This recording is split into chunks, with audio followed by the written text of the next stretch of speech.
Booba forever!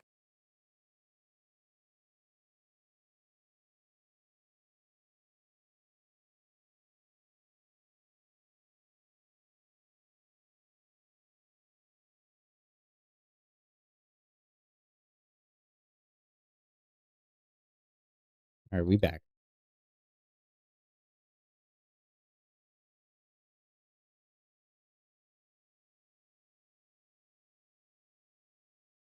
All right, let's turn on the Gamba. All right, I don't know what happened. I clicked my mouse and the whole system froze completely. So I just was like, fuck it. I'm going to restart. Yeah, I showed a little too much. So I think what happened was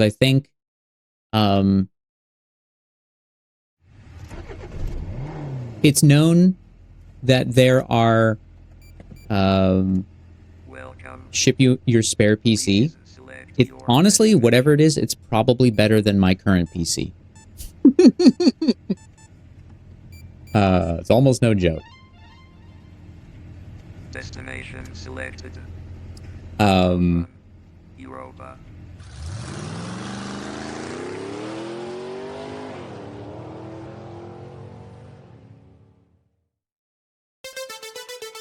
Basically what happened was, we're pretty sure, everyone I talked to, that there's a possibility that it's just an AI that looks at the imagery of your stream and it tries to determine if what it's seeing is nudity of any kind, direct nudity. And what I had was a Naboru's ass was on screen. And it looked great. And it was fully colored too. So it had skin color and like lighting and all the works. So I assume it looked like a real butt. And they got scared and shut me down.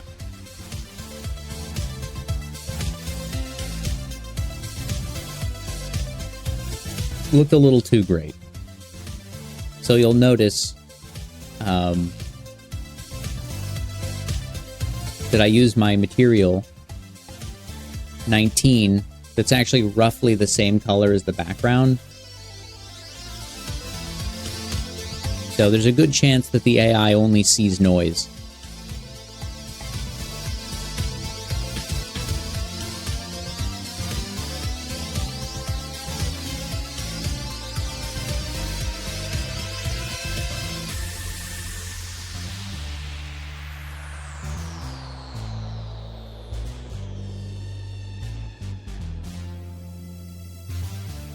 My current computer has a 3070 right now. So it's not the GPU that I suffer.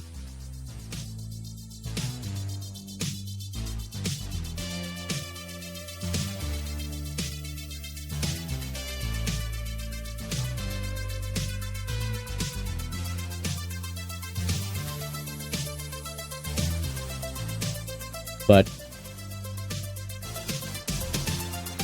it's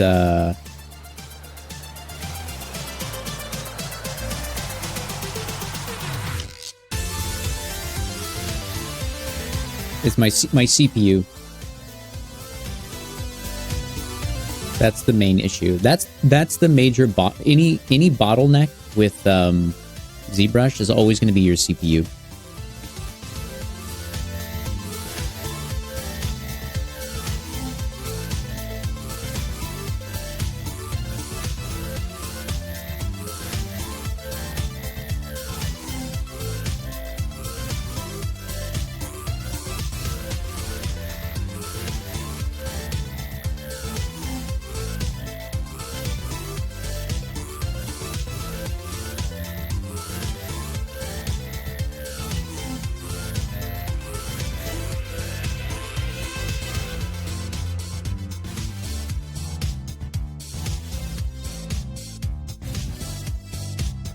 I told the story before. I got my graphics card from NVIDIA. They were just giving them out.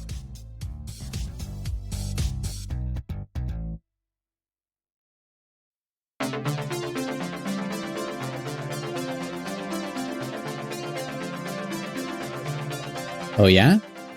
Nice. Yeah, get that iPad, dude. I'm telling you, it's a game changer. Oh, shit, It's a game changer.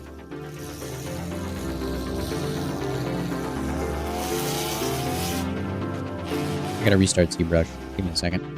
My Wacom tablet wasn't fully hooked up. I do recommend the Pro. I think, honestly, this is my 100% opinion of technology in general. If you're going to buy something technological, you should buy the best piece that you can buy and afford at the time.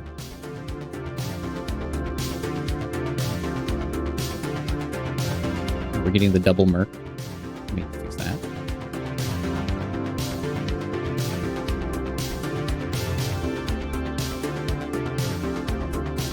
You should buy the best thing you can buy. Because you won't have any regrets. It won't be, obsolete a year from now.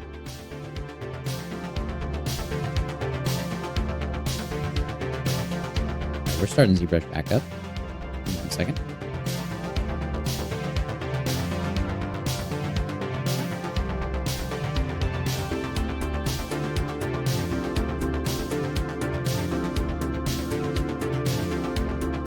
My PC is trying to kill itself. It doesn't want to live another day, apparently.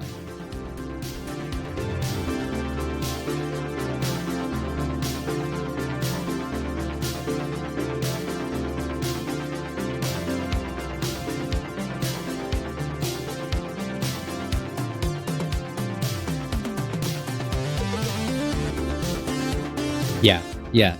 Save up, get yourself one that is going to be high quality, good specs, everything you think you're going to want to need. And the last iPad I had lasted me years. I promise you only need to buy it once. The next time you buy one will be like a decade from now. My wife still has and uses the old iPad that I got, and it still works and still does good, and she can use her Apple Pencil on it. Yeah, it's...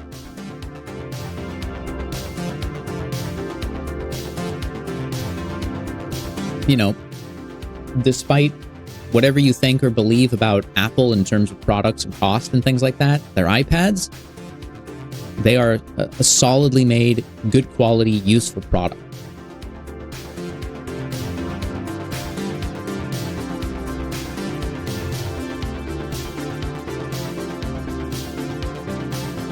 Uba.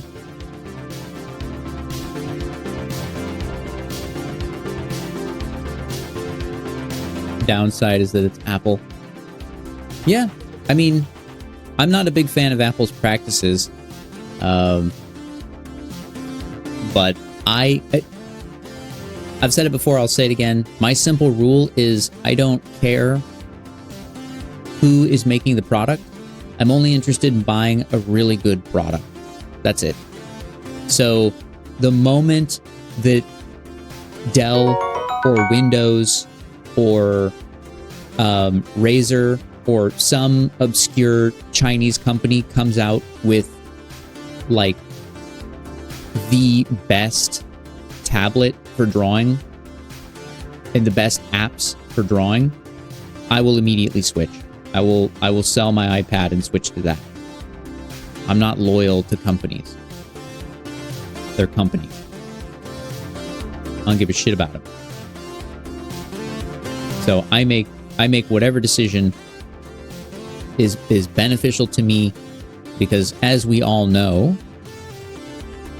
everything's a scam.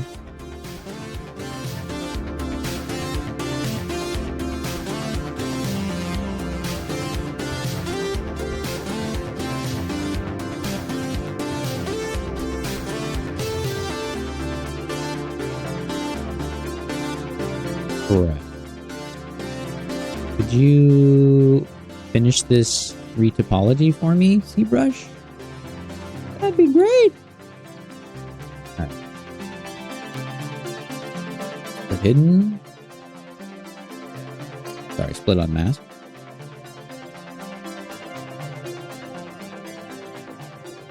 Yeah, a little feedback on the frog boy.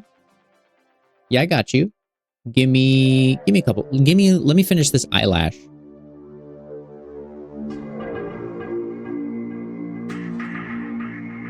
Let me bang this out and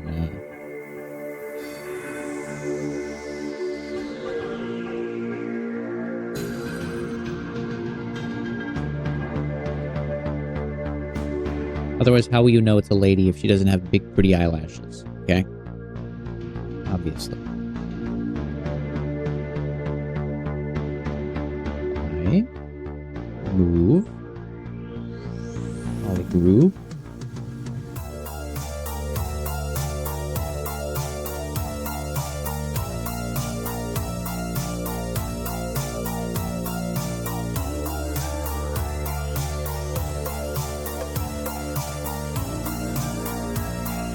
Zoomed in there, ZBrush. You can back up a smidge.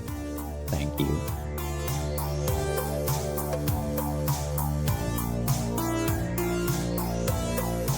Okay.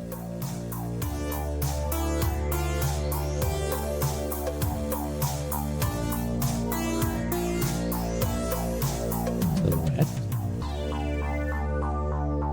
Imperial fill.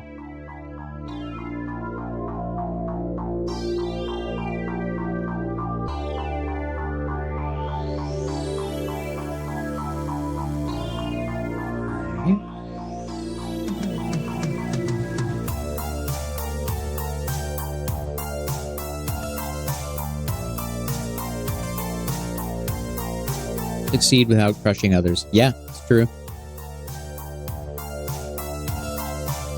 My wife and I have had this discussion a lot about if you have no morals and you have no scruples, getting wealthy is actually quite achievable for lots of people, but most people are actually decent and they don't actually want to screw other people over. That's often what separates the rich from the poor, if you will. Doing harm to other people is actually difficult for a lot of people, despite what you might think.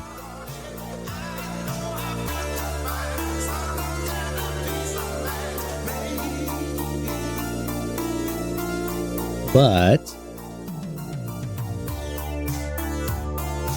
you know, when I do things, my goal is I should do something that doesn't hurt others, is beneficial to others, primarily.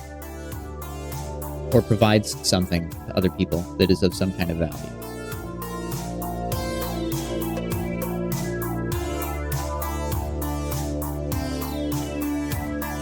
That, and I also chose art, which is a notoriously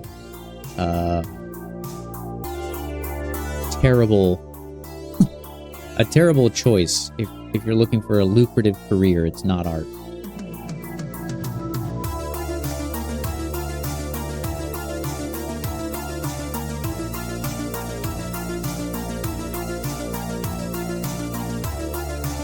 Yeah, we back.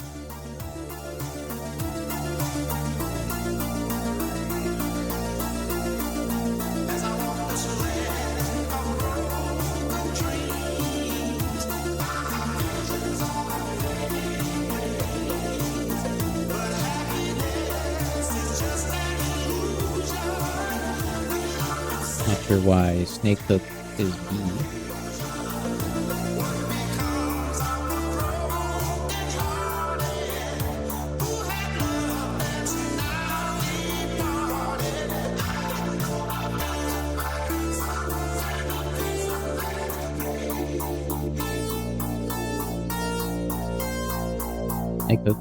Snake Hook, why you no work?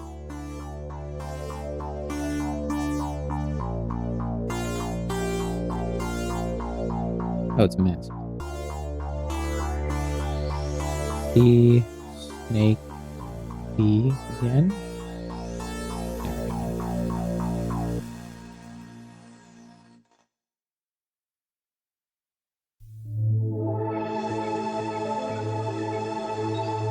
It's gonna look like a porcupine before it looks like an extension of the human intellect.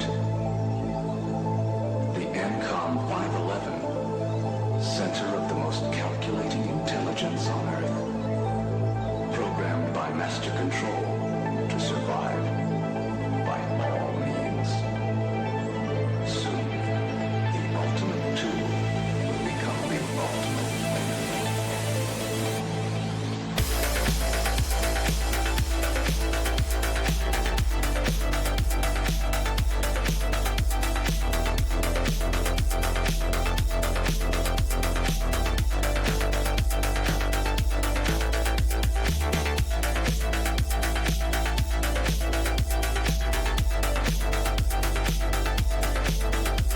DIY game. I've worked on a couple games. I've actually been working on a few games for quite a while. One I abandoned after 8 years of development, and another one I abandoned after, I would say, 6 years of development.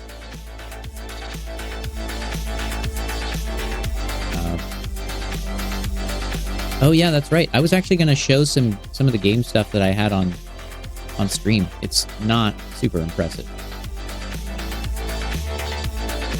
but I'm willing to show it off. But I will try to load it in the background while I give a look at Dandy's stuff.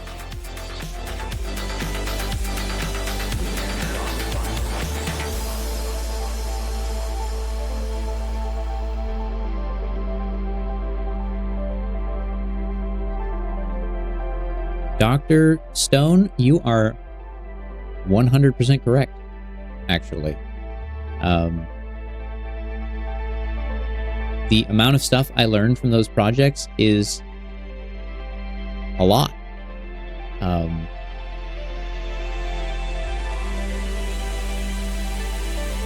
I learned C# and C++.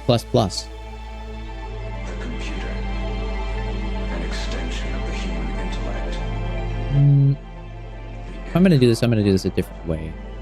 Center of the most calculating intelligence on Earth. Programmed by master control. I really enjoy...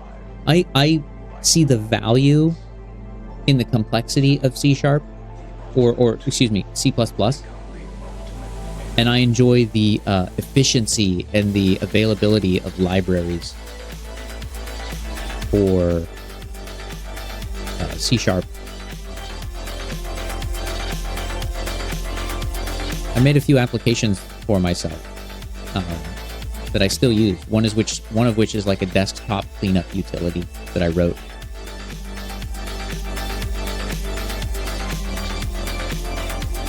Yeah, Godot script.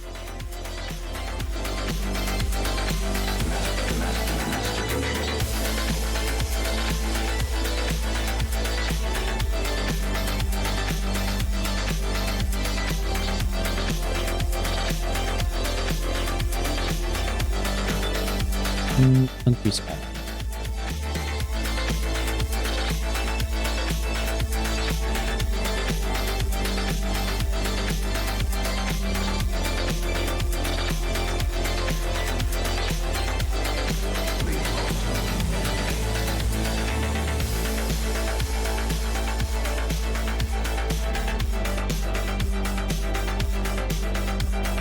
Danish citizen questionnaire. I'm in. I bet I nail it.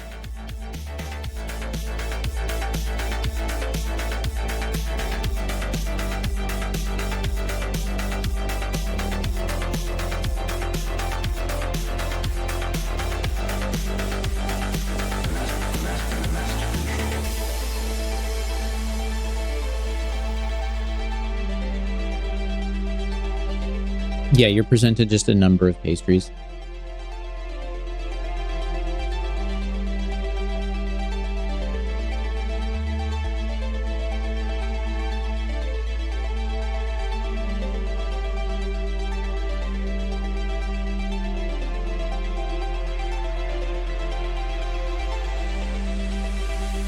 Yeah, I guess it could have been compromised, and now you're clicking on links to just stuff that's going to destroy your computer, which wouldn't be very IT of you.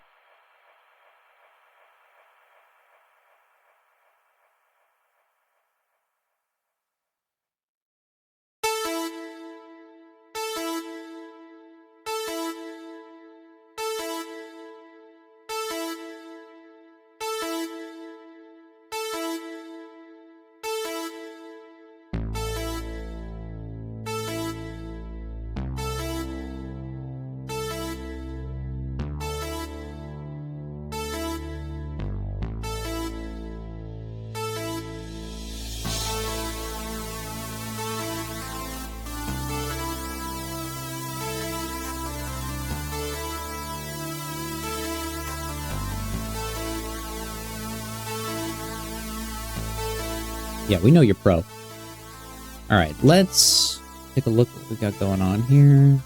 This is kind of a mess in terms of composition, but who cares? We'll just merge it all together and detail the shit out of it, and then it'll look great, because that's how ZBrush works, right?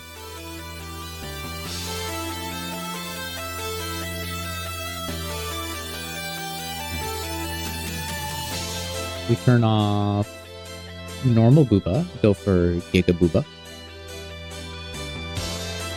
Probably a bit much. Probably tone them down. You gotta go big, though.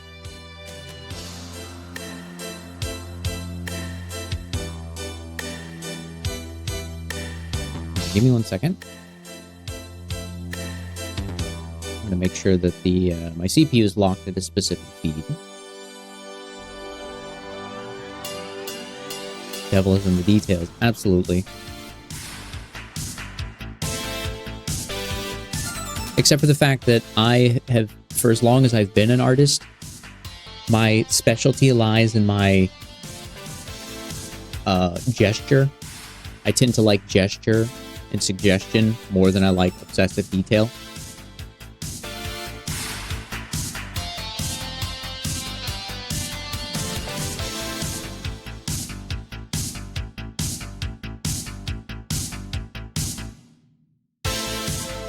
Big picture? I wouldn't quite call it big picture so much as it's... I would still use the term like gesture or suggestion. What is it?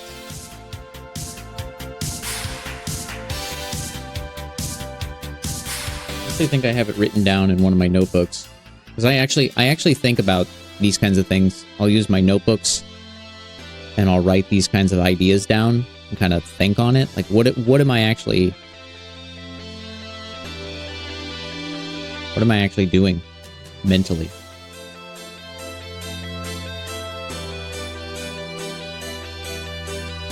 I think that's a good, healthy thing for people to do. Have a notebook, write things down.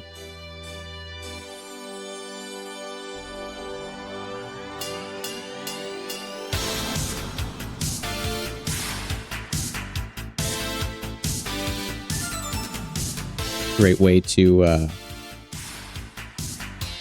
just store thoughts and then categorize them as you kind of move through. Then you write down any thoughts you have on that subject as you go, and you kind of look back on your thoughts over the course of a period of time.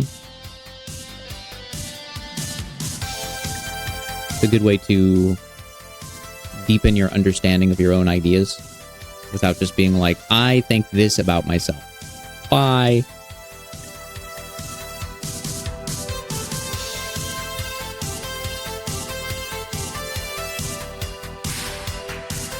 Let's see if I can find it. I have a lot of shit in the book, though.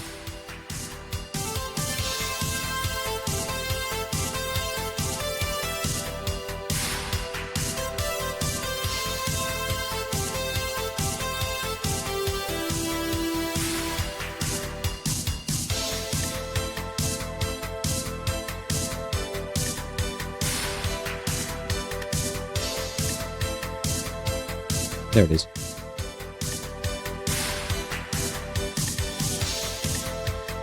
It's when work has an impressionist quality, enough detail and information that the work conveys to the viewer, that the viewer can fill in the details that they want without losing the overall intention of the work.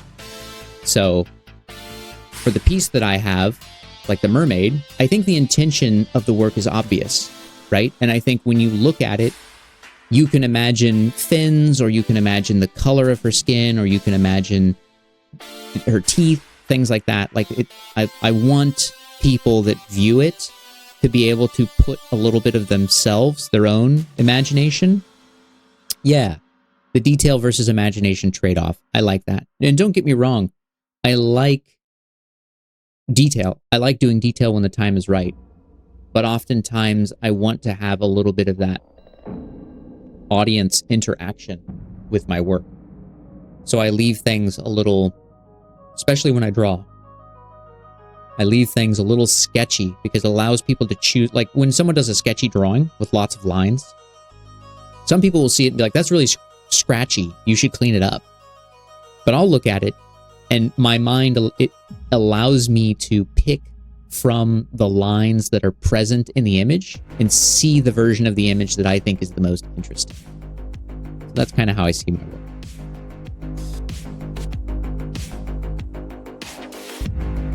Yeah, it's why people love pixel art games. Pixel art is fantastic for that exact reason. There's so much there. All right, let's take a look at this Forge character.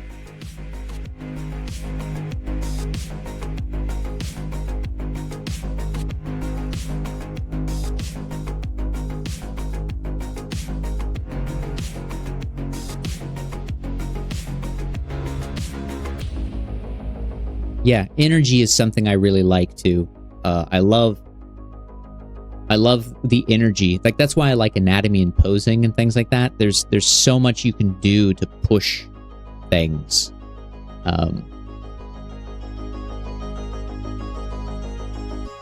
The extreme would be reading a book. Yeah, exactly.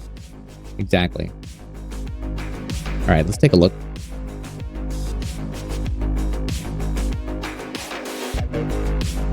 I like your breakdown.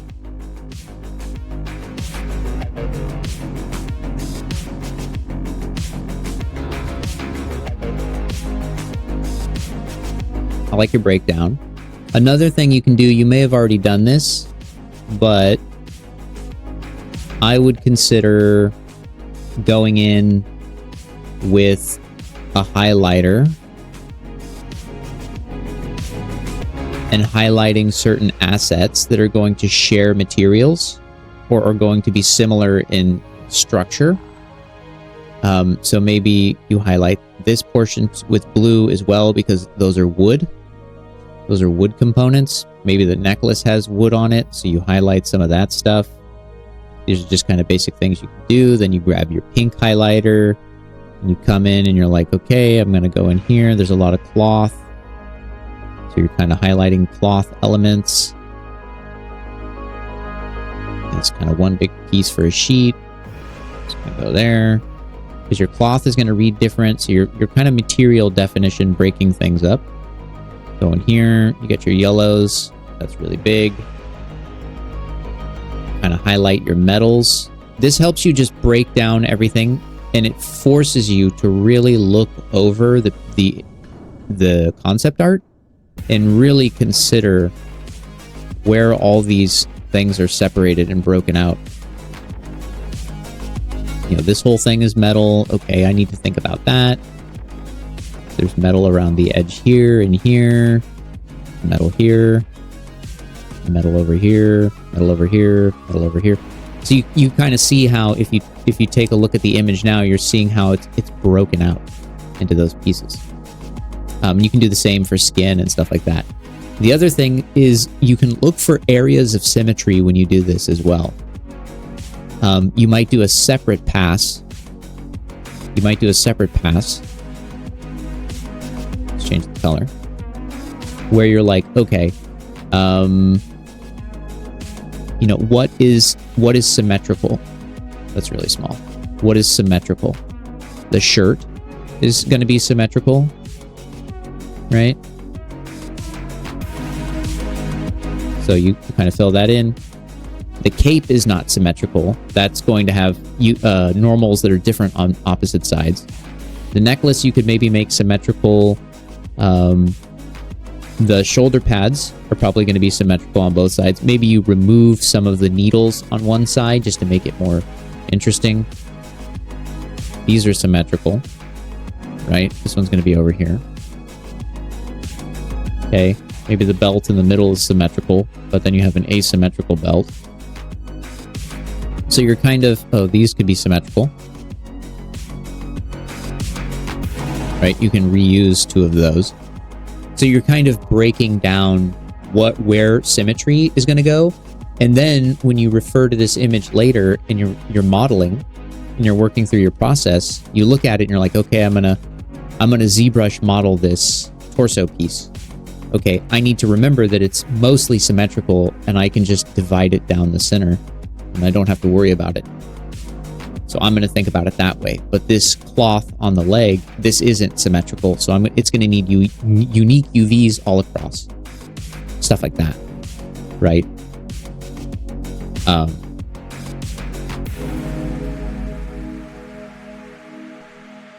Okay, so that's my first thing. That's my first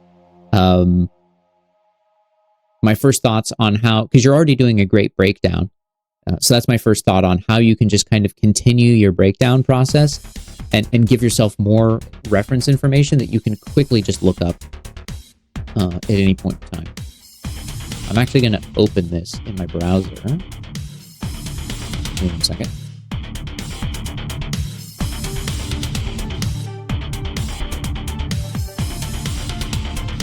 Oh yeah, everything crashed.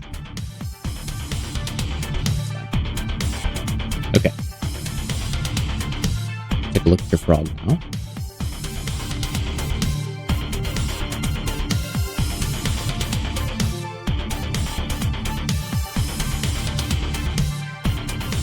All right, I'm loving the anatomy and the structure you got going on here. This is good. My advice would be stop, though.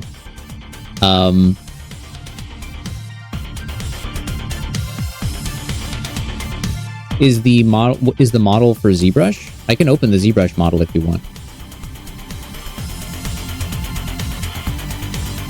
Or I guess I can just open it in ZBrush. It's FBX? Okay. Let me...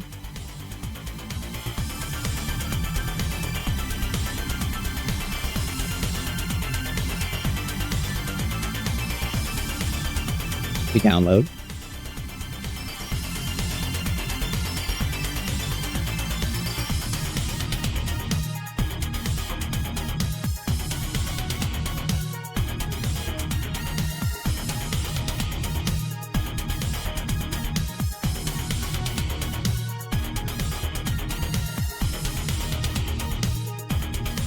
Rare male character on Merc screen. All right, let's take a look. I'm looking at your concept. I'm looking at your guy. His eyes are bigger. There's actually less space in these areas. Take a look at your concept art. Okay. I'm gonna bring it over.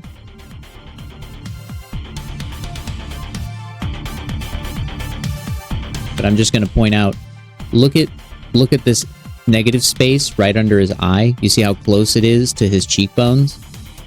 And then you can see, you can't see fucking blue on green like that. What am I doing? Okay. You see how his eyes come in and they touch about here? Now I can judge the distance between these spaces, and it's actually equal to or slightly less than the full width of the eye.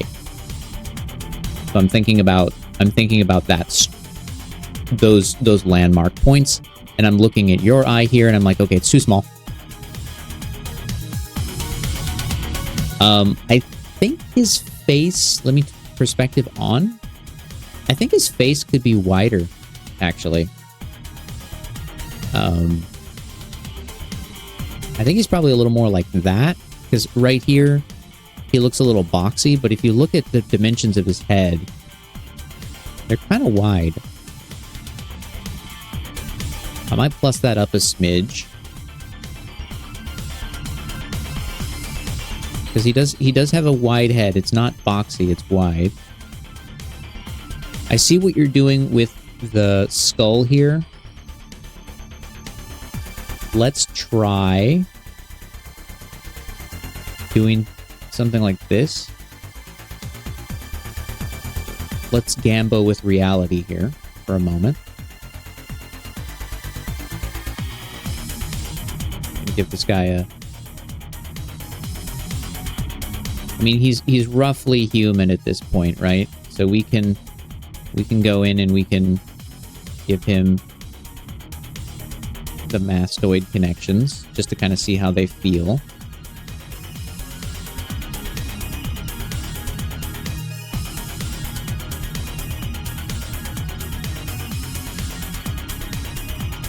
Morning, Ian.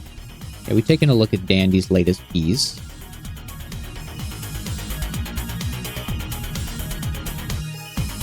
I definitely, personally, this is more of a personal choice, but I might add this kind of shape and maybe bring the neck in a little bit. I think it adds a little more rhythm, because this feels kind of just flat. There's not a lot of room for the skull. So I think if you add a bit of that shape back there, you get a little more space to play. Okay. The reality, I like what you're doing. I like that you're carving in this anatomy and stuff. It's looking good. It's probably useful on the arms. It's a good anatomy study, so I won't tell you not to do it. But honestly, you're never going to see this. This is all going to get lost under the clothes. So you're doing what I do. So I would say if you're doing any production thing, don't do this. But the fact that you're doing it for yourself is great. It's a great chance to explore anatomy and things like that. So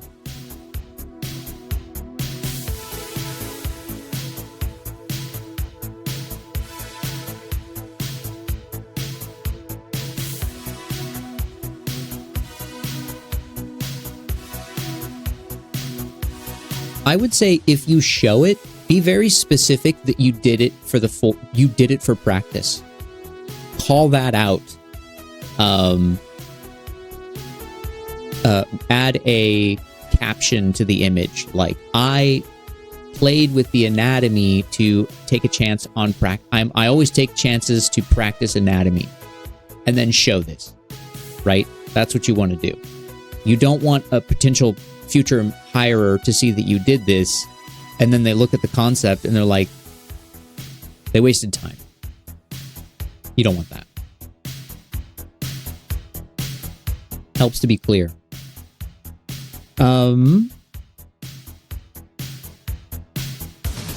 Let's take a look. I would say little toes are probably smaller.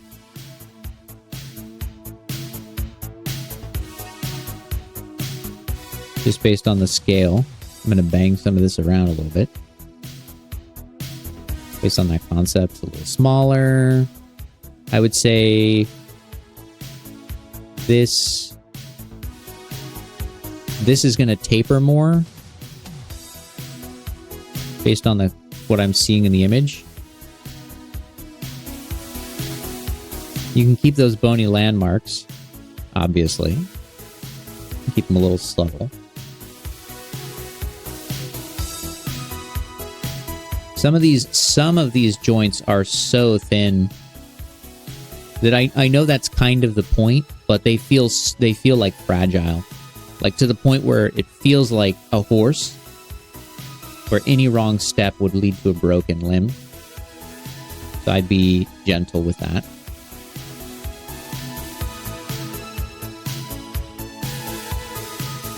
Just if he is like a combatant or a warrior, just give him just enough so that we can believe it. Because if I roll it back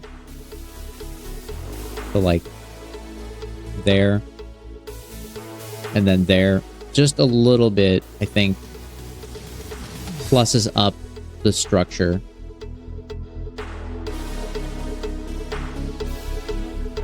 General proportions are looking good though. Yeah, let him eat a sandwich or something. I ran into this woman who is in trouble. Well, thanks for that heads up, Leon. I feel like you know this. Yeah. Get out of here.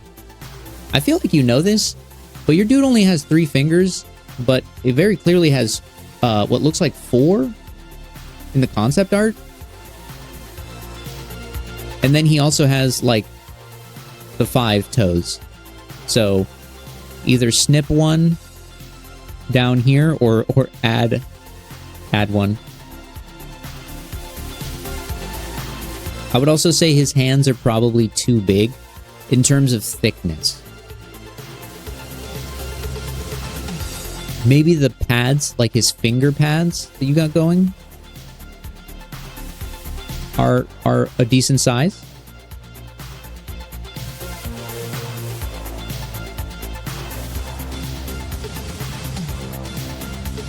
I'm not bullying chubby hands. I'm bullying doing the concept.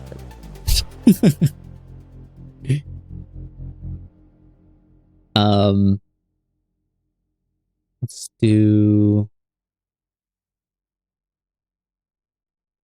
Oops. Let's do...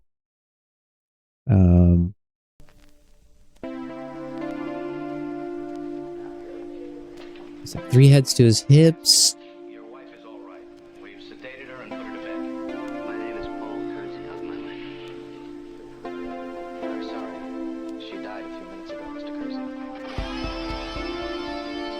Kersey. This is like such a Merc thing. But like, could we just puff his chest out a smidge? I know that makes rigging a little more difficult sometimes, but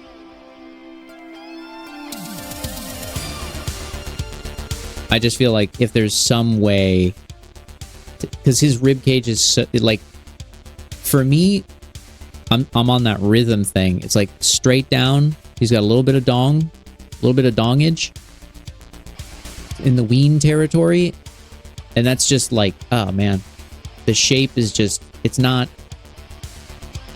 We gotta bulk him up. You know, we put a little bit of chest in there. Just a smidge. You can even pull back on the back there, but you kind of want his ribs to come out just a bit, I think. All right, dude. Where are the boobs, by the way? What is happening?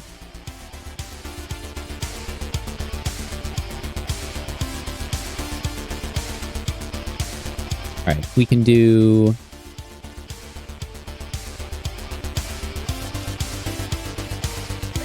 I would round this out just a bit, just a smidge.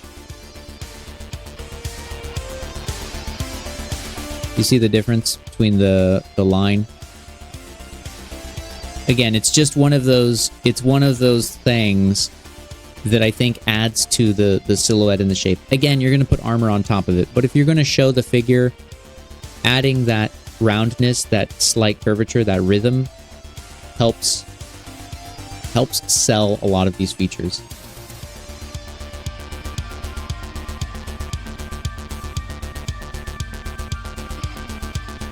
I'm actually okay with how thin the arm is up here, although I don't actually think it's this thin if you look at the concept art. If you look here.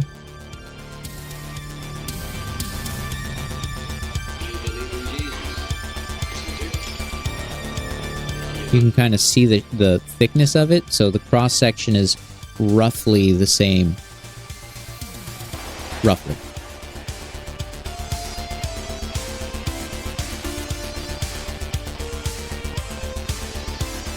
So that is telling me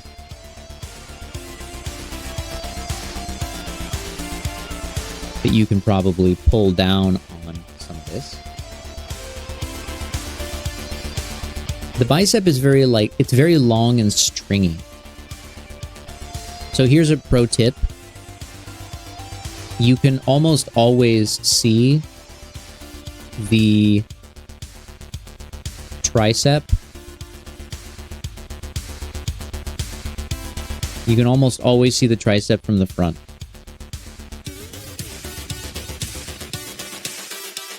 So there we go.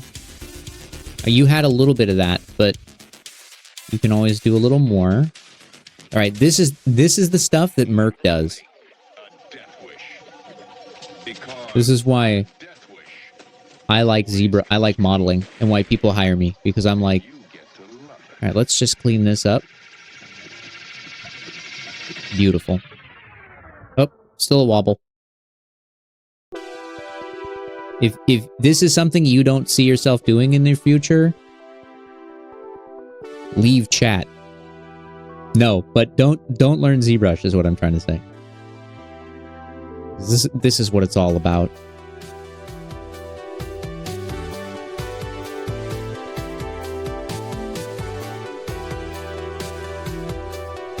Okay. That kind of cleanup stuff is the stuff that I love. Ah, shit. Shit.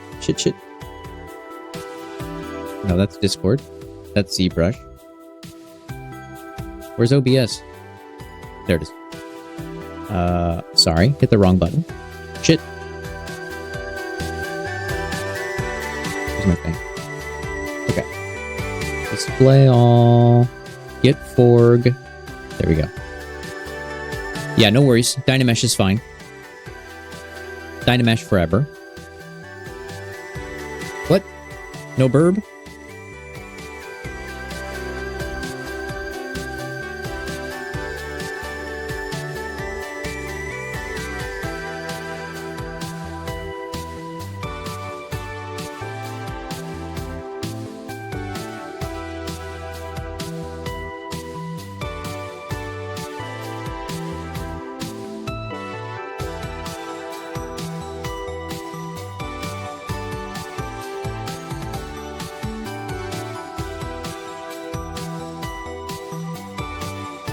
You right.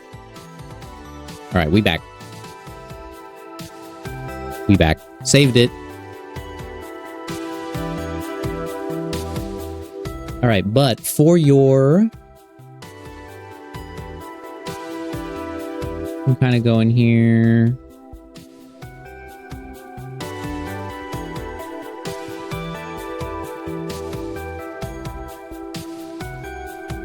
Kind of adjust these two.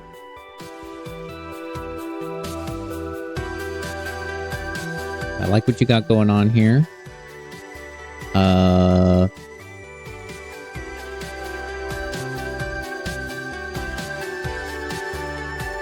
Insertion.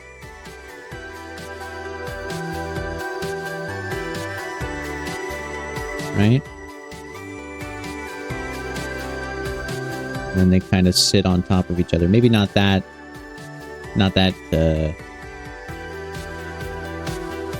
much.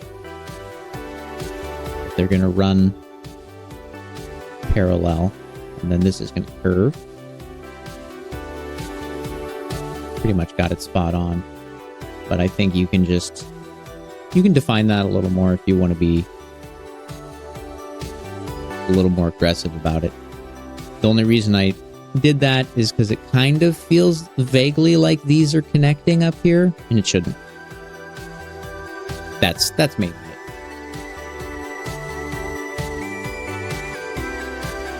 Do you need to install a Maxon app? I have a legacy version of ZBrush. I don't install Maxon, and I don't use Maxon. Because they said I have to give them more money, and I said no. Hamburger Big may contain sexual themes, it said. Yeah. Frogs are amphibians, very sexual creatures.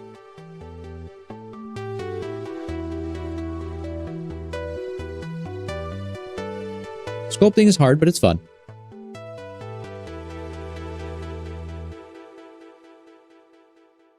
I would say anyone can do it. You could be a secret super sculptor, Monkey. You just don't know it yet. Just gonna bridge these two very gently.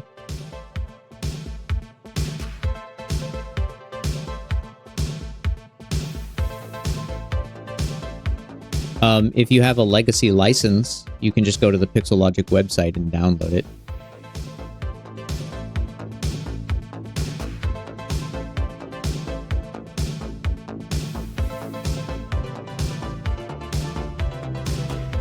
If you're looking for a more user-friendly legacy license, I would not know where to go for that.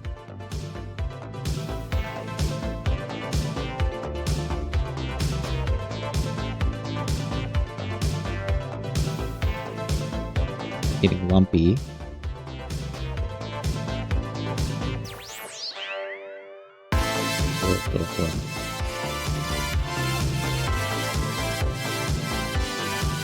Trying to bring some of these, just trying to bring some of these shapes and rhythms in. You can give this guy a huge, this guy needs a huge Adam's apple. Well, maybe he doesn't, but I think it's kind of funny.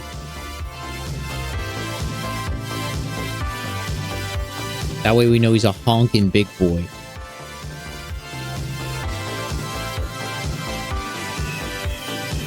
A real Forg. There we go.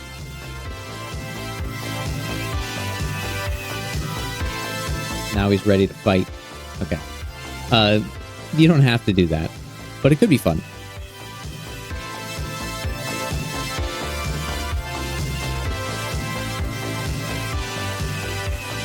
Yeah, I think art is fun.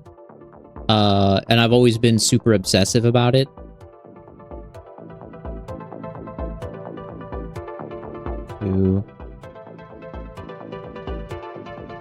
You might want to give him a bit more sternal notch.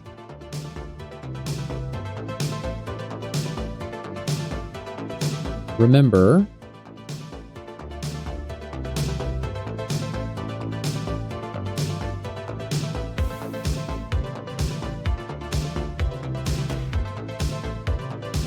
there's a couple ways to do it. If this guy's really lean, if he's really lean, then you'll see this, right? You see what is the roll of the rib cage, right? I put this on the women I sculpt all the time, where you can see the rib cage rolling under the flesh. This. And then you see the upper pectoral, and you get these divots. This is my favorite part of the human anatomy. Is this little hole that appears at the top of the chest. And it happens because the ribs obviously are rolling backwards. They're not angled quite like this. This is a little cartoonish, but they're rolling backwards. And the clavicle stretching over here. Scapula, some sort of garbage going on here. Humerus connecting up here, going down that way. And so you have this cavity that forms up here. And you have the upper pectoral, right? That's stretching across. And then you have the deltoid, and that's kind of filling in this area. And then you have this really great notch that forms because of those rolling pieces of anatomy. And it's a really beautiful structure that forms. So you want to pay attention to that. Now, if your character is more physically fit, depending on how physically fit they are, if they're more physically fit, obviously certain portions of their anatomy bulk up. So, bring this down a little bit. Certain portions of their anatomy bulk up. So if your upper pectoral starts to bulk up, you have big pecs, these areas fill up more like this, and you actually see much less of your clavicle. In fact, sometimes you'll see none of it. So if this Forg is very yoked, right, then those muscles are going to fill those. Let's wait for the quick save.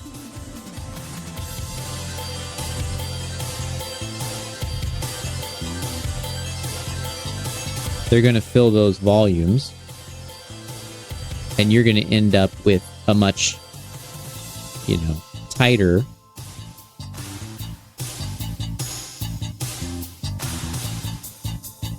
physical physique. right?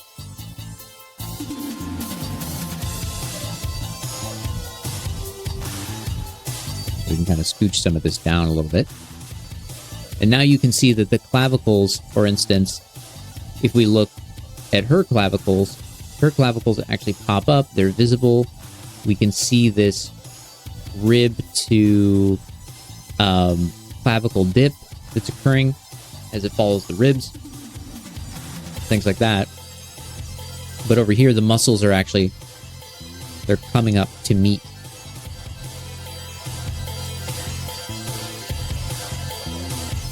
So depending on how you want to bulk up your character, you can do that. And of course, as it bulks up, you're going to see less of the sternum, right?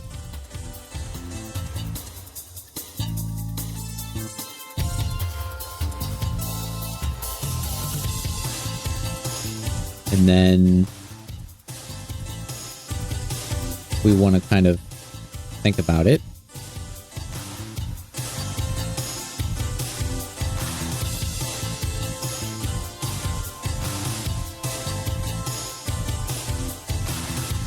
All right, and then if we want to draw a smidge, gimme. RGB.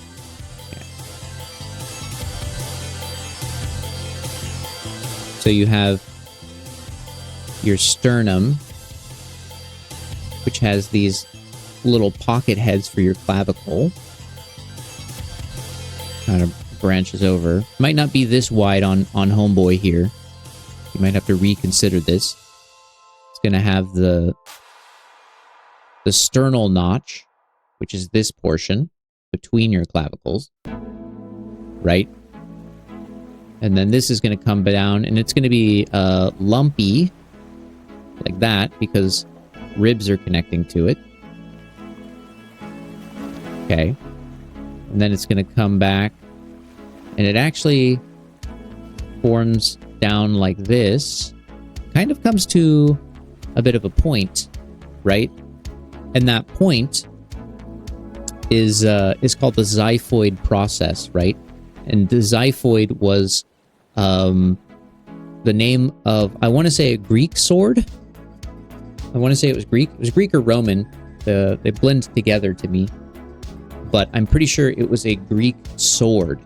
And it's called the xiphoid process because it looks like a sword, right? You put a handle here. What does that look like?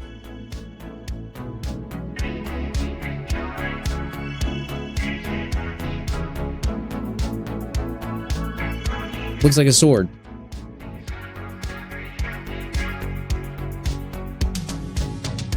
So that allows you to kind of remember the shape, hopefully, of the xiphoid process.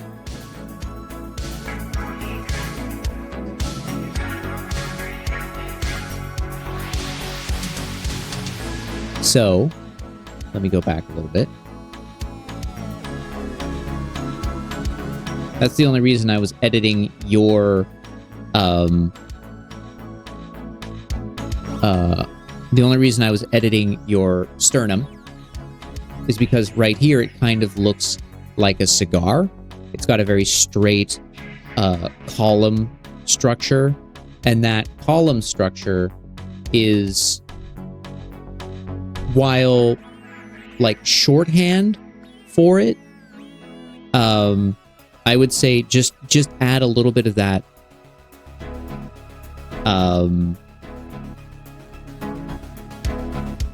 add a little bit of that realism, you know what I mean? Add that extra touch.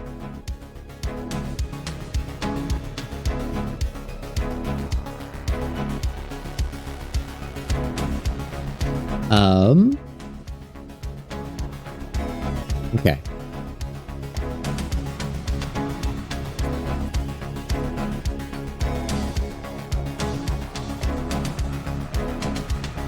Yeah, the tip of it is the solar plexus.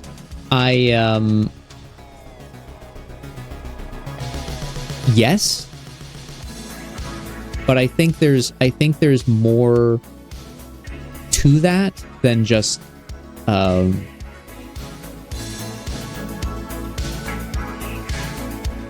what's the word I'm looking for?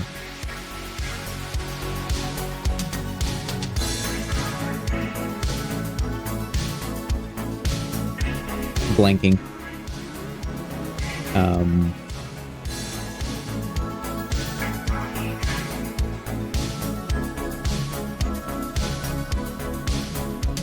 It's the solar plexus is slightly. I mean, it's a good point. I think if you want to be accurate, it's slightly below, right? But it's supposed to be there because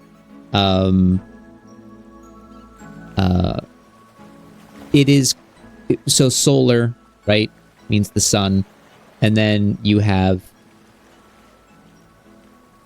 organs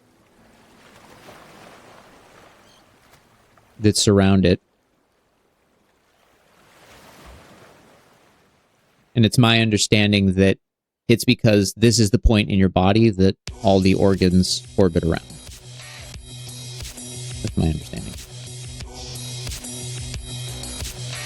Okay, I just blew away all those edits I made, but whatever. Just sculpt them again better next time.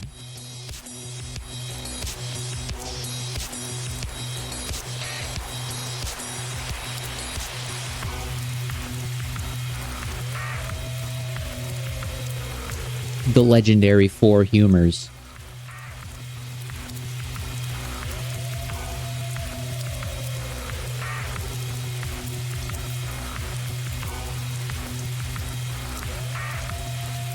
I would also say remember that your latissimus dorsi is it's the big one on the back, but it's not going to cover everything like this. This will be my last kind of bit.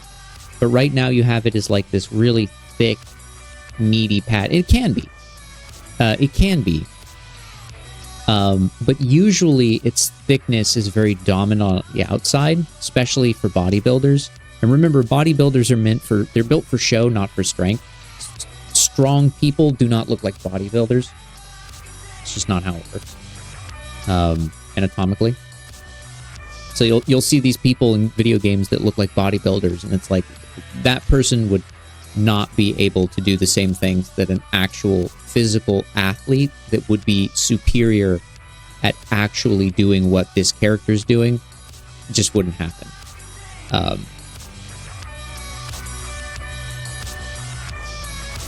And I know this because my brother was a physical trainer for like 18 years and did a lot of physical strength training, a lot of athletics, and he put a lot of time into his body. And so as someone who's really interested in anatomy, I've been able to have really great talks with him about the kinesthetics of body structure and things like that. So, but what you're going to see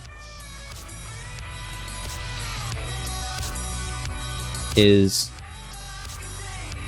you'll tend to find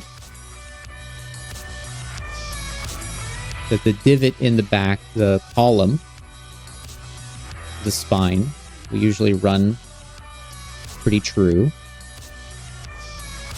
Okay. The erector spinae, the visibility of this, right? People don't like to talk about this. Everyone has a fucking rule for it. Give them the little divots. Give him a cute little frog butt, little fork butt.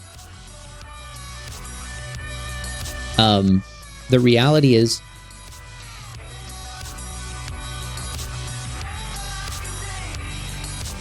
it's like two muscles, really. It's like a muscle group. But the visibility of this muscle,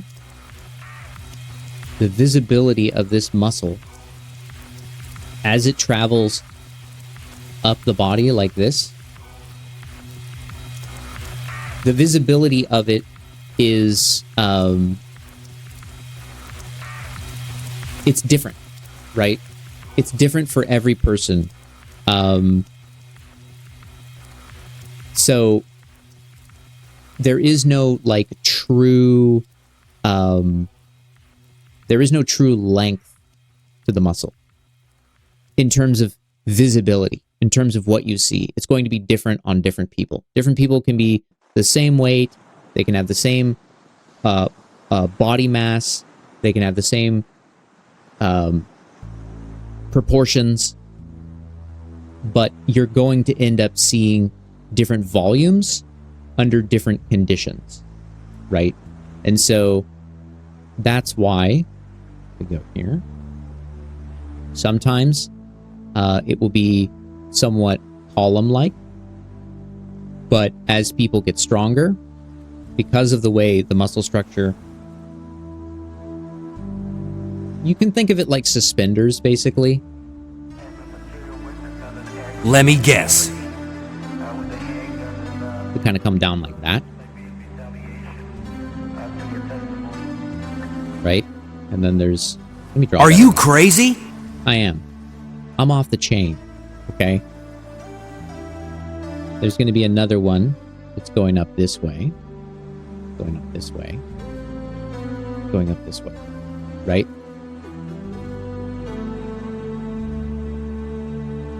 People who see it in their rear view mirror are pretty shocked too.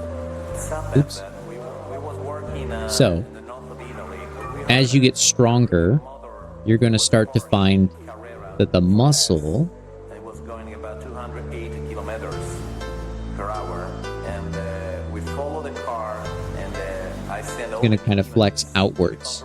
and the control room say, "Hey, what the hell are you doing there? You are going about 300 kilometers per hour." I say, "Yes, I'm following a Porsche car." Then after about 50 kilometers, Right, flatten it out. It's a little lumpy. Looks like a marshmallow. Moment. Lamborghini police car. But you're going to start to get that different structure. It might be a little rounder, and then it might come back inside a little bit. But this is the volume. This is the muscle underneath the muscles that are there. Right? And so I'm pointing out trapezius kind of comes down. Isthmus dorsi sitting on top gently.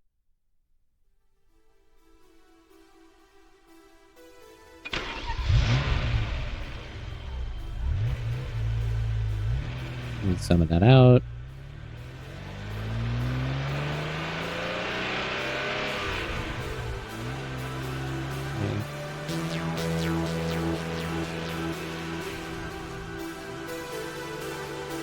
And then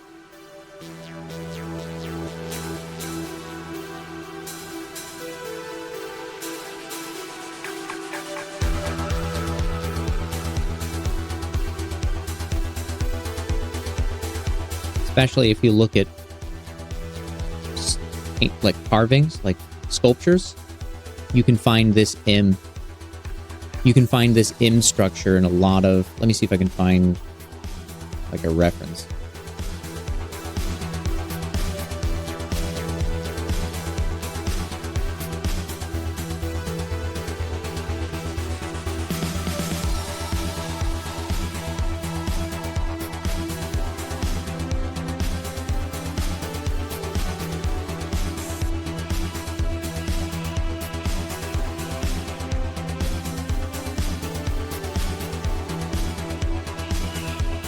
Here's a good...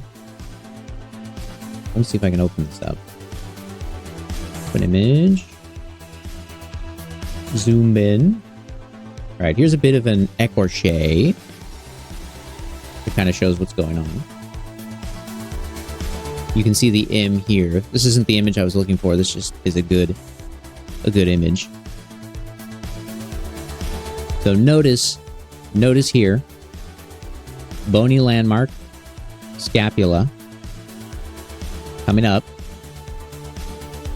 visible notch, right? So we can see that. I got this R2. All right, trapezius, coming down. R2, I know. Okay, overlapping. So it's actually overlapping the scapula. And that's why you get that, like, bolt. Again, notice you can see the spine, the column of the spine all the way down.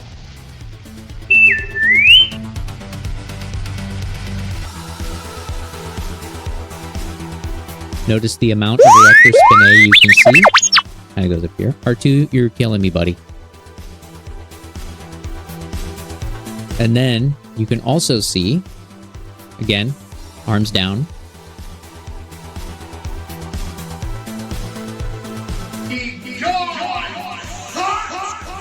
Right? And it's kind of doing this now. Merc, you're not showing the image bug. Shit. I didn't know that's what R2 was trying to say.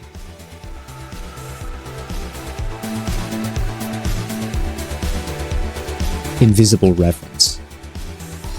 Just know what I'm talking about, forehead. Come on. Well, I'll be a son of a gun. Let me get in on that. Booba forever. Okay. Bony landmarks of the scapula, right? Visible notch. Okay. He's not just any merc. During the Virtueless mission, his codename was Booba Forever. True. That's a true fact. Trapezius. Right? Coming down. Okay. It's sitting on top of the scapula. You can see it here too. Corner, or, you know, the spine. The process of the scapula. Trapezius comes over. You can see the shadow underneath. Okay. And then, here's the M I was just showing off.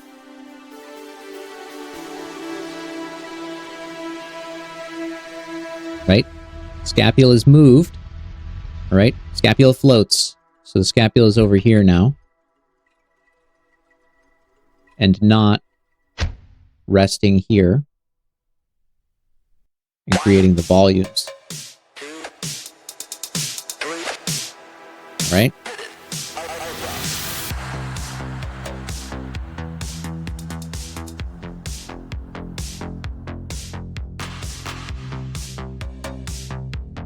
Okay.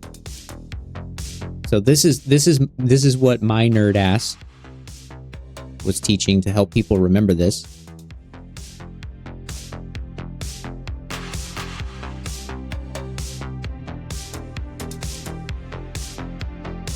Okay.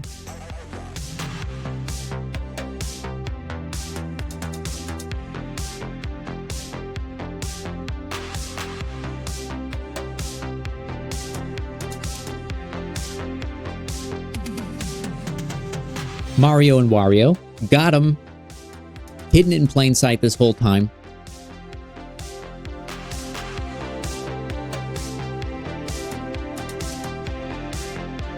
Hidden in plain sight.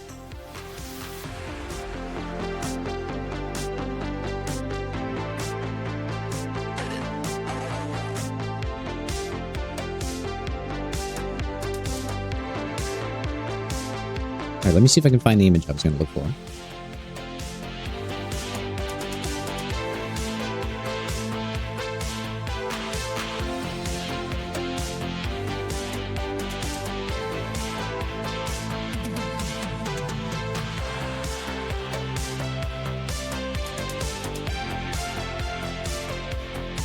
So yeah, if you want to remember, it's Mario from the back, Wario from the front. There you go. I actually explained it in class, and a student told me that. They were like, "Oh yeah, it's like W in the front, like Wario, and then it's M in the back, like Mario." And I was like, "Yeah, sure." I don't think I'll ever forget that either.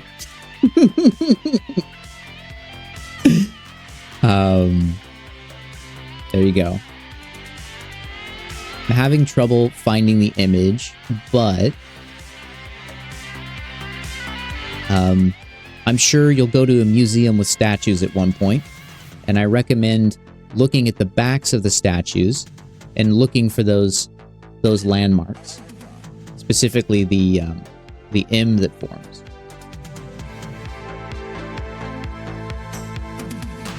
A lot of cool stuff.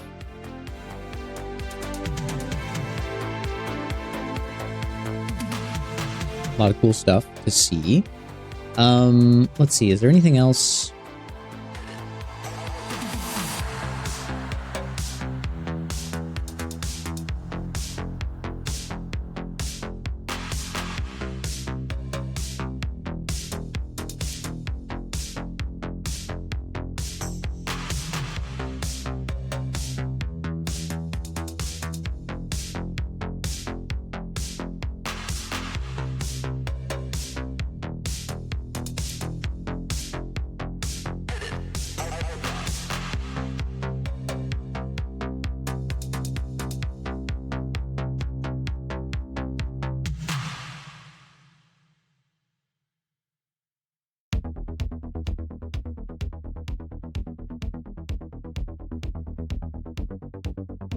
I mean, I don't think I have anything, I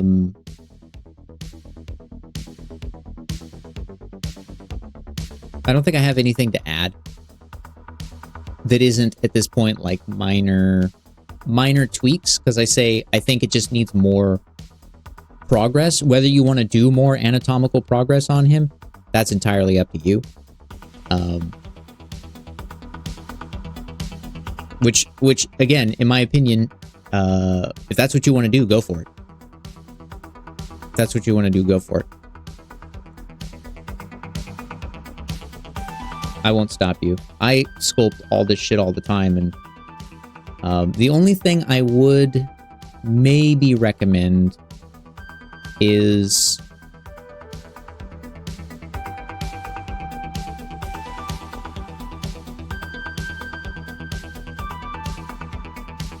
I know that there are connective heads here, but you might just want to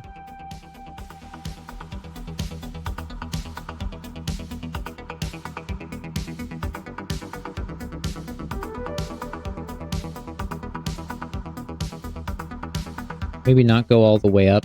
That would be maybe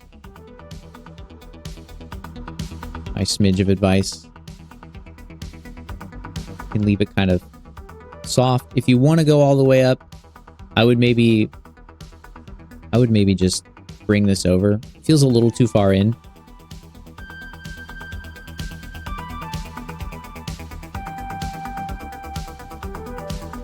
But if it's a little more subtle, I don't know, it has that feel to it, right?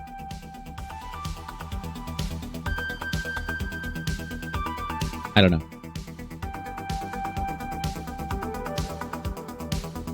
More of a personal taste of where the connection is. Yeah, it's not human. Yeah.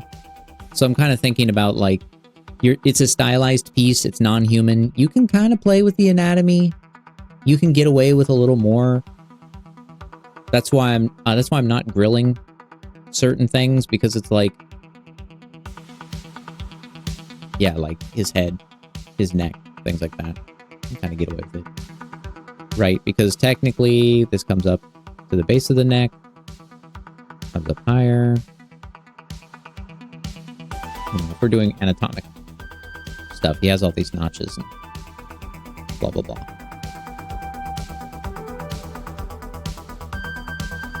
So it's up to you. Man, all this anatomy sculpting, making me want to sculpt anatomy now. Yeah, you're welcome. I got you.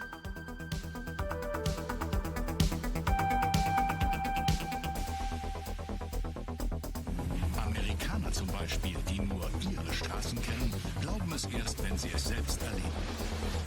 Auf manchen deutschen Straßen darf man fahren, so schnell man will. Alright, we delete this guy. We send him to the shadow zone.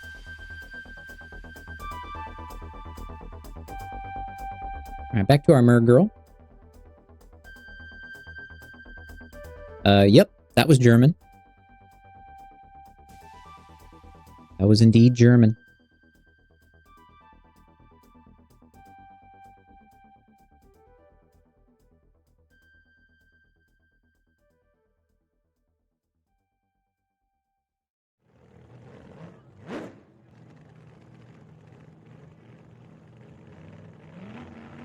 Monk on the hunt for the hidden German phrases in my streams that no one knew about until just now.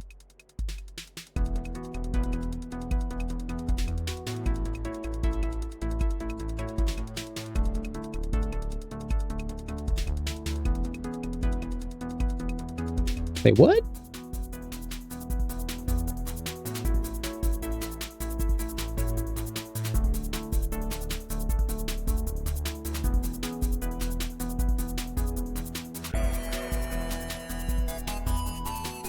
I know I've said this before, but every time I sculpt lips, it's worth repeating. Get this garbage out of here. All right. The surface of the lip, right? This portion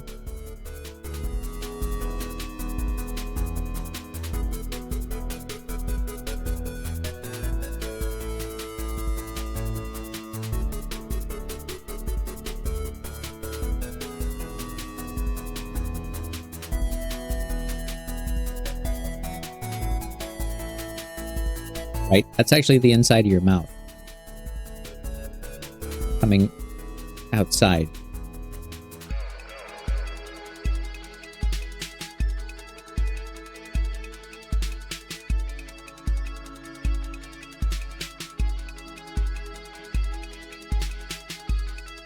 Like that. And there's a border.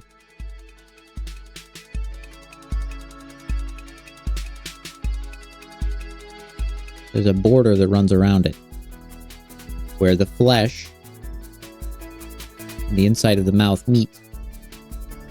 And that's called the vermilion border. This little line. And an actual line does form there. Very subtle. Very, very clean, very simple, very light, subtle line forms between the two. And it can usually be represented pretty cleanly. We'll divide once or twice.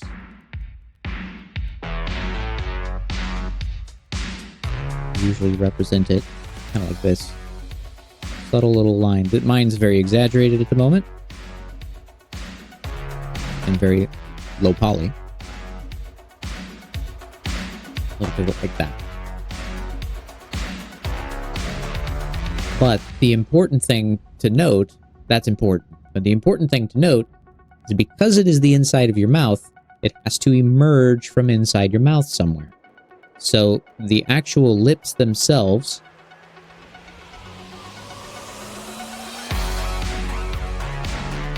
this is the border of the face.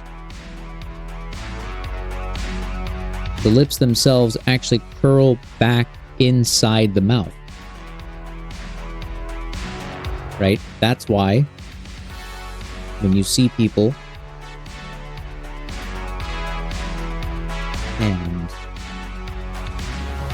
they make lips like this. Chat, give it up for the latest gift sub. What a hero. This looks wrong, right? Whoa. Thank you very much for the gift sub to Mercurial Machine. Much appreciated.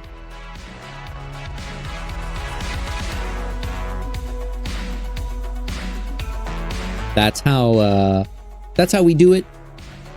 Your 2 subs from 50. Am I ready to update your role? I will update your role. Yeah, I'll update your role. But yes, that's why when you see like big goofy kissy lips, they look wrong. They don't make sense. Okay. So you have this very beautiful corner. Okay, this divot that forms at the side of your mouth. Give it up for the latest gift sub. What a hero. Another gift sub from Monka to Booba Forever? Oh my gosh. Unbelievable that they were not already subscribed, but obviously they should be. Okay. So yes, that's how you structure lips, and you ensure that the lips look natural and have an actual ebb and flow. It makes them feel like they're really part of the face. All right, give me 1 second. My wife needs me, and I'll be right back. We'll keep talking about anatomy stuff.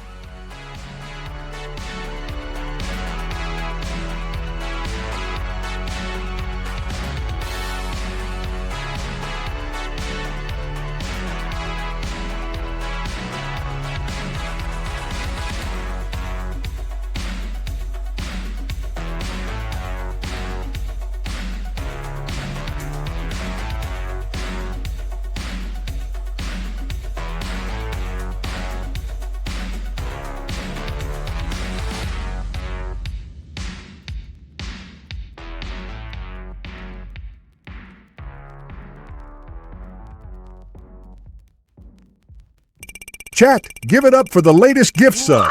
What a hero.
Yo, Monka with the extra sub for a total of 50. You're off the chain, brother. No one can stop you. All right, let's update it. Keep frantically refreshing that Discord server.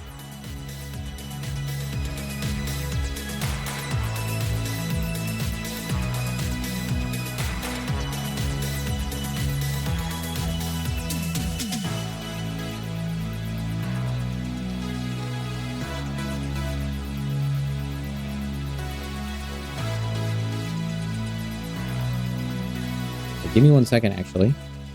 This has to tie in with something else. Don't worry about it.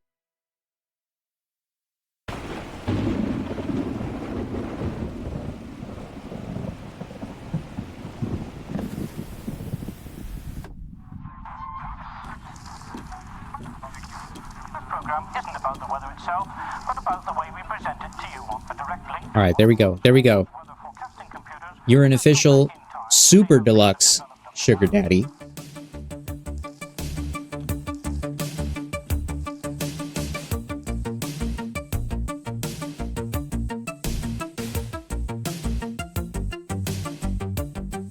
Well on your way to the coveted super double deluxe sugar daddy.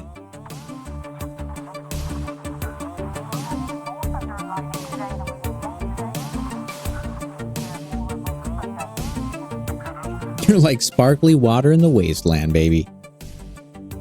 True. Thank you for being so supportive and generous. Much appreciated. All right. So you'd think you're like Merc, buddy.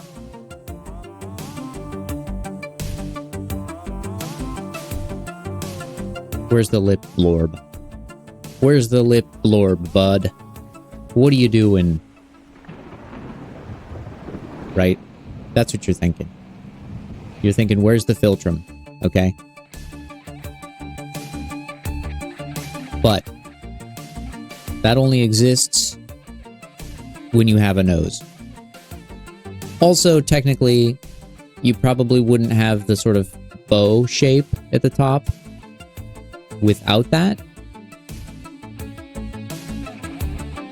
Which is why her lip is still rounded out like this.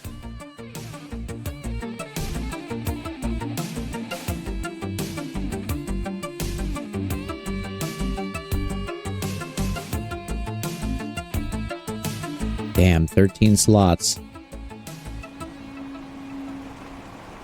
The mommy roll. Let's work our way into that one. Let's work our way into that one.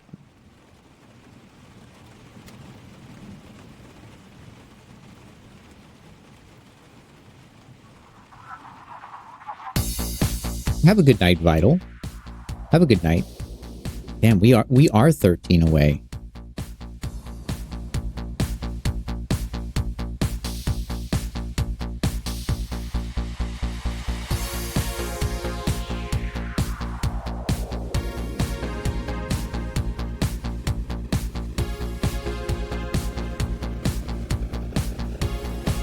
Should we?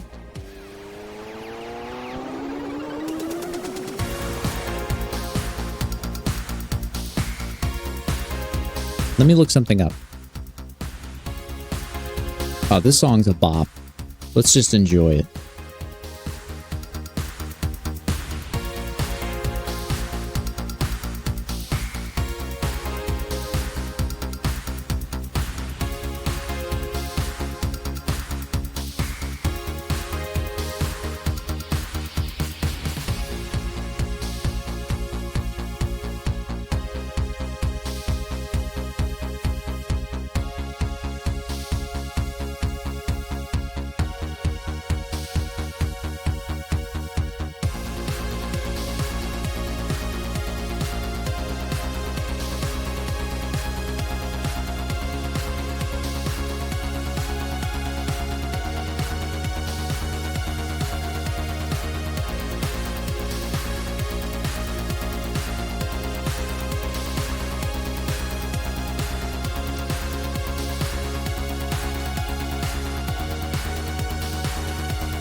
All right. I looked it up. Yeah, that's true. That's true.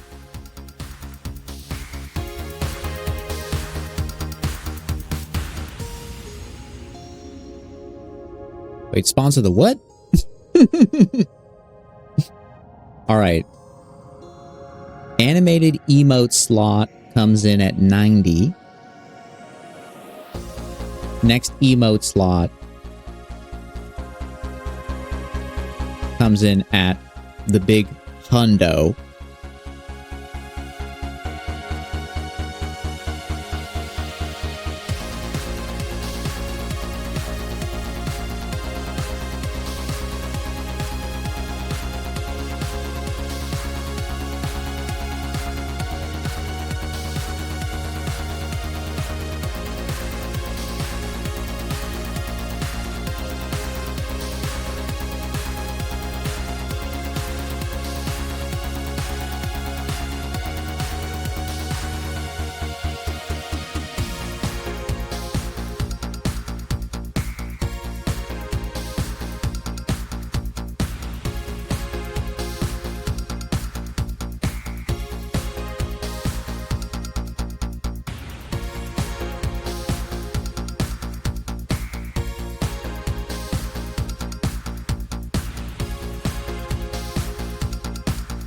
You probably could actually.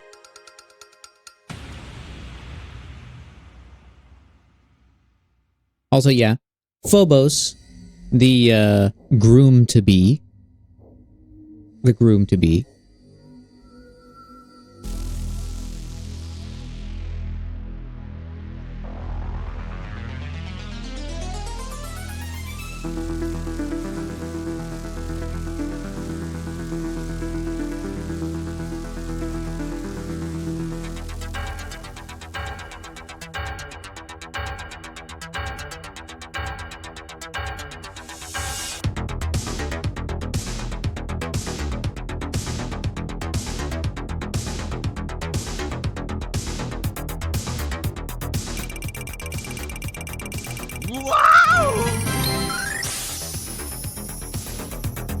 There you go. We did it. A little reinvestment of everyone's generous donations and their gift subs. We're just going to put it back in. All right. We're going to unlock a new animated emote and we're going to unlock a second emote on top of it. We're just so close to killing it.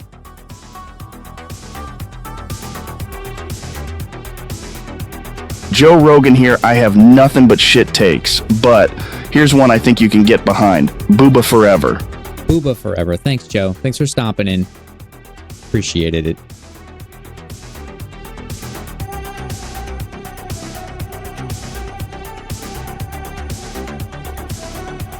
All right, don't wait. It'll update. Or wait. Listen to what Lo Ji said. Wouldn't now be a good time to save your mission? What the hell was that? It's not MMA. Don't ask Joe about it. Yeah. Yeah, I liked him on X Factor. The end. I liked him because he was always yelling. And I liked him because he hosted that one reality show and he almost got in a fight with a guy. It's like, eh. And I think it's funny. All right.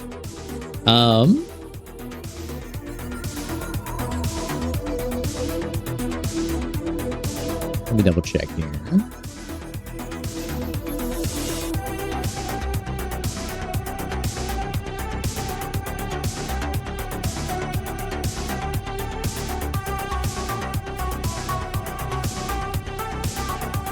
There we go.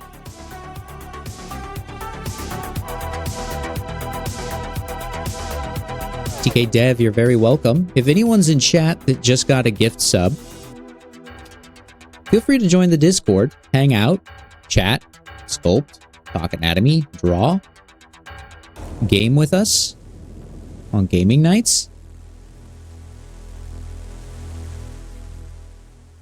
Kick a hole in a dude. Yeah, it honestly would have been top 10 moments of live TV. TV show host kills man.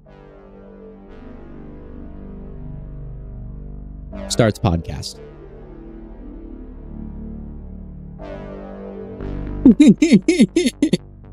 Probably because TK Dev was the only person in here that was watching and saw the sub.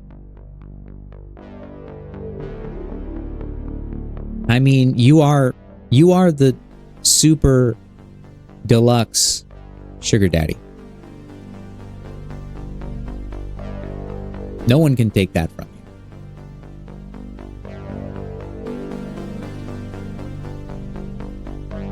But yeah, we are at 101 subs. We have some beautiful new emote slots available.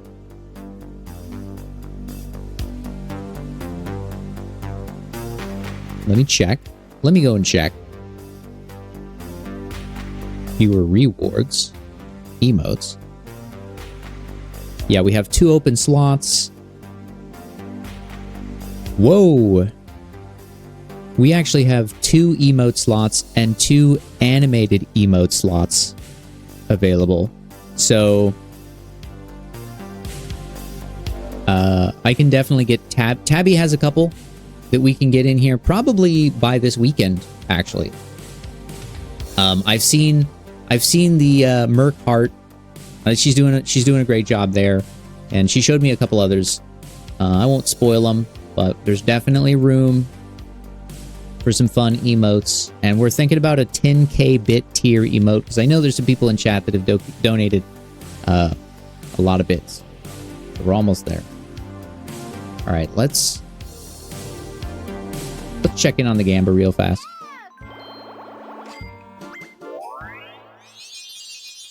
Exclamation mark points. That's how you do it.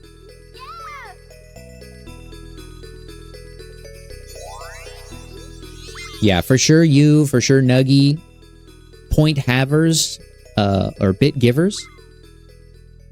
Bit havers? Here, you know what? I'll give you another point. You're a danger to everyone here.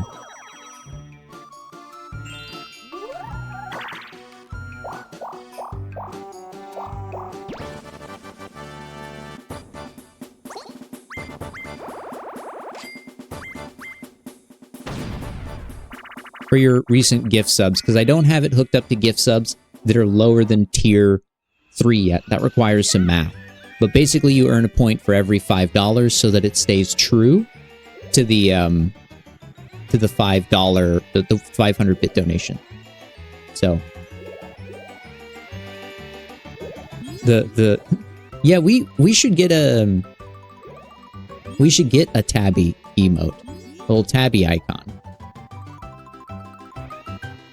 I know there is she has worked on a Merc Lab one. We were thinking about that being the animated emote, and Merc would have a little vial of bubbling liquid. So that could be fun.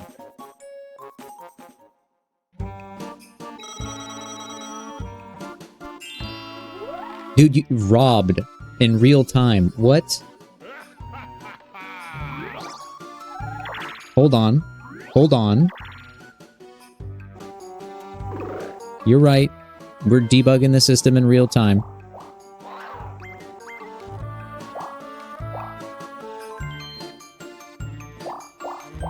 That is an old command that I'm fixing.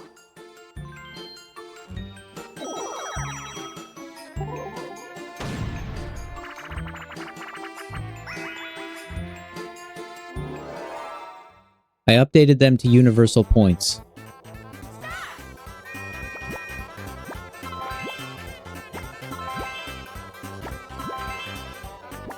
All right.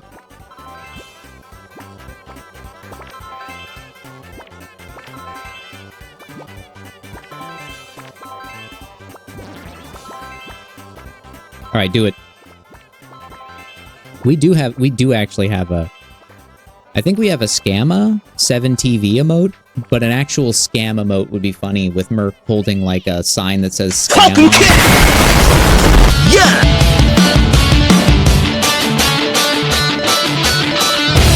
In this world you've got to be strong.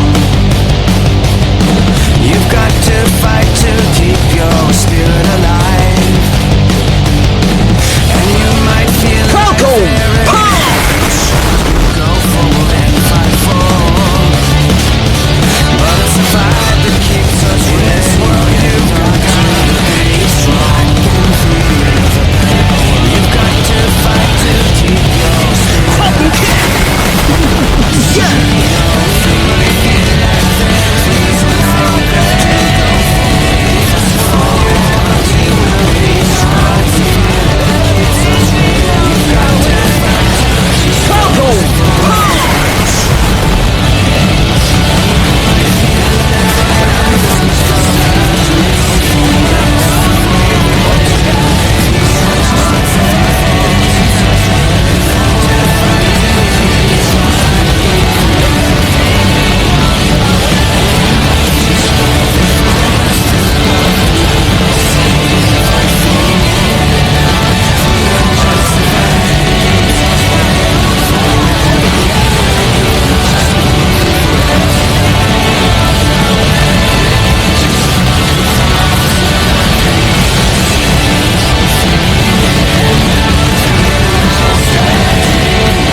System.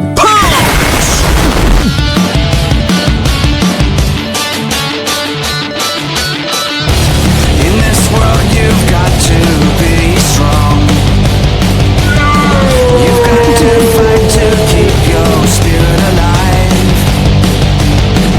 And you might feel like there's nothing left to go forward and fight for. But it's the fight that keeps us ready and on guard. Even I can feel the power.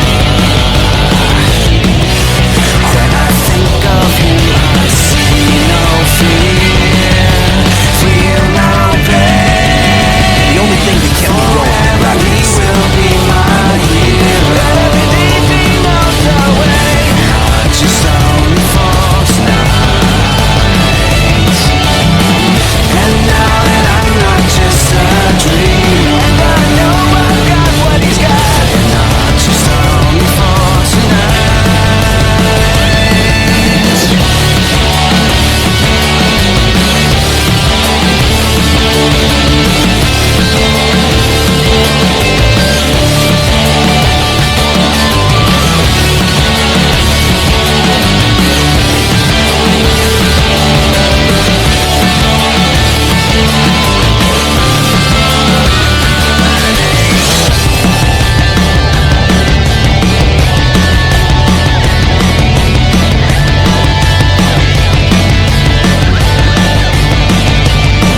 going insane before it gets blown up. Dong was going insane. He had 10 stars. He was crushing it. Dong was on super... whatever Dong's on. He was in full Dong mode. Oh my god.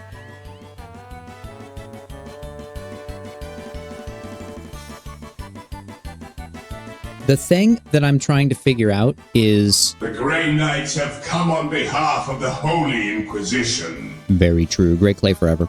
Grey Clay forever. That's what I was going to say. Nice! Thank you. Thank you, Boppet Guy. That's what I was trying to say. The way the points... The way the points are currently deducted, there's an issue there. So Monka, I believe, should have 20 points. Because you had 22 and you used 2, or did you use 3? I can double check in the... Is 19 correct? Is what I'm asking.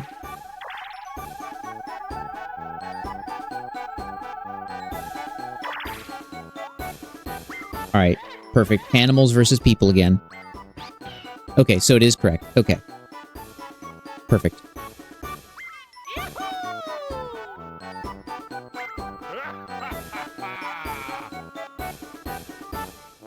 Alright, put your coins in. Sorry, I forgot. I forgot to put the Gamber on. You're right. We'll pause.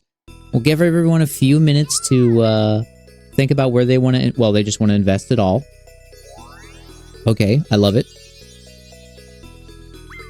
That's what I would do. Except I can't invest coins in my own gambas, sadly. Posture check? Yeah. Slow down there, cowboy.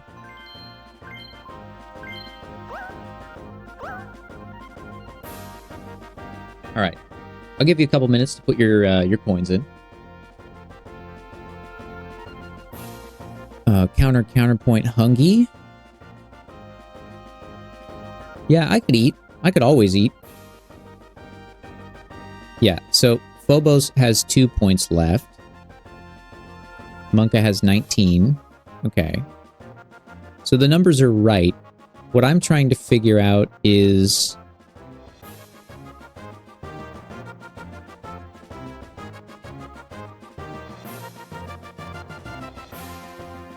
Let me look something up real fast.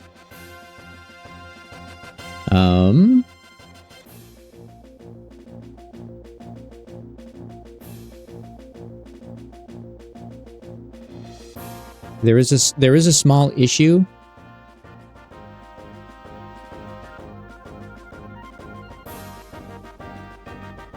Oh, Monka. My wife asked me for nachos. Mrs. Merc was like, make me nachos. Well, actually, Mrs. Merc was like, I want to get these cookies from the store. And I was like, let's go. Because I literally don't think I've ever said no to her more than once a year. She was like, let's go get these cookies I want. And then we'll make nachos. And I was like, oh, okay, sounds good. So we went to the store. We got these cookies. We got some stuff for nachos. And I came back. I made tortilla chips in the oven. I made homemade pico de gallo. We got some refried beans, and then I basically cooked up some chicken and chopped it up, got it nice and crispy, and you know, we made some tasty nachos for dinner.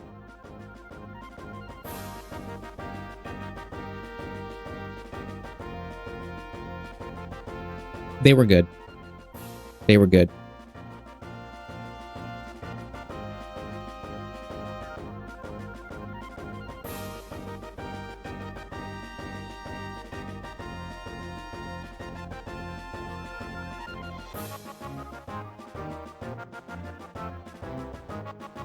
Okay, I fixed it. Okay. The problem was the system was not deducting your points when you !Falcon punched until the actual song ended. So in theory, if you had one Falcon punch point or one command point, you could, in theory, !Falcon punch and as many times as you wanted, but you would end up having an insane deficit of points at the end of it. And I was really scared you guys would figure that out. I was really scared you were going to figure it out and go ape shit. So I fixed it. If you use a point, it will immediately be taken away.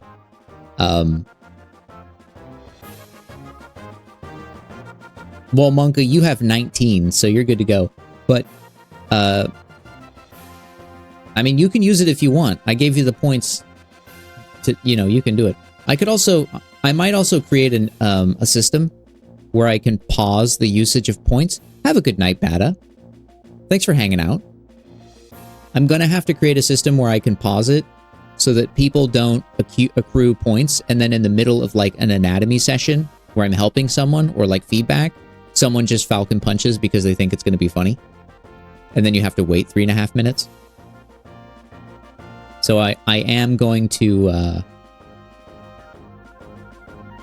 have to put a block on some of those things. I don't know how to do that yet, but I am going to have a mode. And we'll have like a piece of text come up on the screen that says that like commands are blocked, so you can't abuse it. So you're saying abuse it? All right, gamblers. Gamba go. Gamba's a go-go.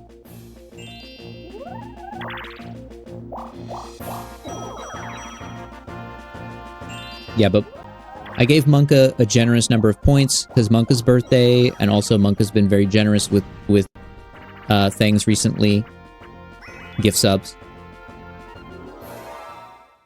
So...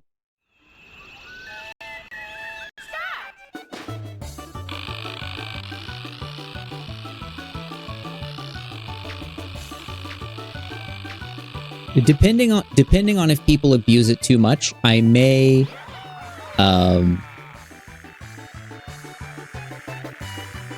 I may make it so that there's like a limited number you can use every few hours so that people don't go absolutely bananas. Why doesn't anyone ever listen to me? I'm gonna leave it free reign and just believe in y'all.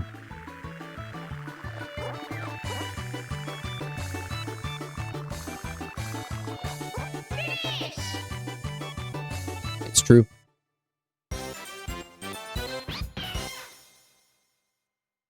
Those nachos tonight provided by Monka.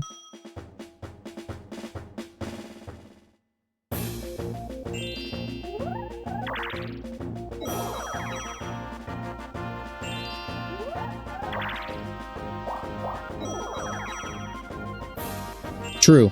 True, Vic. Very true.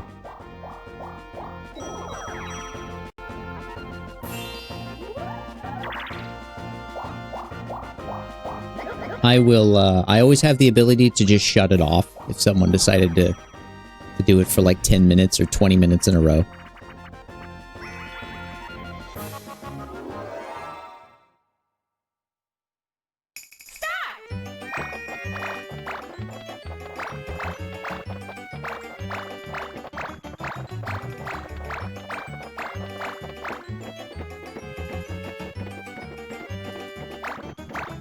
We fixed the lumps. Alright, I might be able to just merge this all together, honestly.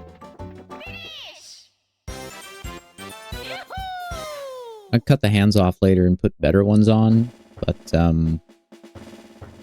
we might just smoosh them together.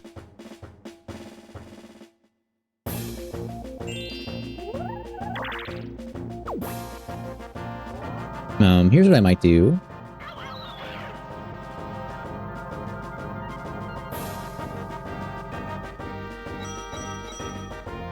That's true. They sacred.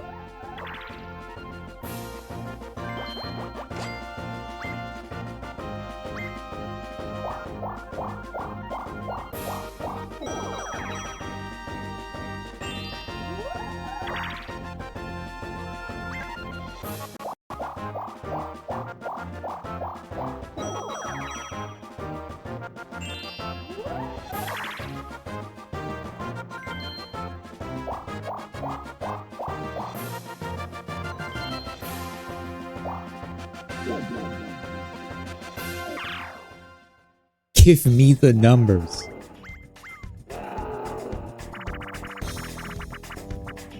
Well, here's the thing. Here's the thing. If you've been given a gun in this stream, if you're a lawman on duty,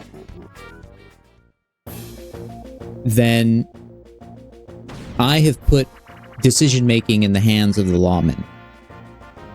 And in most cases, I will stand behind... In every case, I will stand behind Vic and Phobos in any decision they make. If they blast you, you're blasted.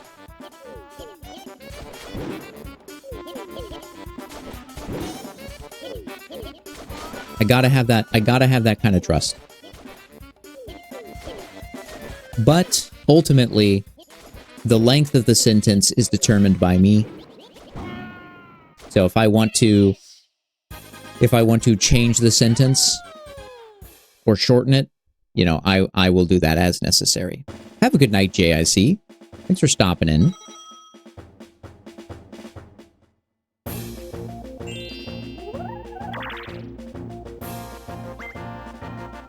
Sleep well.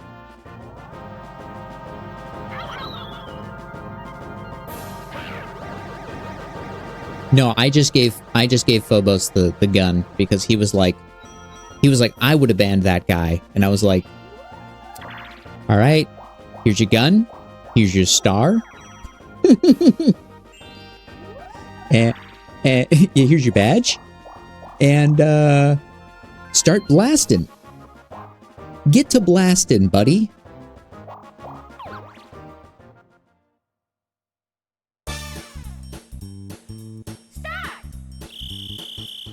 But it turned out that Phobos was a long-running, experienced moderator that has been doing a fantastic job. Same with Vic.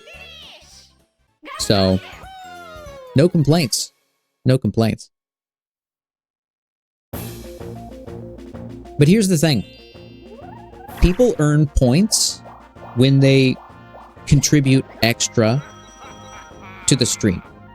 So, when Monka was donating chunks of 500 bits to blow up the stream, when Nuggy was donating, that was all fantastic support that helps me continue to run the stream. I reinvested some of what you guys have given me back into the stream for more gift subs for people to enjoy and for more emotes for us all to enjoy. So it all goes back into the stream in one way or another. It either goes into the stream or into Mrs. Merc's mouth. In the form of food or boba tea. She gave a little yay. So that's always good. So the way it is now is that if you are a supporter and you help generate that support, you know, if you subscribe and you're part of the stream, you get access to the feedback, you get access to the Discord, you get access to the gaming, you get access to hanging out, you get priority on stuff. That's all for just a simple sub. But if you want a little extra, if you want to help support, then, you know, we got the goodies in store. That's basically what I'm trying to say.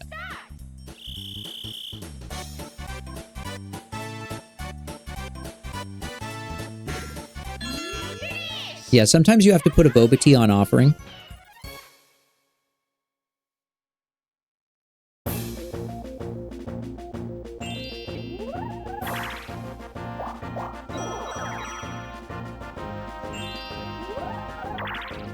The first time I had boba tea, I was unimpressed, and I did not have boba tea again for probably... my gosh.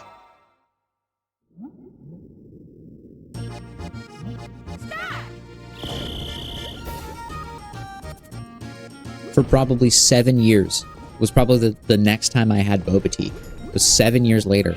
And I was still unimpressed. And then a friend of ours took us to go get boba teas. And she took us to a boba shop that had these really, really good tapioca balls. Brown sugar tapioca balls, which was just amazing. Amazing. And I was like, I get it now. I get it now. Keep them coming.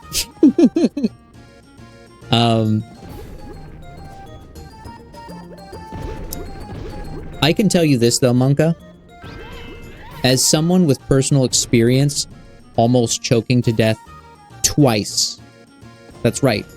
I, Merc, have almost choked to death twice in my life. I'm not going for a PB of 3, but I have almost choked to death twice. And I can tell you from experience, you're not going to choke on those little boba balls. You won't.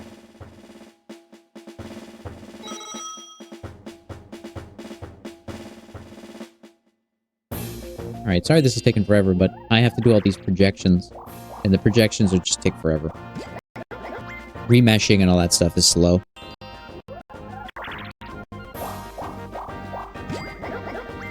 As you can tell, as frames die.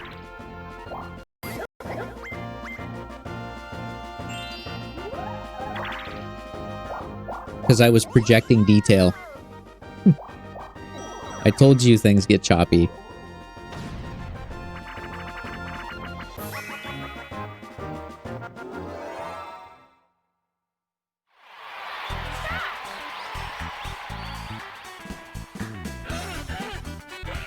That sounds amazing. I'm a huge Oreo cookie shake fan. I had one of those recently. I'm a cookies and cream fan in general. Like if I see a pigeon that's cookies and cream colored, I'm a fan. If I see a cookies and cream candy bar, I'm a fan. I had a cookies and cream thing in Japan. I don't remember what it was. Oh, I had like a cookies and cream, like pancake or something.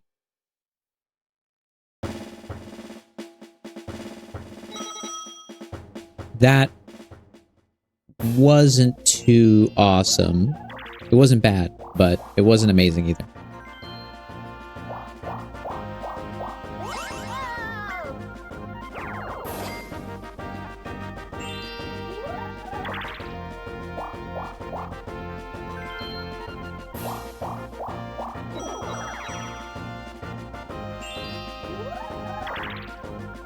Let's clean up some of these edgies.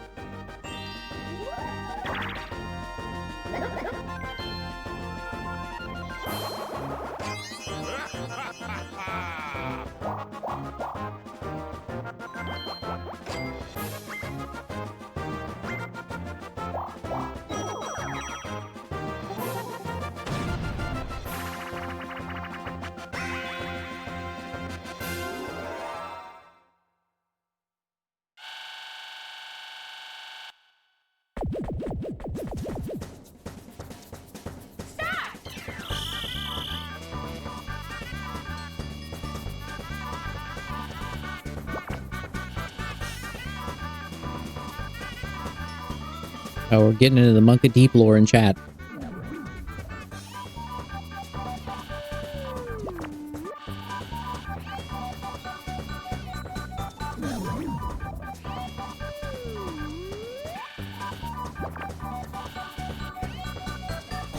Speaking of tears, we haven't talked about the lacrimal gland in a while.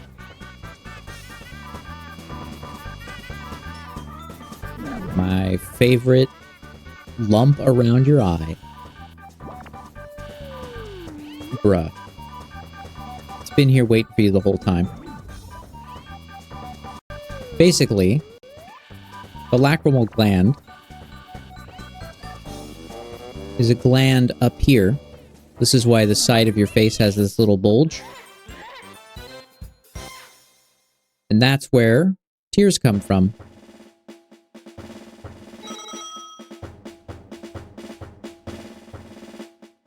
They're stored in the gland.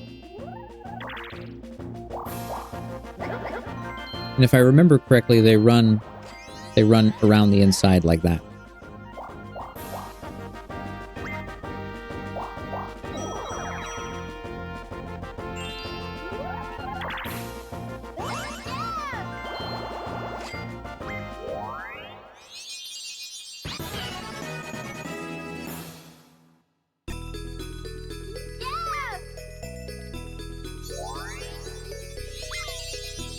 Yeah. Yeah, that's this. So when you get punched in the face and you start to cry and you have tears, it's not because you're unmanly. No. It's probably because they pressed on the lacrimal gland and that gland is pretty sensitive and tears came out. So it's manly to cry. Confirmed. You heard it here on the Merc stream. Crying super manly. In fact, if you got punched in the face and that's why you're crying, that's pretty manly.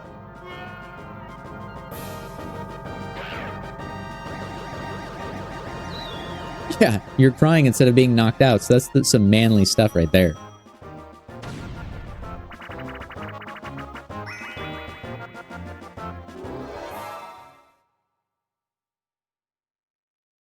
Classic man logic.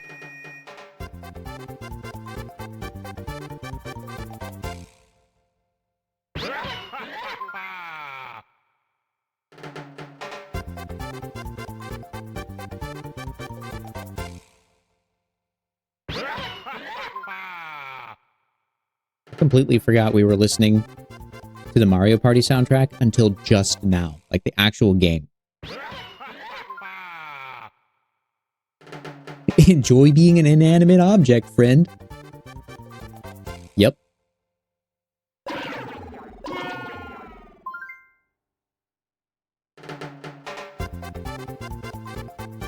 We give her a fish butt. I'm no coward. I'm no coward, and I have no shame either.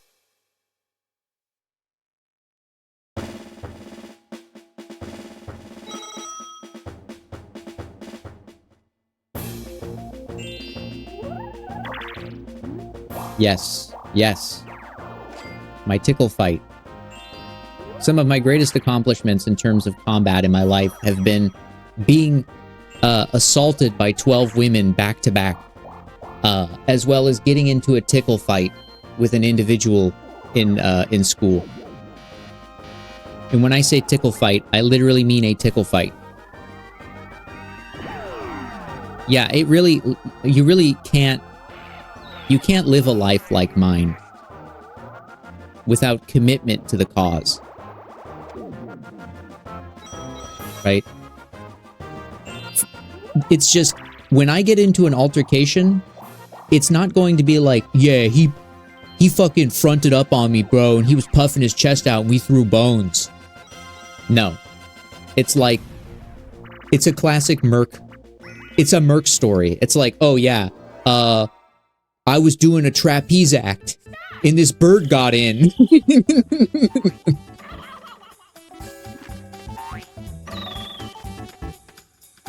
You just never know what the fuck is gonna happen.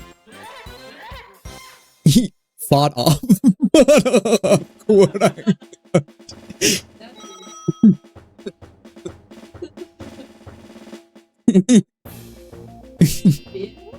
yeah, I wouldn't use the I wouldn't use the words fought off.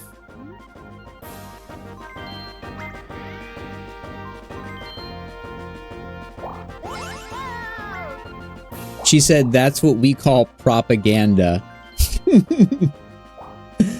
A spin, putting a spin on it.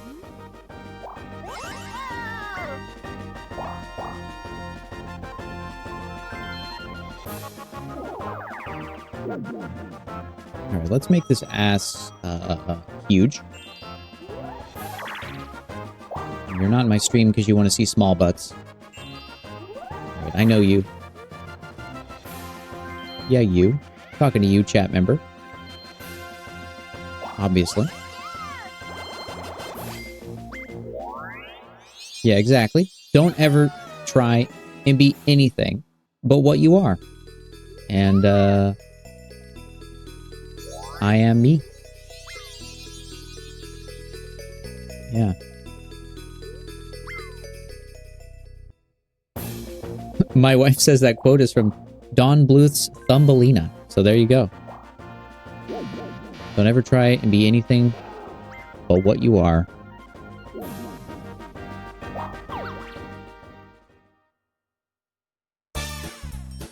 How many subs to beat your biggest butt record?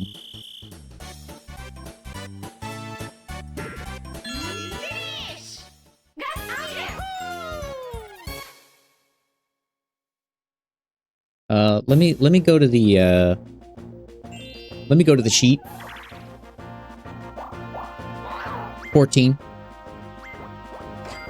Oh, we need to update we need to update the label. We got a new sub goal now. I guess I could make real sub goals instead of using my text editor.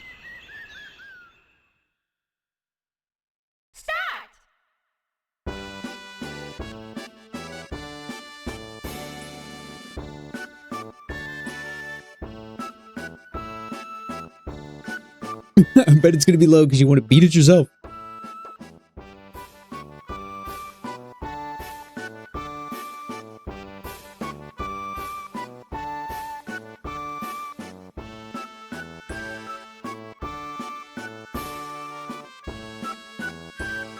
Let me look at my goal here. I don't know if we're gonna make it 125. That's a lot to ask for.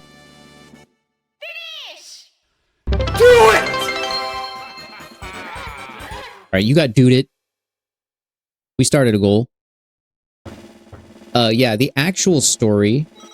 Make it 105. Then I have to cancel it. Okay.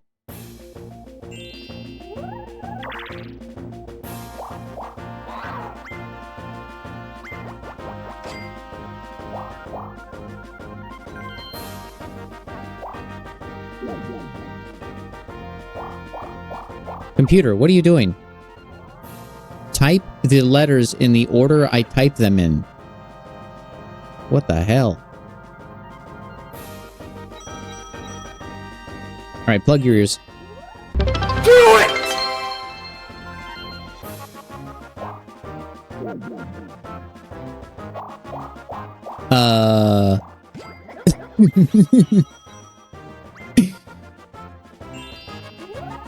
Yeah. Internet boomer. Child of the internet?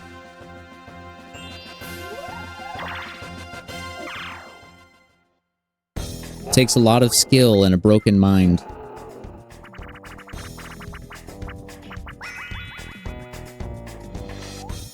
But yeah, I went to a bar in Japan called the Muscle Girl Bar, or Muscle Girl Cafe, something like that. And I bought some muscle bucks. And, the women slapped me in the face. What are you gonna There's a couple do? videos of it. I wasn't gonna do anything. I was just there to enjoy it, Leon.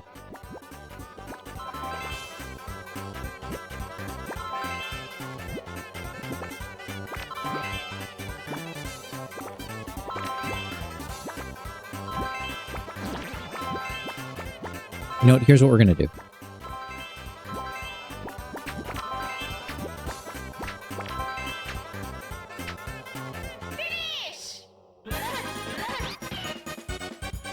We're just gonna restructure. But Merc, it looks weird.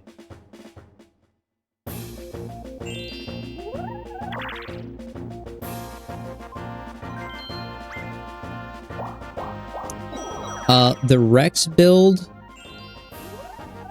I'm predicting that, let's see. The Rex build is probably going to have to be next year. Early next year. Because the Rex, the plans, the DARPA chief's plans for Rex designed by Otacon, they're going to be on a boat somewhere. I have to ship everything I own to the Netherlands, brother.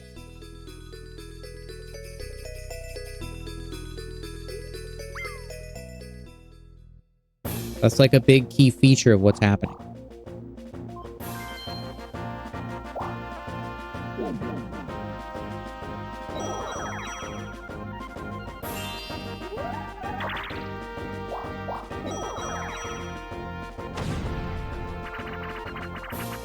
I leave in August, right? I leave in August.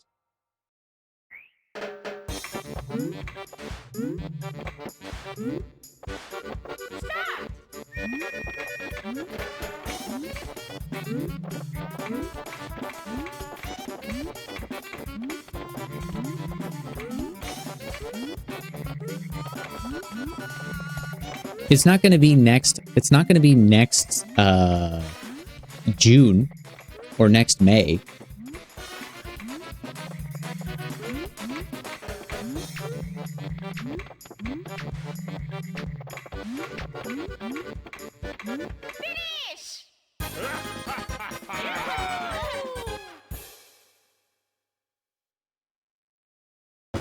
It's probably going to be like spring. Like, it'll probably be late winter or early spring.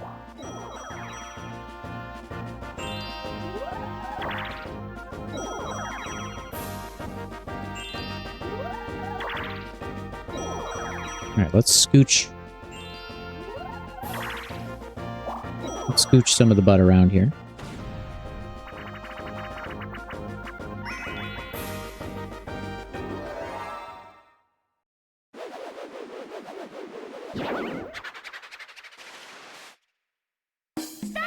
Was that last night or the night before last?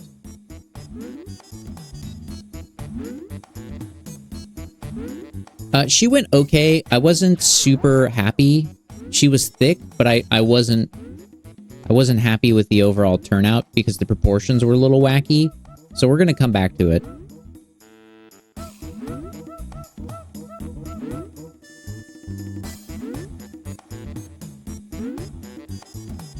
All right, time to show you my super secret trick.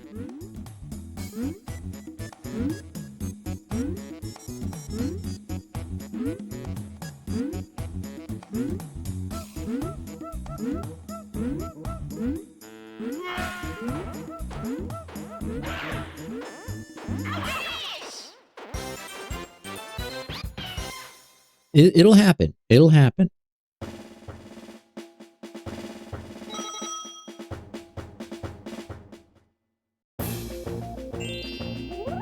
It'll happen.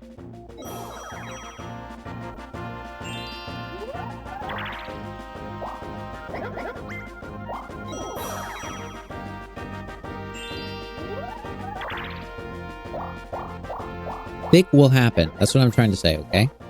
Everybody be cool. Like... You right? Like my little trick? Pull the shape from the inside. Okay.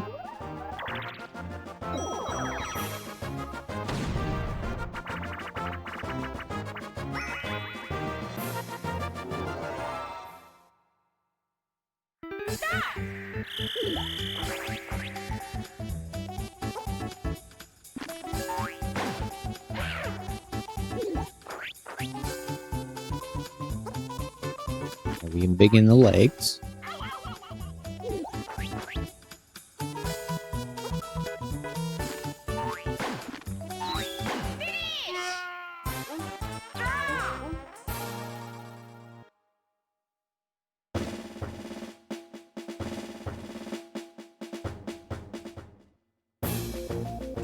The only thing between us and total anarchy is Booba forever.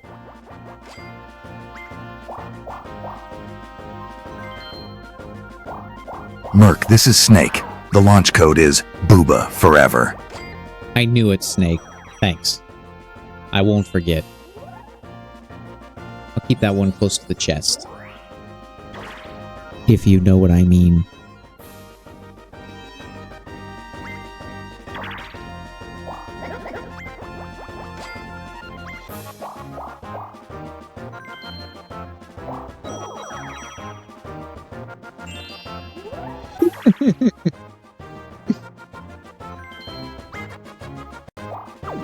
Right, actually, what did you mean?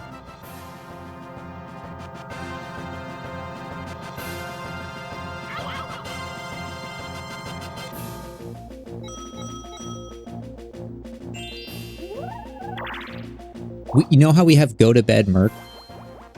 We need a go to bed Vic. Go to bed, Vic!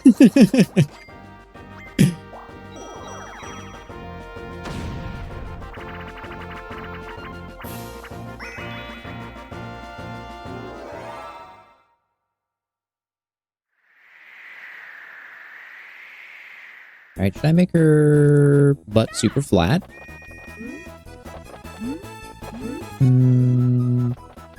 Yeah.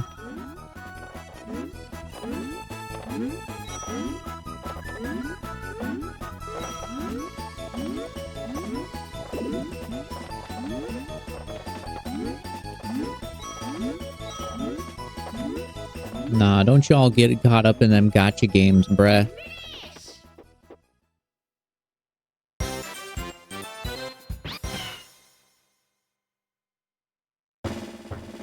That's why they call them gotcha games.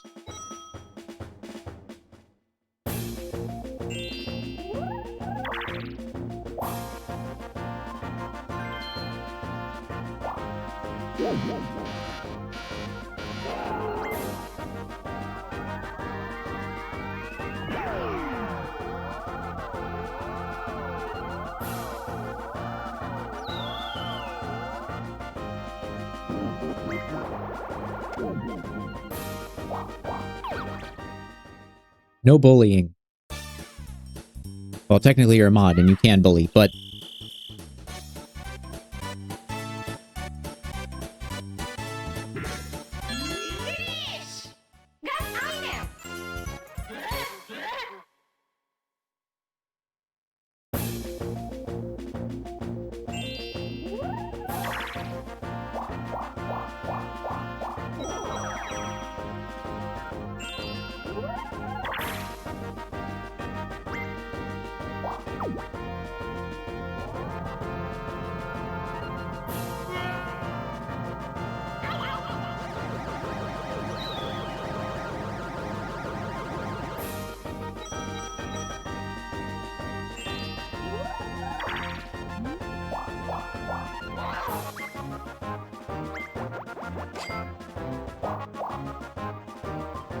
Now let's increase what I call the resolution, because that's what it's called. And slap around on this for a little while.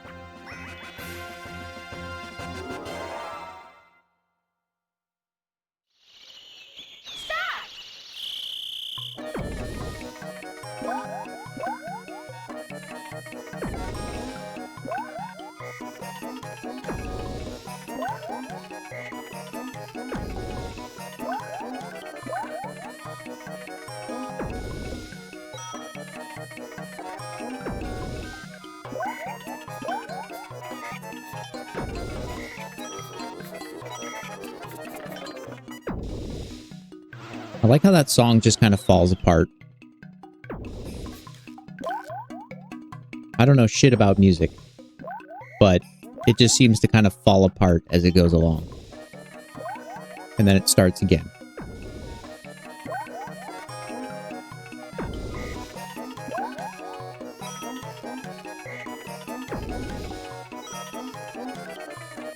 See, here's the secret, okay?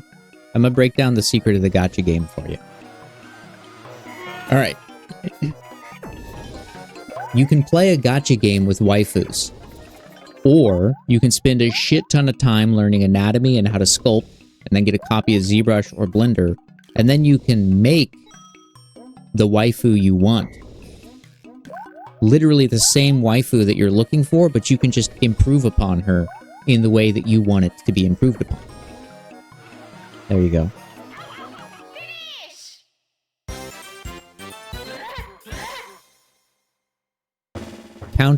Counterpoint, you look at all the art online because it's all out there for free, and then you just make the art and you save money?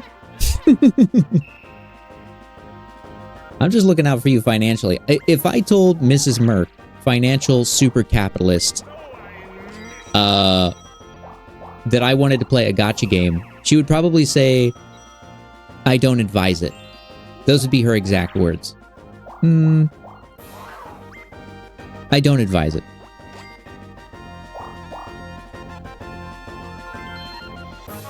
Then I would show her Noir in bunny suit, and she'd be like, all right, let's play.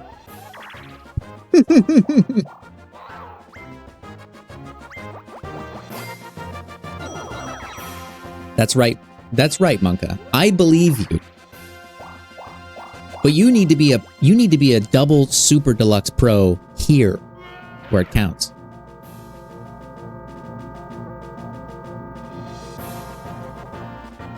You could spend your money anywhere, but I let you spend it here.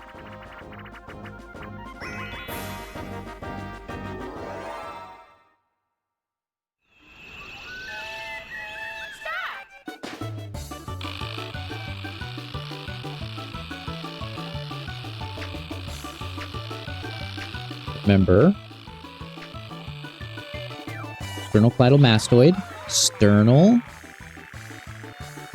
What does that mean? Connects to the sternum, not the head of the clavicle. Sternal,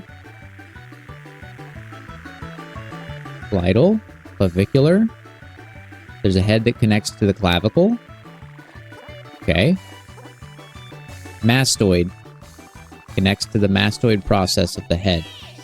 The muscle literally tells you what the fuck it connects to and where it goes. All right, so learn your anatomies, okay?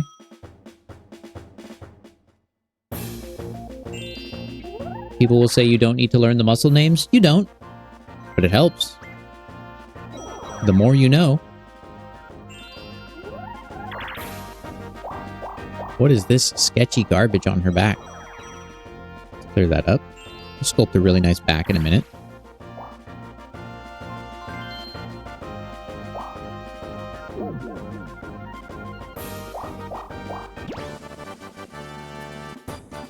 It's 3 days, so we put it in the shadow council. Let me peep it. You know, you can post whatever you want in the server. Hell yeah, brother. Let me click on that. Is that 3 day?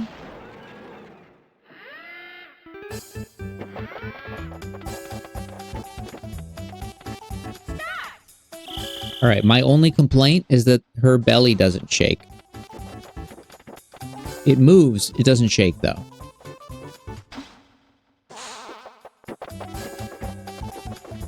I'm just gonna lodge that complaint.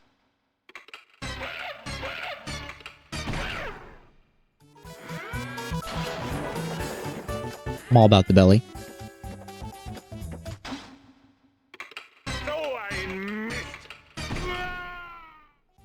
Sucks to suck, Wario. Get lost. Oh my gosh. Yoshi, pull this one off. Come on, buddy. Don't leave me hanging. Classic dog.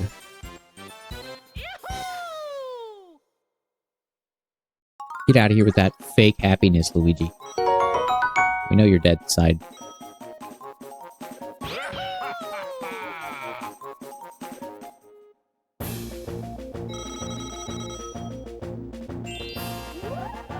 Oh, did Jesus ask a question?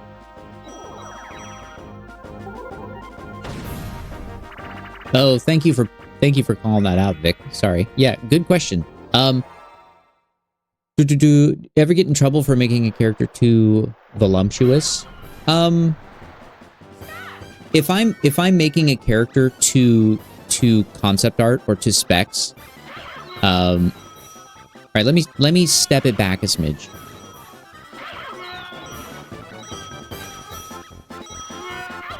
When you work in the game industry as a character artist, you are not going into the industry as a creative, if that makes sense.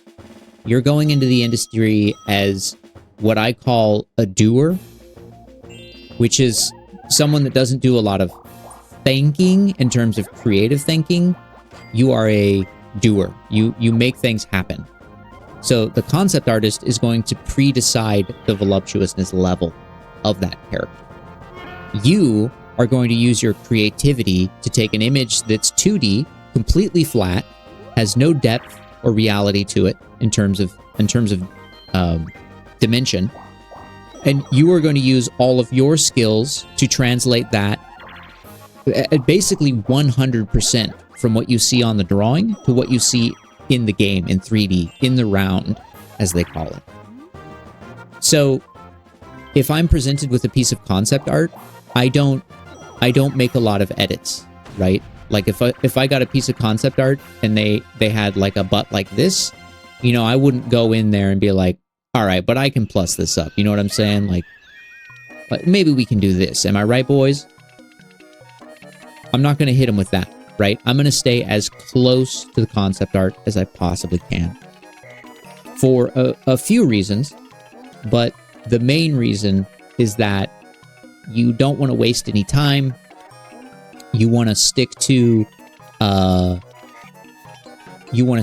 timelines. You want to stick to your goals, and you also don't want to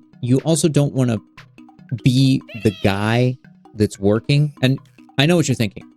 You're thinking, Merc's about to say, you don't want to be the guy that makes like every character have huge titties. No, I want to be that guy. But when you're working in the industry, you don't want to be the guy that constantly strays from the concept art.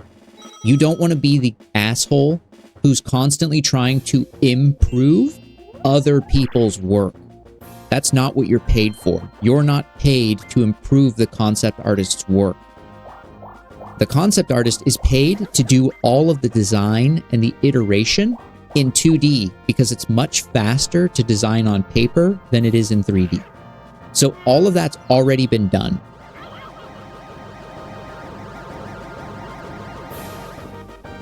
We're assuming that this is a competent pipeline, by the way, and that the concept artist is not completely incompetent. They exist. There's plenty of places where it's bad.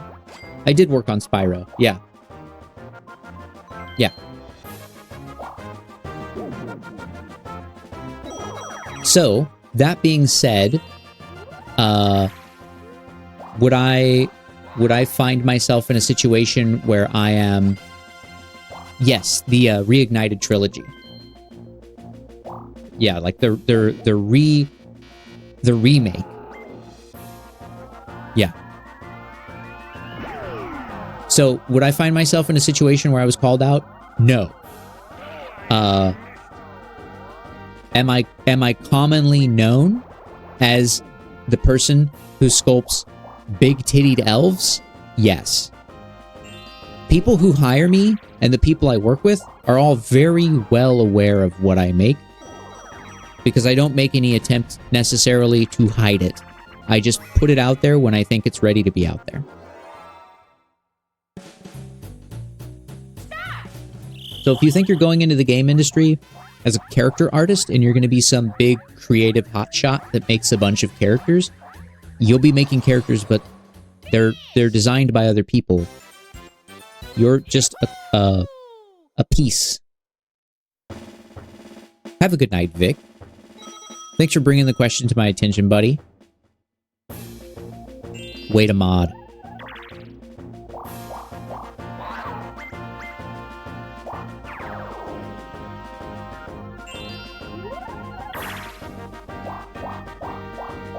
Let's put the curve. Put the curve in here. Yes, I regularly use the term, "you are just a wrist."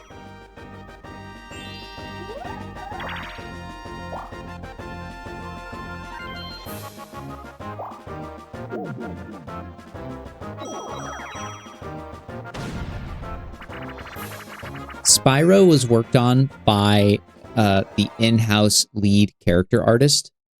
I worked on things like monsters, NPCs, Norks, and I also worked on the crystal dragon material that you see all the crystallized dragon daddies in. Because I can do lots of stuff.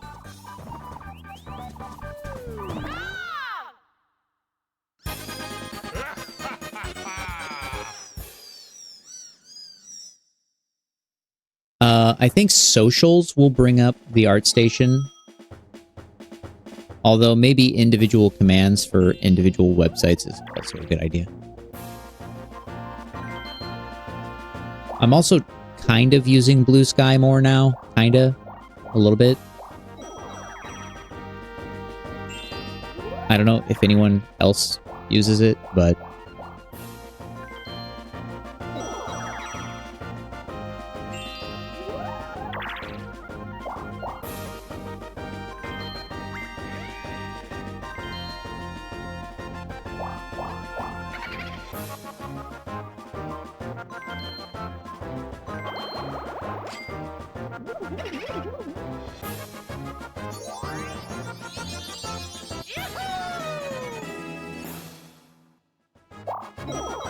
I need to... There's too much shit going on here.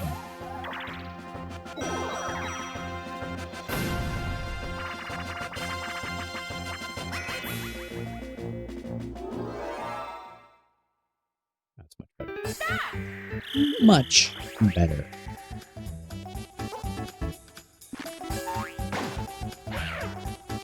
Yeah, if you're looking at my ArtStation,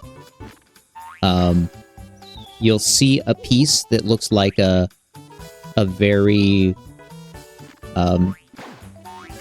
busty, decrepit priestess woman covered in robes and stuff.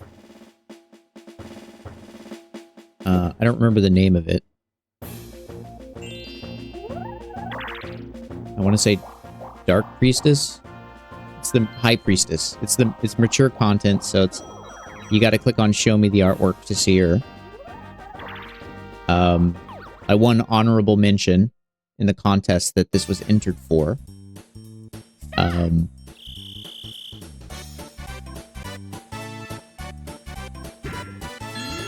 So yeah. Super fun piece to work on. That is the piece. All right, for context, for anyone that wants a job in the industry, that piece, the High Priestess piece, I'll just show it.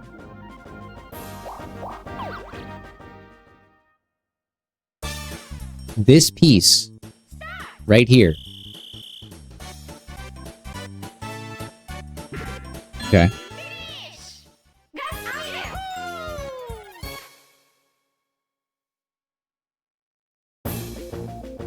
This is the piece that got me the job for Spyro.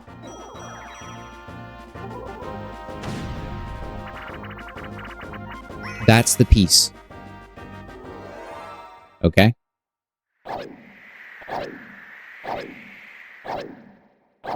So this is why I say, just make the art that you want to make.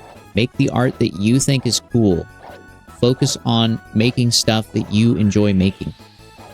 Don't try and make what you think other people want to see. That's how you lose. That's how you lose, right? You look at that piece and you think, you don't look at that piece and go, this is the guy that needs to work on Spyro. Guaranteed, none of you are thinking that when you see that piece. Right?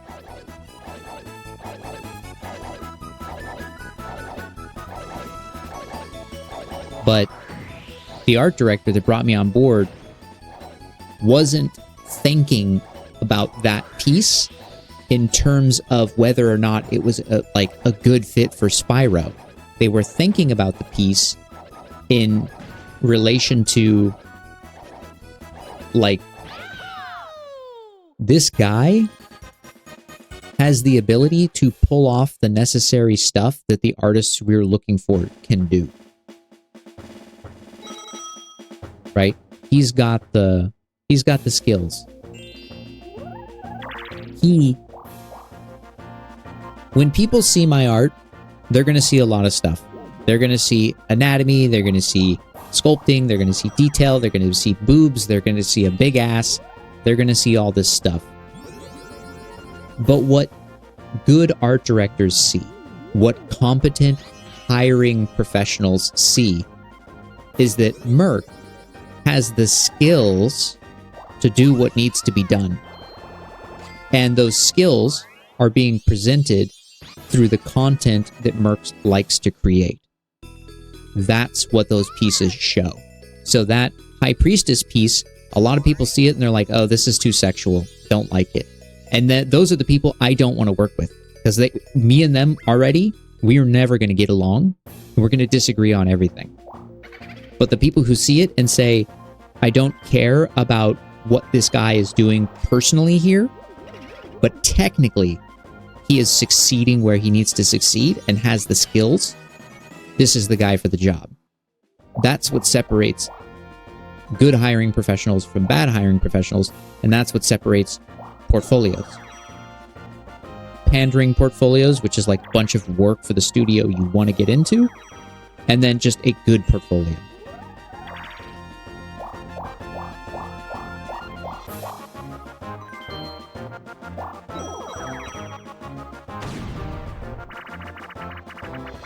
Yeah, I mean, that's exactly what you have the privilege to do, Phobos. You can just show whatever you want, whenever you want, if you want to. Otherwise, you never have to show anybody.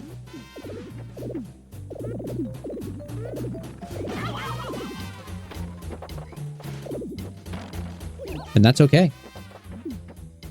It's your art, you know? Did you send that piece to show them their skill?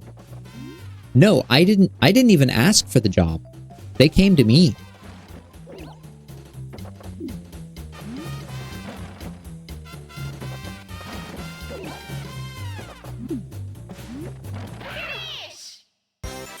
Spyro wanted Merc, not the other way around.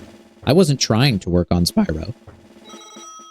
They were just like, hey, would you like to be a part of this project? You have the skills. And I said, sure, I'll do it. If you pay me. And they were like, oh, we're Activision Blizzard King. We've got the money.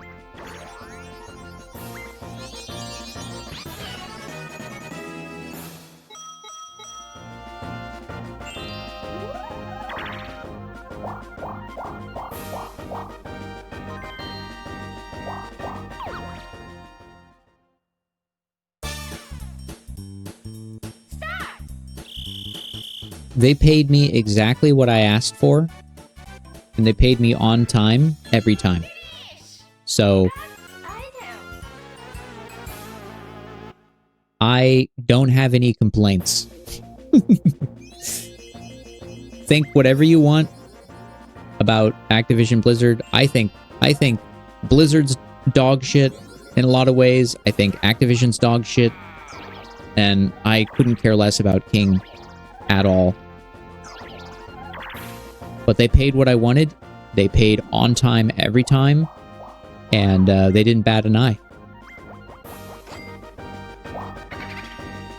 And I helped them get their game done.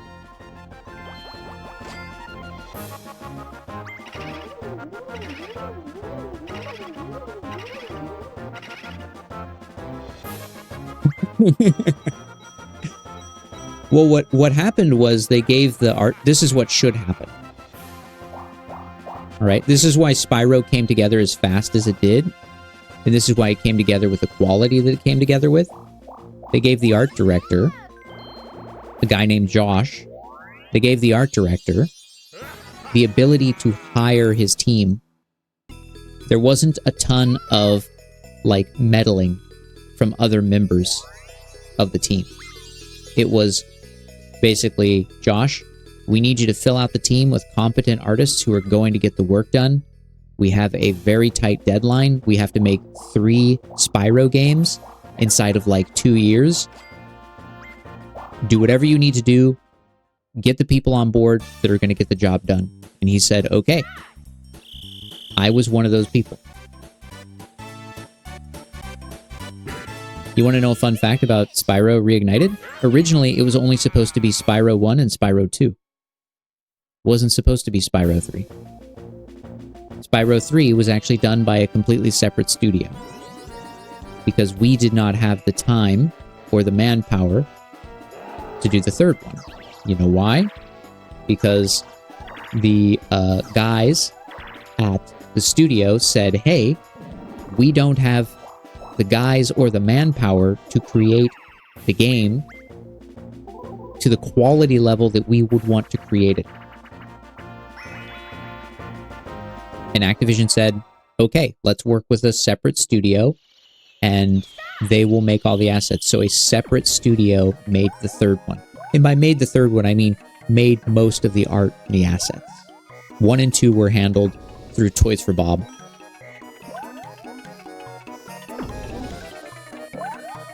But Josh, competent, smart, very good art director, saw my work and said, this guy's got the chops. I'll ask him, hey,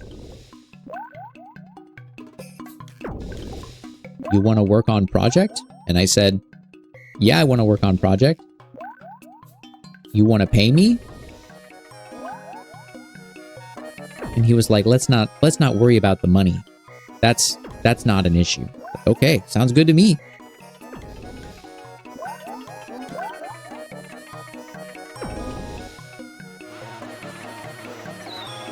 Have I played Spyro? Yes.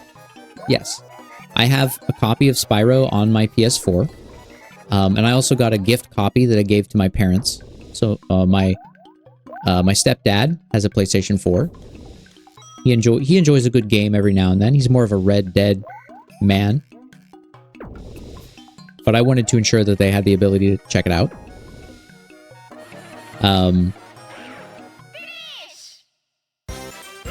So yeah, I've seen my characters in the game, and yeah, it is actually pretty cool to see them as part of the game, to see them as NPCs, to see them as monsters running around. It's actually pretty cool.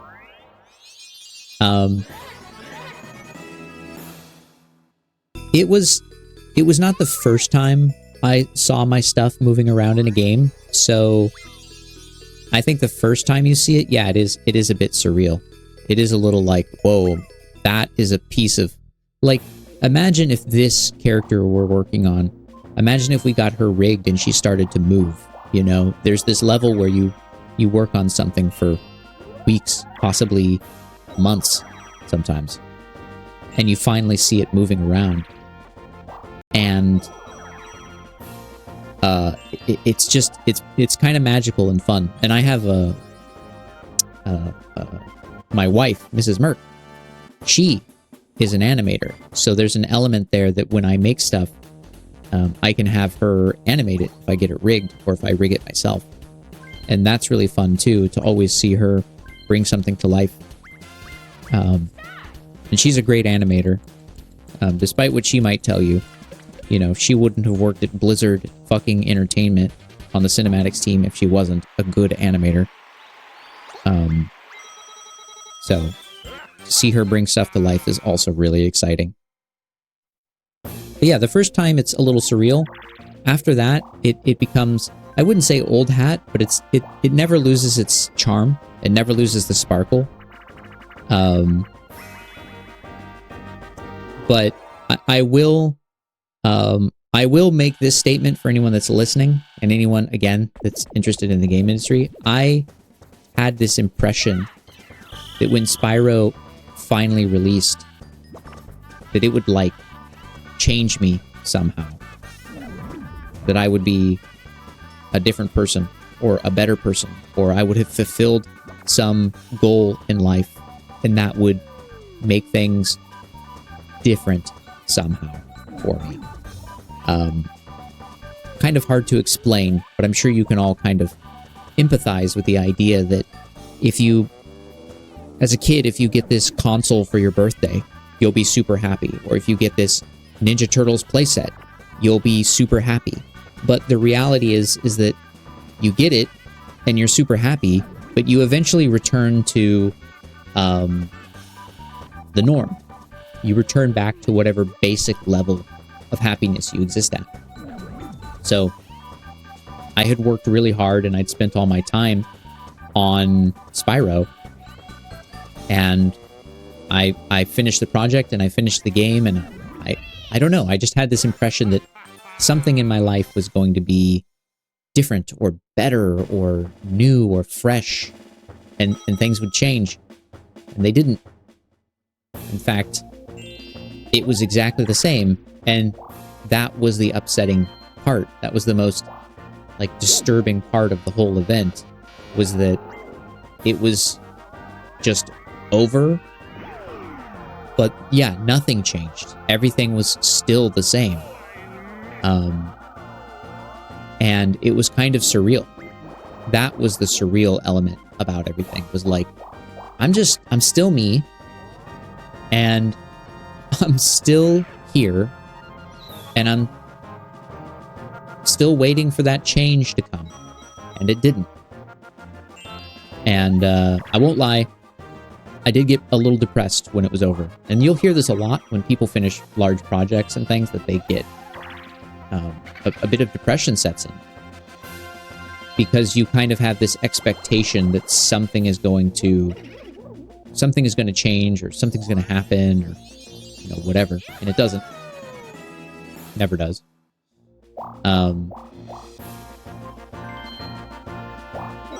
So yeah, that was the end of Spyro for me. Kind of left me in a bit of a daze. Imagine working on a game for 5 years? Yeah, I can fucking imagine working on a game for 5 years. The game I'm working on now, by the time I'm done, I'll have been working on it for about 4 years. It's a long fucking time to work on a game. It's a long time. And yeah, so when Spyro was over, I expected to be different, but I wasn't. And to put the cherry on top, they actually spelled my name wrong in the credits. So that sucks. I still think it's funny that they spelled my name wrong, but everyone I've told has been offended on my behalf. And my mom, not my mom, Mrs. Merc was also upset. Mrs. Merc was much angrier than I was. Yeah, she feels a rage and anger that average humans could never know. So yeah, that was a bit of a shock, but also kind of funny. And I mentioned it. I actually sent them a message too. I was like, hey, by the way, my name's actually misspelled. Like, it was, you were fucking nailing it on the checks every month, but you somehow managed to misspell my name here. You know, maybe in a patch or an update, you guys can just correct the spelling. And they were like, no, actually, we can't. That's not going to happen. I don't know why, but they just were unable or refused to do it. So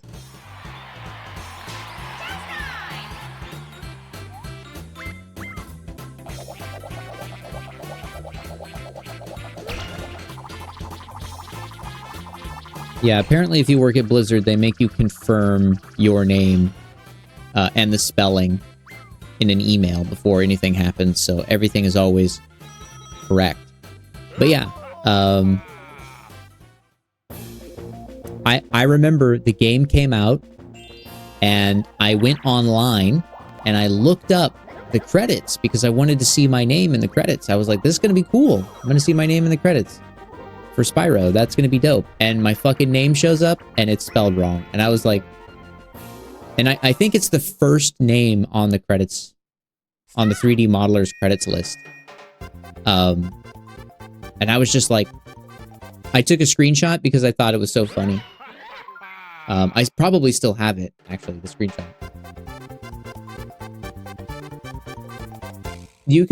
People can find my name on my ArtStation and blast it all over the place. It's very easy to find MercurialForge's real name online. I don't say it very often, but it's very easy to find. Because I am a real human being that exists and works in the industry. But yeah. So that was another thing that kind of left me sour.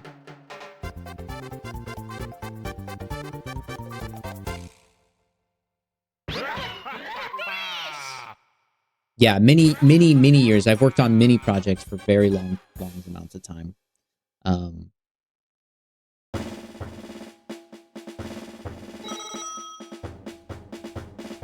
Is there any game you wish to get the chance to work on? At this point in my career, I'm not really looking for...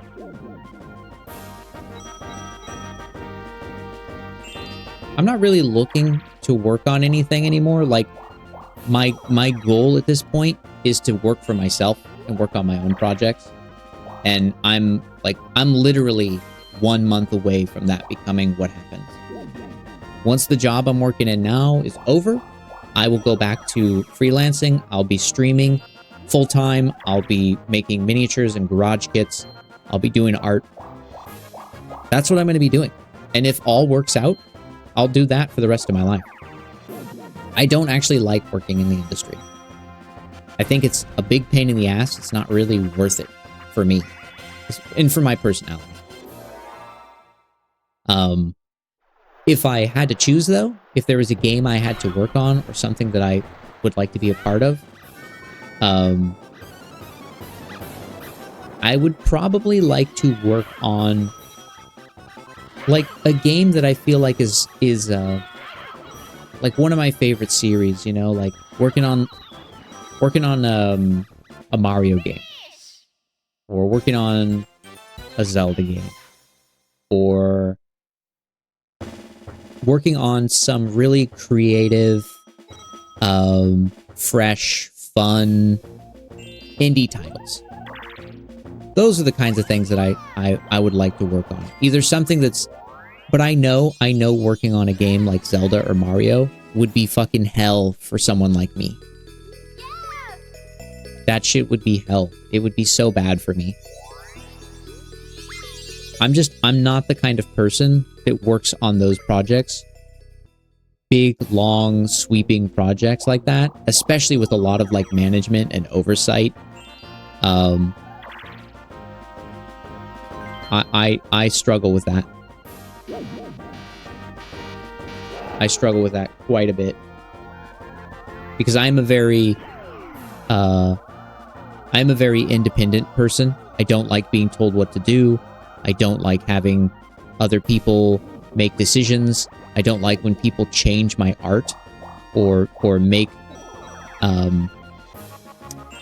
edits to my art when I think I've put in enough time and effort to make decisions that I think are good. Because when I make art that I try to put as much quality and effort and thought into my art as I possibly can. And the industry doesn't really thrive on that. It thrives on other people putting thought into stuff and you just performing. You just enabling those individuals, right? That's why I call it... That's why I call the insectoid, welcome in, and thank you very much. That's why I call it being a wrist, right?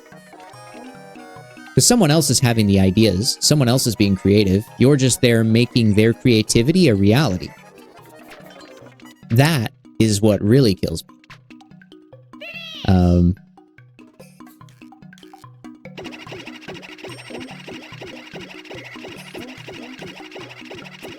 Yeah. They had a record of spelling my name right quite often, and then they fucked it up at the very end. So, a little embarrassing. I think it's funny. I don't really care, but I know everyone I told was very upset and offended on my behalf, which I appreciate. It means I got good supporters around me. Like a Legacy of Kain title. Yeah. The Japanese do have a very crazy work ethic. Do not dismiss how insane the American work ethic is. We just fucking love to stress ourselves out.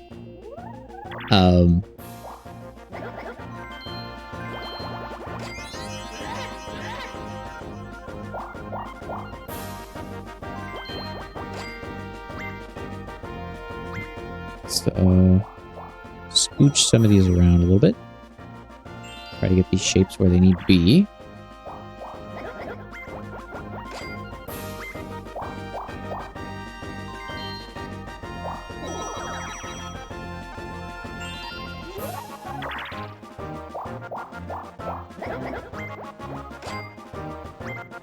What's going on here?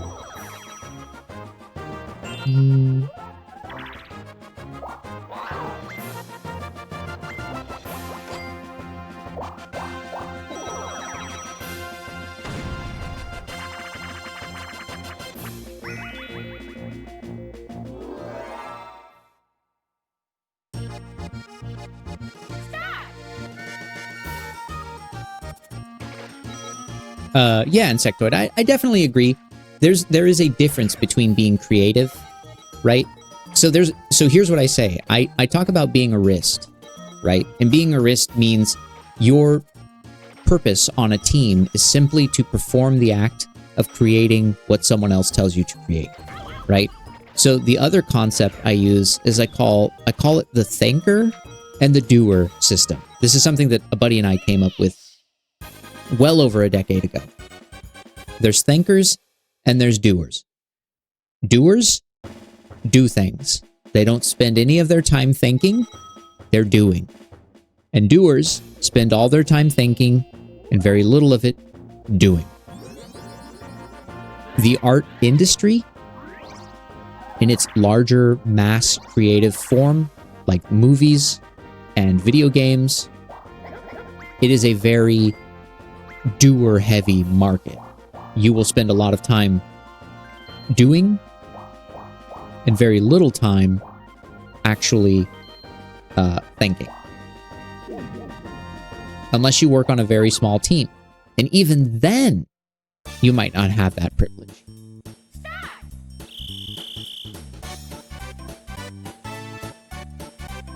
But the reality is, I say this, I've said this, and I'll say it again,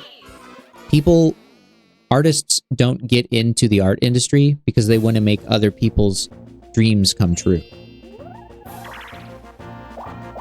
Sometimes you do. Okay, I would say it happens. That's not completely true. It will happen, right? There will be people that are like, I just love making art. I don't care whose art I'm making or concepts I'm working from. I just want to make art because it makes me happy. But that is not me.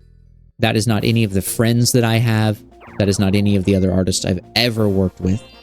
Those people exist, but I don't know where they are because they're not hanging out with me. Okay? Let me fill this in.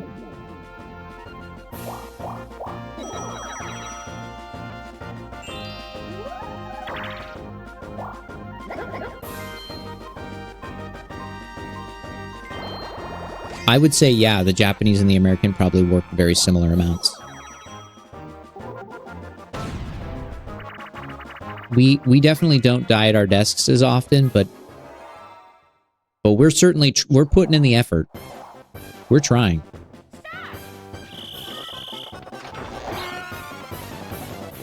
What's expected in each country? Yeah, exactly. Yeah, that would be the big difference.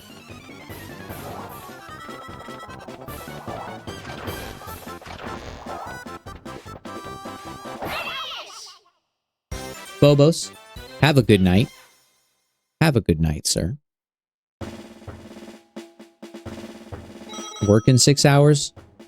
Yeah. Get a little sleep for that. Rest well. I'll see you next time.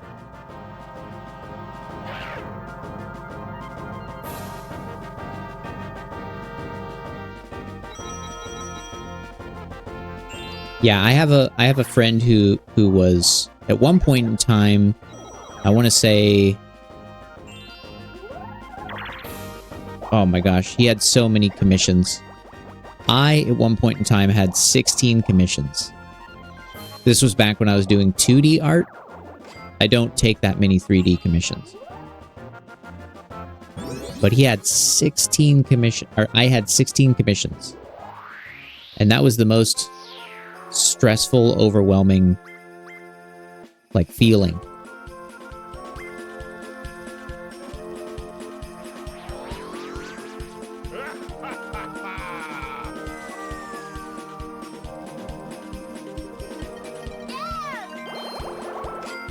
Very, very stressful. I Get out of here with that garbage, Wario. Miss me with that.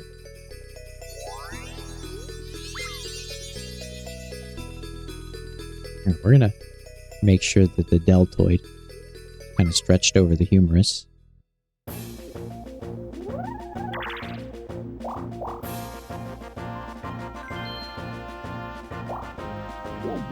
Why not take one commission at a time?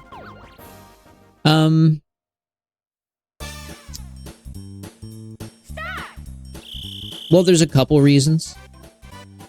I typically take commissions in sort of one-off collections right now.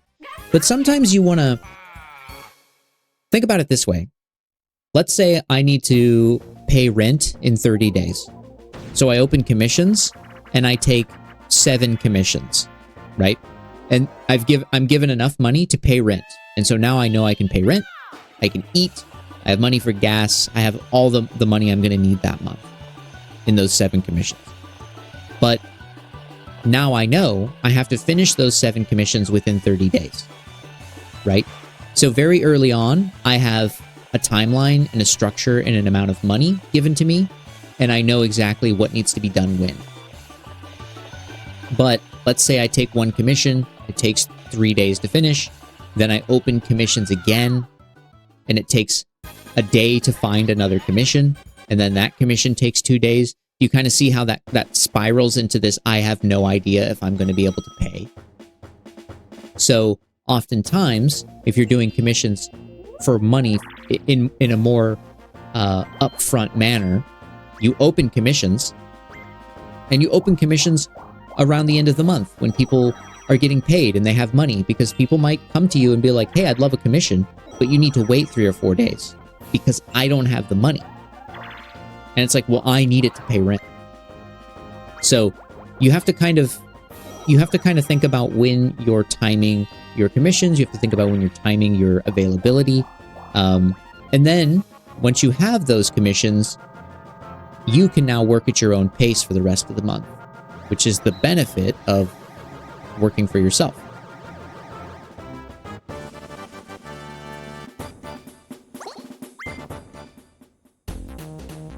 At least in my opinion, that's the benefit. And that's one way I tend to take advantage of working for myself. So I like being in control of that time. Let's do this.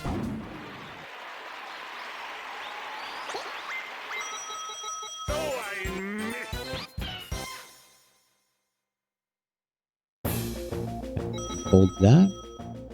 Soften.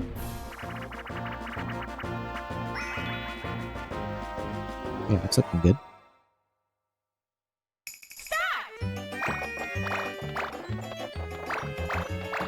Throw some of that in.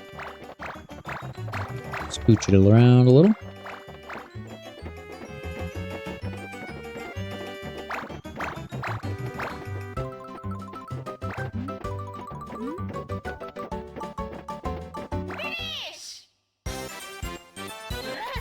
Have I made one-offs and sold them?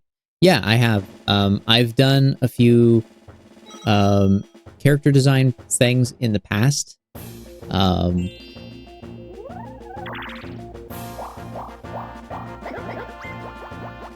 Oh, shoot. Don't do it that way. Give me 1 second. There. Yeah, I do enjoy sort of designing things and selling them, and that's what I'm working towards with my own creative endeavors at the moment. Is my long-term goal is to be making really cool garage kits for sale for people to purchase and build and paint on their own, as well as maybe some miniatures for people who want to play D&D or just like painting miniatures instead of garage kits. And maybe I'll do like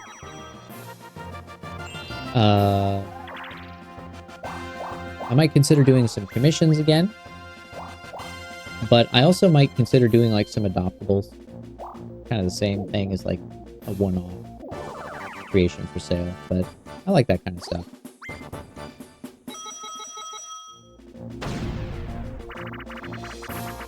And I know other people like what I make because I've been making stuff for a while and getting paid to do it. So I'm not delusional.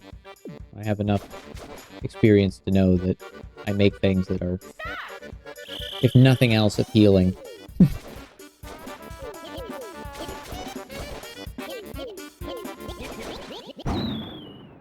Alright, let's soften this up now.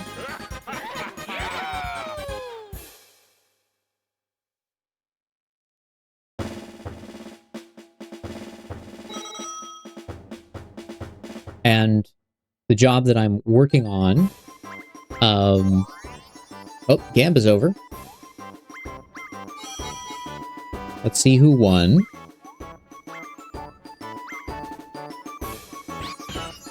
But yeah, depending on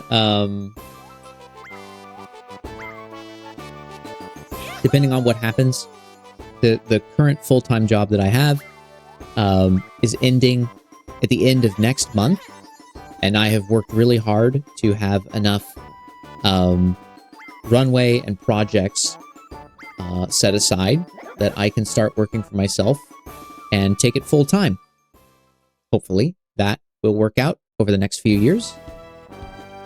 And that's my plan. So there'll be a lot of fun there. I'll be streaming, like, I stream basically every day right now, but I'll be streaming every day and I'll be doing a bunch of projects and working on a bunch of cool stuff. I have a video game idea I've wanted to work on for a while, so there'll be lots of art being created for that. That should be a really fun project. Yeah. Luigi, get out of here. Luigi, come on. All right, that's a red wax win. Yeah, I hate to see it. Let me double check.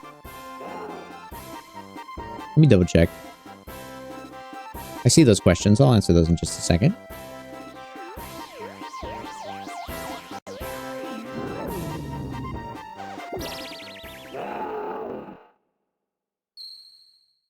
I'm pretty sure it was DK Yoshi on top. Yeah, that's a red wax win. Bottom row. Congratulations, red waxers. Congratulations.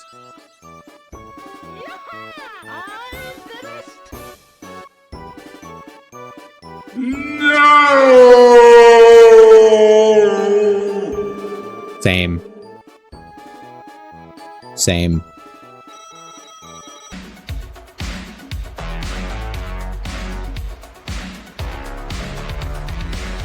How on earth do you price your 2D art and it be reasonable and fair? And there's a lot of interest in adoptables, especially in the writing communities where they look for characters to write about creatively. Yeah, actually, yeah, I found that a lot of people do adoptables for D&D as well.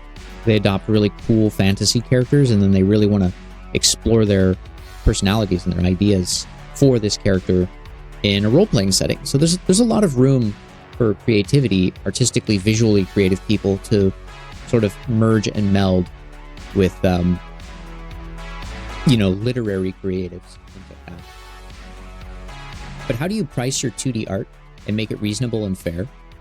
That's a great question. And I can give you my answer.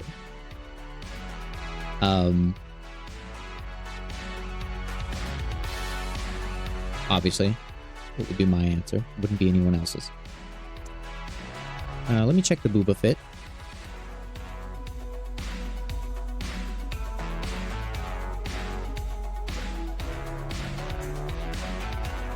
Yeah, I'm going to have to reset some elements here.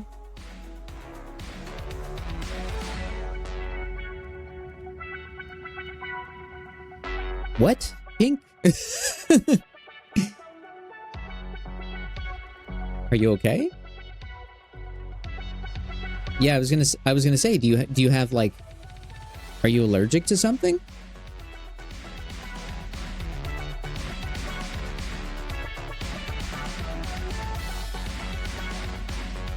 I mean, you're the medical professional, but I would say, like, are your lips hot? That would be my... Obviously, they're going to be warm. But I mean, do they feel like inflamed or anything?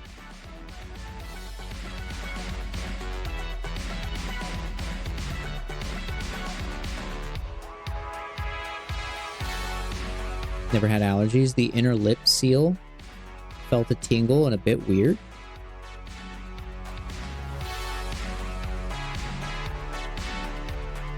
Mrs. Merc asks if you fell asleep sucking on your bottom lip, maybe?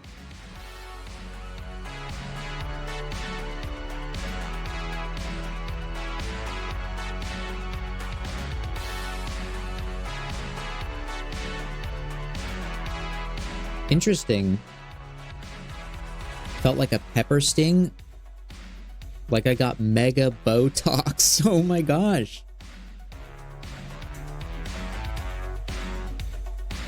Is like, are we talking? Yeah, like, are we talking 2 times the size? Like, I don't know. Like lip plumper. Yeah, did you eat anything? Maybe you ate something super spicy and you had like, I don't know. This is crazy. I'm curious what happened. I'm sure you'll be okay, but this is a wild story.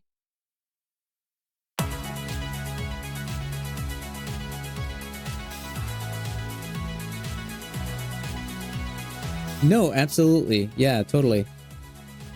You're always welcome to come in and rant. Just like, it's like you kicked in the door and you were like, my lips are huge and I have no idea what's going on. It's like, oh shit. Diagnostics team. Phobos is laughing. All right, he gets a few free laughs for sure. But then he needs to express like some, He needs to express a little bit of concern, but then also shake it off really quickly. You know? Like, oh man. You'll be fine. That's a classic husband move.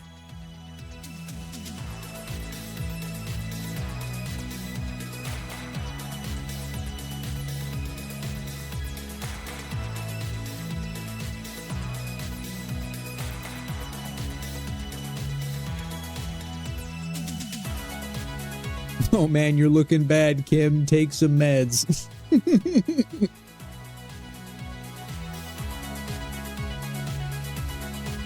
Yeah, I mean, that's wild.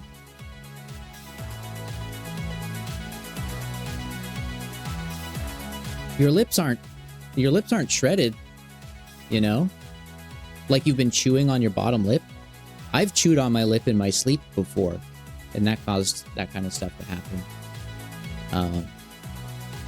But yeah, that's wild. Shit. This feels like something I should be asking you. Like you were at a hospital recently?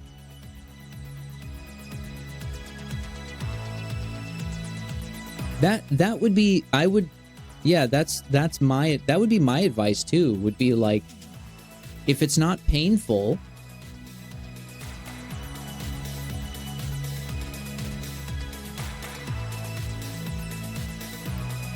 that would be my advice. If it's not painful, I would say drink some water just to make sure that you're hydrated. And then maybe just get a little more sleep and see what happens. Maybe you just woke up in the middle of your lips having an episode.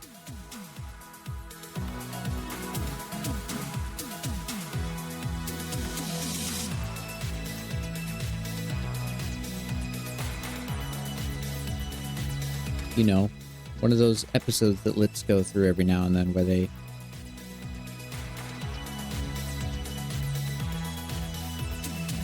Yeah, Mrs. Merc says that having a human body, it will just fuck with you every now and then. Just to keep you on your toes.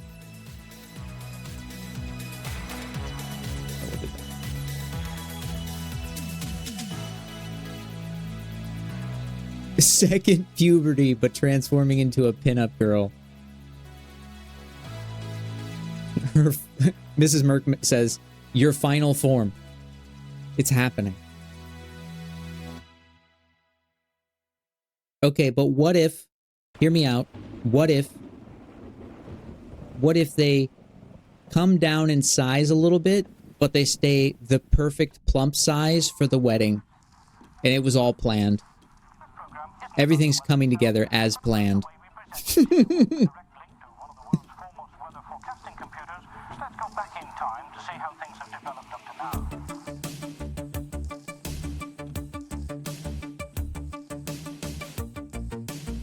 I'm a big fan of the wait and see. Everything's coming up, Uba. I'm a big wait and see fan.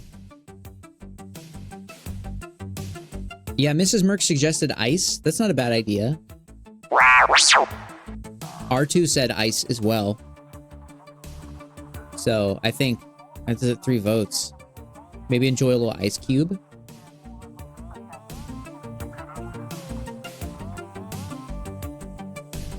Yeah, we don't know when to use hot versus cold. Don't listen to us. Shut up, R2. What do you know? You're a fucking robot. You're an astromech.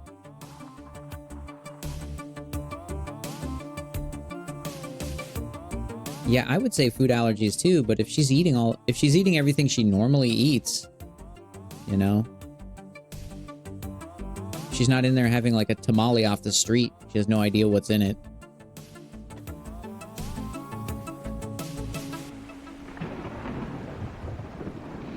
That's wild. Were you sleeping on your lips? Like face down? Just like a dead body?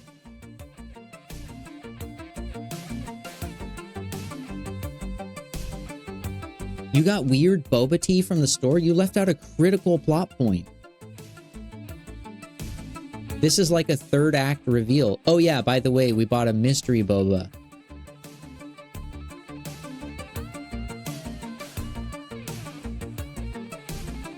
Alright.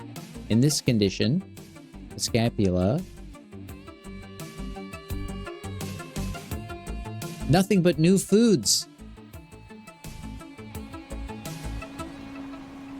Nothing but new foods here.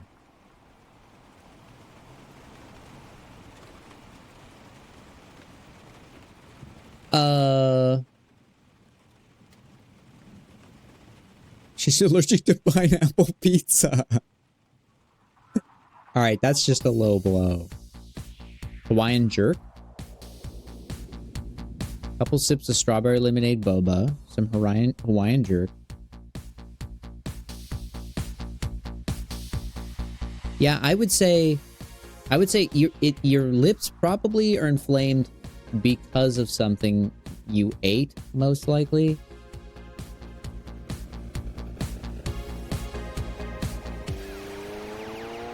That would be my wait and see guess. You know, if Mrs. Merc woke up and she was like, "Holy shit," I would laugh at her too, and she'd be like, "It's not funny," and I'd be like, "It's a little funny though," and she'd be like, "Yeah, it's a little funny," and I'd be like, "Cool, let's snug and go back to sleep, and when we wake up, if it hurts or it's not looking any better, then what we'll probably do is we'll probably call someone, call a nurse practitioner, and they'll be like, I don't know, did you wait and see?" And we'll be like, "Thanks, American Healthcare." And then we'll wait and see a little longer. We'll go to urgent care.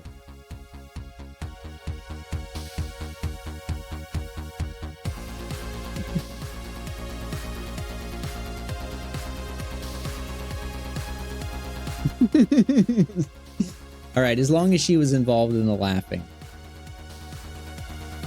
All right, I gotta take a slurp. Sorry, Monka demanded it. Dude, I've gone through this whole water bottle. This thing was fresh, ice cold when I got in here. It's still ice cold, but I drink a lot of water.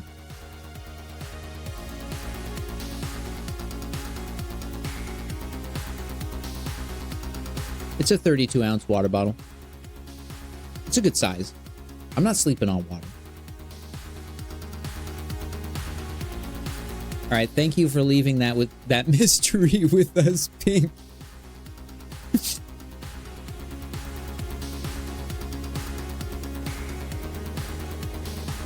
Aw, shit. Get back to sleep while you still can.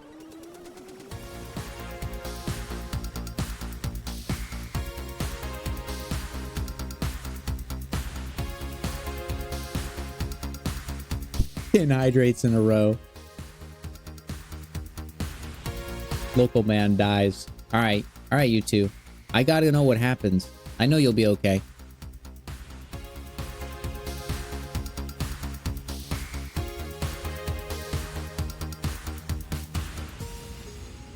Drowned for real. Yeah, I bet.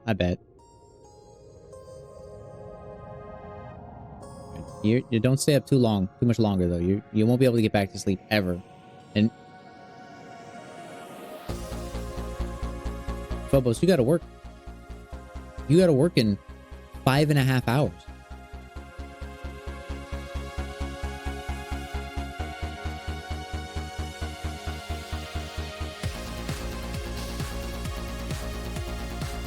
Just call in something happened to your wife. Yo, something happened to my wife. I'm gonna need 4 extra hours of sleep today. I'm not above it.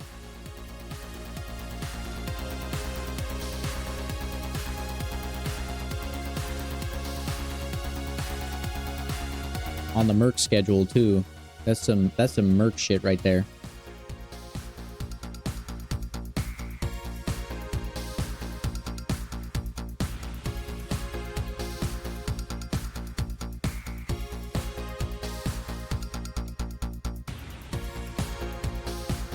Exactly. 7 calls. Get out of here.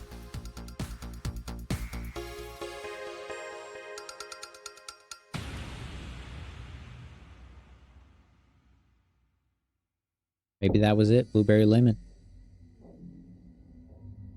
Oh shit, sorry, Jesus. We were talking, you mentioned, right? How do you price your 2D art and make it reasonable and fair? I think to price your art, and make it reasonable and fair, you have to know what your time is worth, because whatever art you're making, it's going to have value to people, but it has to be valuable to you. The time that you spend on it has to be worth it. The money that you spend, or the time that you spend, is the money that you earn. So you need to be aware of what you're worth. So oftentimes I advise people calculate their hourly rate. Figure out what your hourly rate is.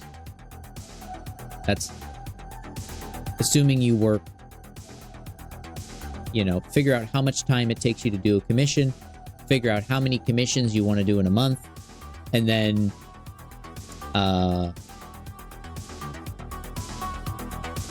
figure out how much money you need to survive in a month. You should have a budget or something like that you can reference, and then divide that money into the commissions, and then divide those commissions by the amount of time you're averaging each one to take. And that's how you come up with how much money your art is worth.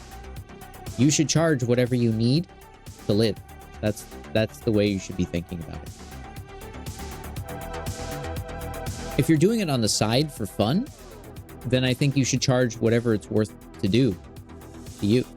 I know these are not like concrete examples, or like concrete ways to like decide a price. But I do think these are valid ways to price. So here's how I do it. I only take commissions. I take commissions only when the commission appeals to me, because I don't work on stuff that doesn't appeal to me, because I won't do a very good job on it. I know that about myself. So I don't waste people's money by taking commissions that I'm just gonna sleep on, That's number one. And number two is I charge for the commissions. And I charge the amount of money that I personally think is fair for my time. Whatever that amount of time is. So I have my own commission rate that I came up with that is fair. So my advice would be if you're charging $5 a commission, you're not charging enough. Almost regardless of what you're making.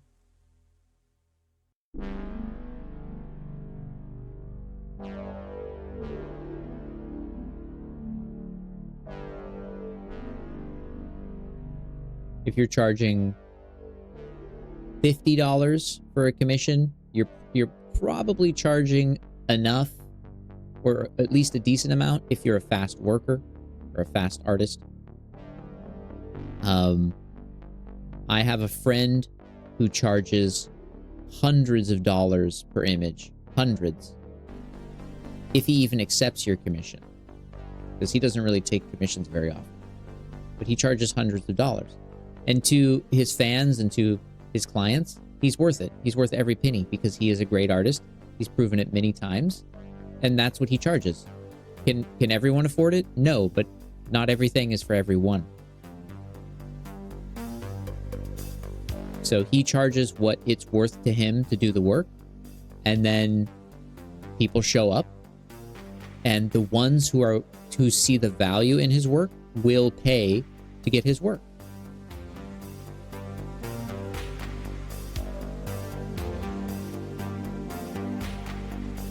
So that's the way I see charging for your 2D art.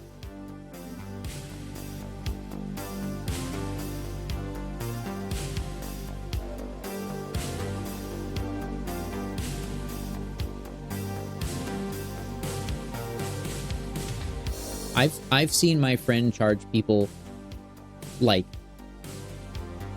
anywhere. Okay. His commissions, these are his commissions. He's the best draftsman I've ever seen in my life. Period. His commissions start at $550, and then he adjusts the rate based on how complex your commission is.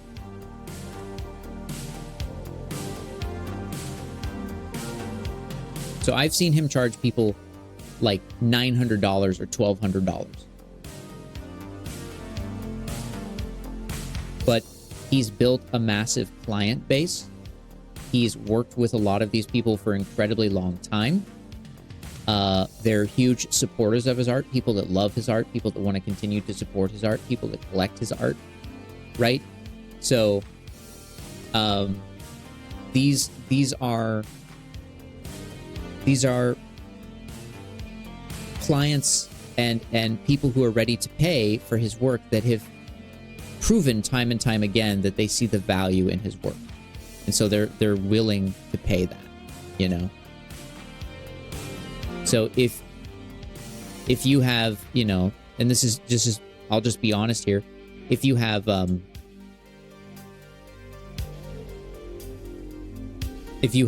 like, let's say you have 800 followers on Twitter and you're asking for commissions, and you want commissions that are $500 a pop, you're not going to get them. That's not going to happen, right? That's not going to happen at all. But he has an audience that he's built over years.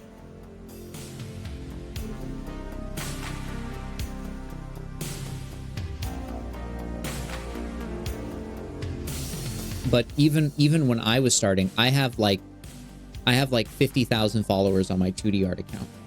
I have over 50,000 followers on my 2D art account. And when I had 5, 6, 7,000, upwards of 11,000, I was still charging people like $150 for my art.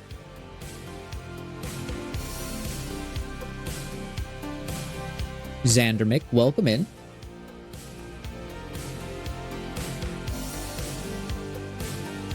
Welcome in. Hope you're doing well. Maybe I said your name wrong.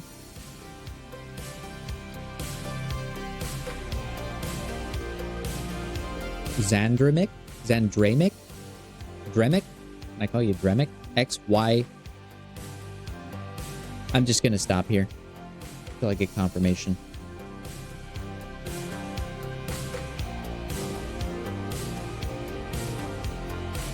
Give up, Merc. Stop trying to say people's names, buddy. What's your 2D art account? I never cross-contaminate those accounts.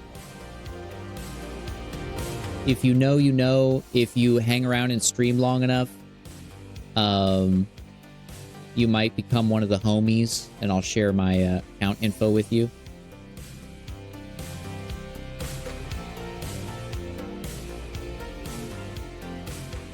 Cassandra Mike. I'm trying. He's trying, folks. I can hear your teeth gritting. I was not made out for this.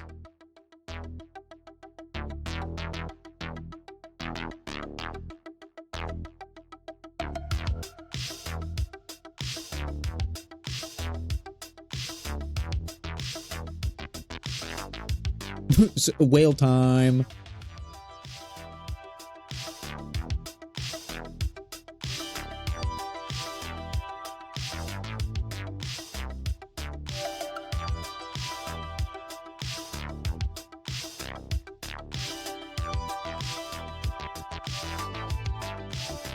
What's up?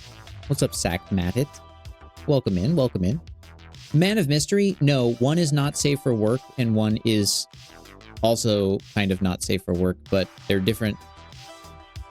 They're different accounts. And I don't really cross-contaminate them.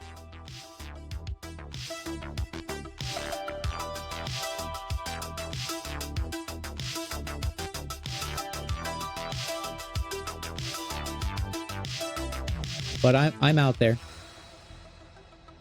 I'm out there.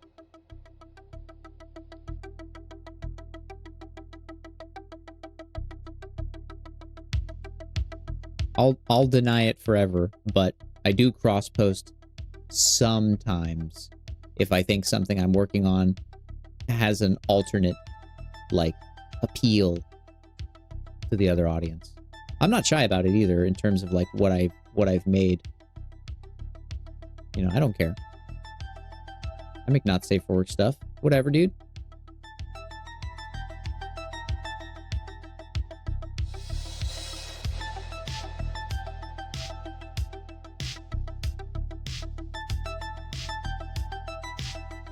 Oh, shit. About to get heisted. Nah, we good.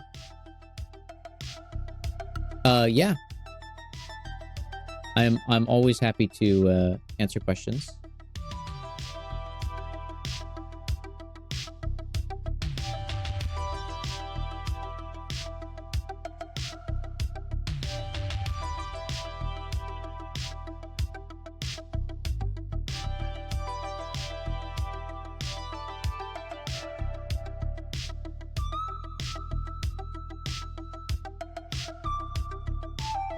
Yeah, I generally, I give feedback. That's not what that looks like at all. But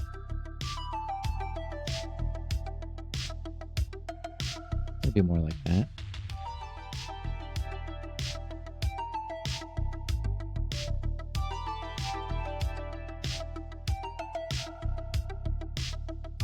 Bring this up a little bit.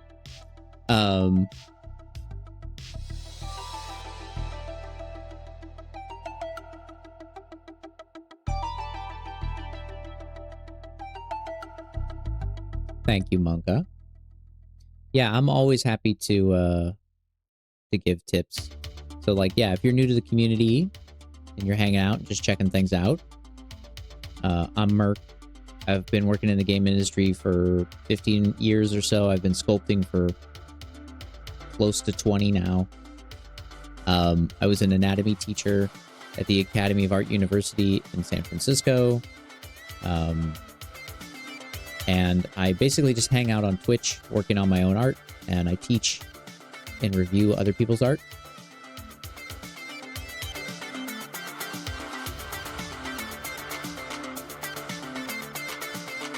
Yeah, I was trained as a traditional sculptor with clay, and then I learned how to sculpt using ZBrush on the job for one of my first jobs out of college. So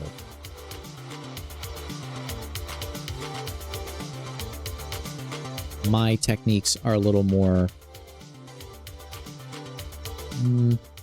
I don't want to say antiquated, but they are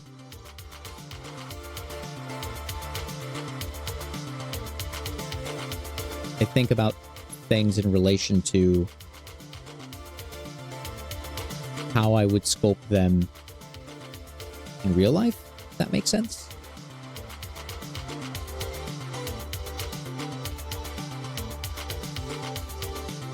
Move that out a bit. But yeah, what we do is we do feedback, we do community reviews, we do community events, sculpting events, and yeah, the general way it works is I'm happy to give feedback to anybody and help anybody out with their questions about the industry, about sculpting, about art. I'm here. I will answer your questions as best I can. If I don't know the answer, I'll just tell you I don't know the answer. I don't have one for you.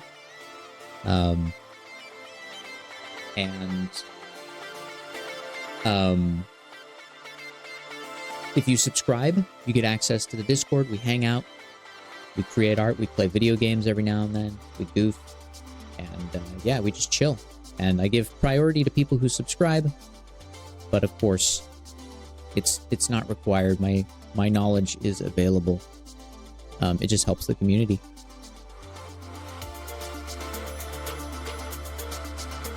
Yeah, 20 years.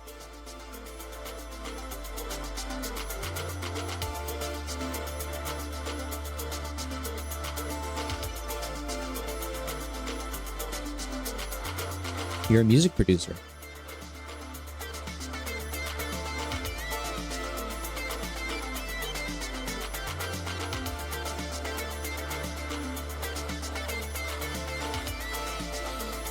All right. Diving into 2D and 3D. No clue what the right path is since AI and whatever, but you love art. Right on. Here's my honest, I'll give you my quick overview of AI. Don't worry about it.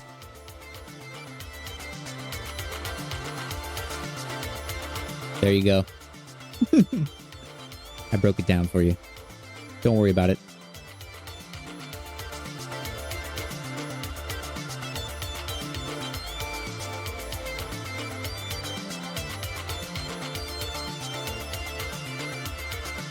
Honestly, that's the best advice I can give you when it comes to that. Just don't worry about it. It's not going to take... If you love art, then you'll find a way to make it. And people will love your art because people love when other people make art. And you'll continue to make art. And I have a bunch of friends who make art, and their jobs have... You know, there's threatening stories out there about AI taking your jobs, your job opportunities and things like that. But all in all, almost everyone I know is still working their job. And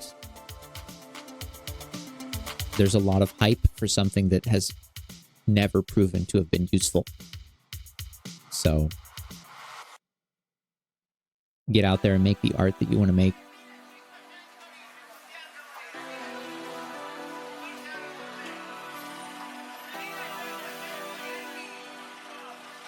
Been musicking and sound design for 10 years. One thing I actually really like, speaking of music and sound, is Foley and audio, like Foley audio. That's probably something I would have done if I'd gone into audio. I never really had the opportunity, but I love hearing random sounds and thinking like, oh man, that'd be a cool sound effect for this or that. So I'm into like sound equipment, good audio, that kind of stuff, but I've never done any major production other than like some general voiceover for tutorials and stuff like that.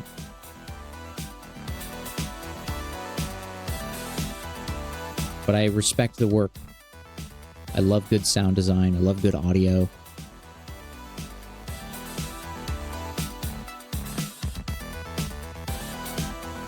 So Foley in a way, yeah.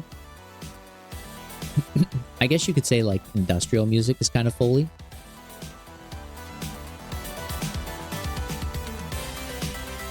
.310 pulls. Turbo Pooper unit.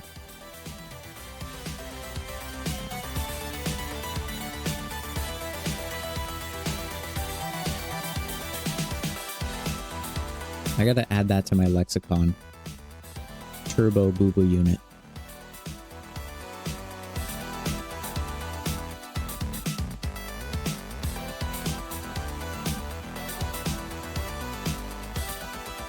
Yep, AI is just a tool. Exactly.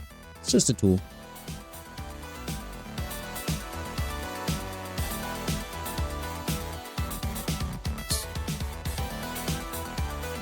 Just this.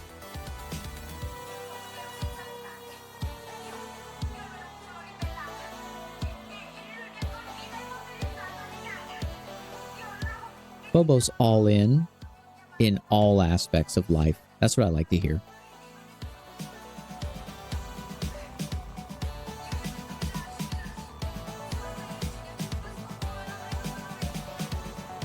Oh, that's rad. Make an entire song out of a light switch? Dude, I love that kind of stuff.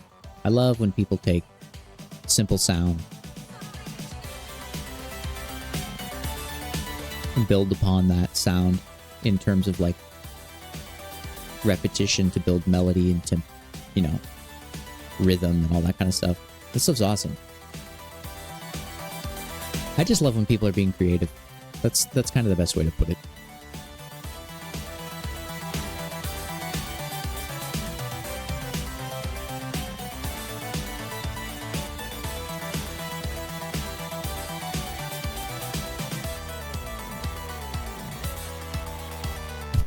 Yeah, Aid. It's a booty gotcha game. Booba forever!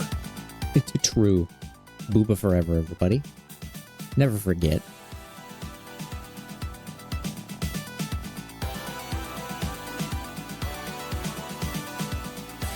Be true to yourself.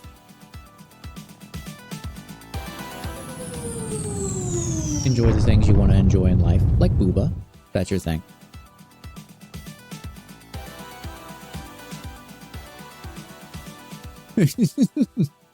Phobos being true to himself.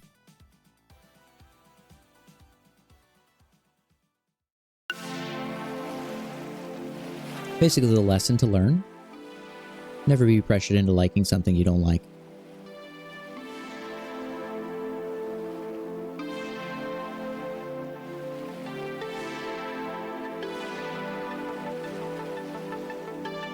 I think it's a good lesson.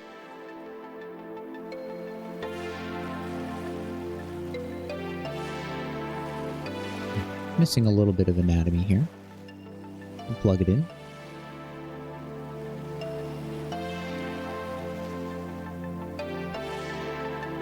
It's looking pretty good. Alright, earlier today I was like, I don't really like detailing my models, and here I am. Like 2 hours in. Still, literally, still working on the neck. I started on the neck. And here we are.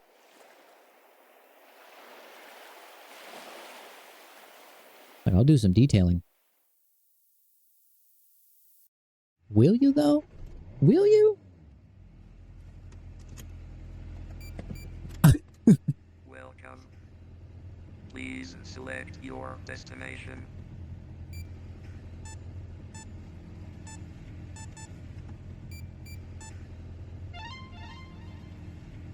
Destination selected. Outrun, Europa.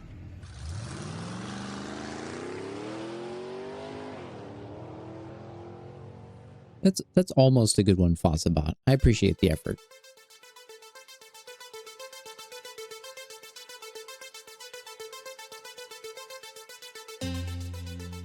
Legs are fun. I like legs. I actually really like the anatomy of legs. There's really beautiful rhythms.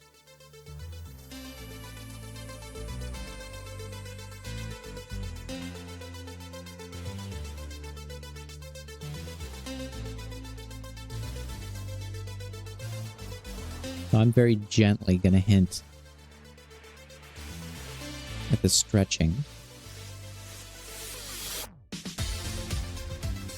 of the latissimus dorsi.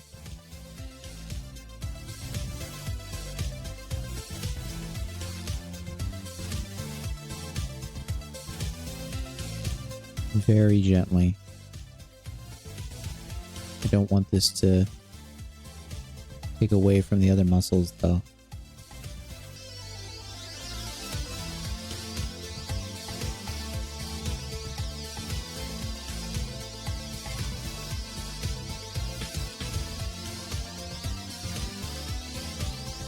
Yeah, we like a muscle mommy in here.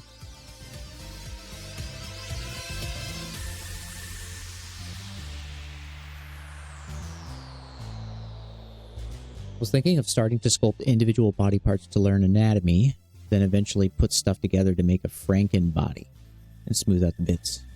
What would you recommend to start with? Let me get back to you in 1 second. Let me AFK really quick.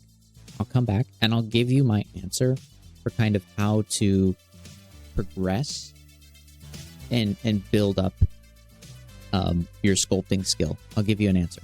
Give me 1 second.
We're back. We're back.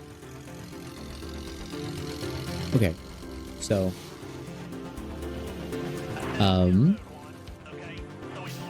thank you, thank you.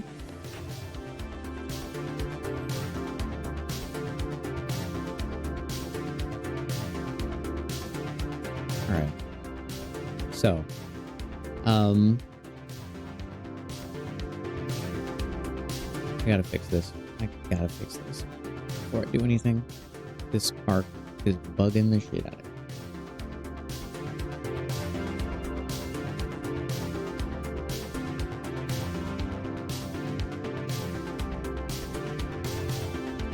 That down.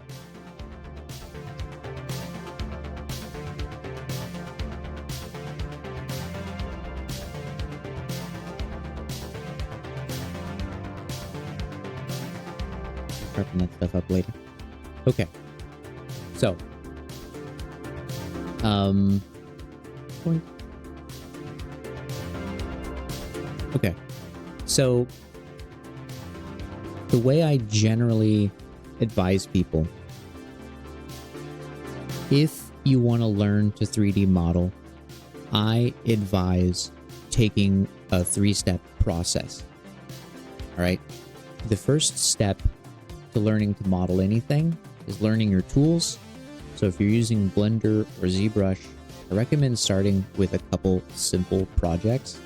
Those simple projects might be taking a sphere and doing a favorite lesson of mine, which I used to give to my students, which would be kind of making a little bird. You know, we make a little kiwi, something cute. Because these lessons, making little simple assets, cute little things that let you be creative. Maybe it's not like your dream to make chubby little kiwi character, but it gives you an idea of getting a sense of the tools and the skills and where all the buttons are, because part of being a good sculptor and an efficient sculptor and being a sculptor that feels, you know, satisfied with what you're doing and not frustrated, part of that is going to come from your ability to use the tools efficiently without having to overthink where every button is, what every action you're trying to do is in the software. So I often advise that people start with something simple. It doesn't have to be, you know, this, but these are little demos I would give to my students when they were learning ZBrush. You know, and you kind of just teach them all these little tools and how to make decisions that are going to result in the effects that they want. Little wings, something like that. This is a cute little bird, right? Little simple thing. So I recommend some basic stuff like that. If in your case it's tutorials and maybe you're taking a couple tutorials and learning to build stuff, that's perfect. Before you jump straight into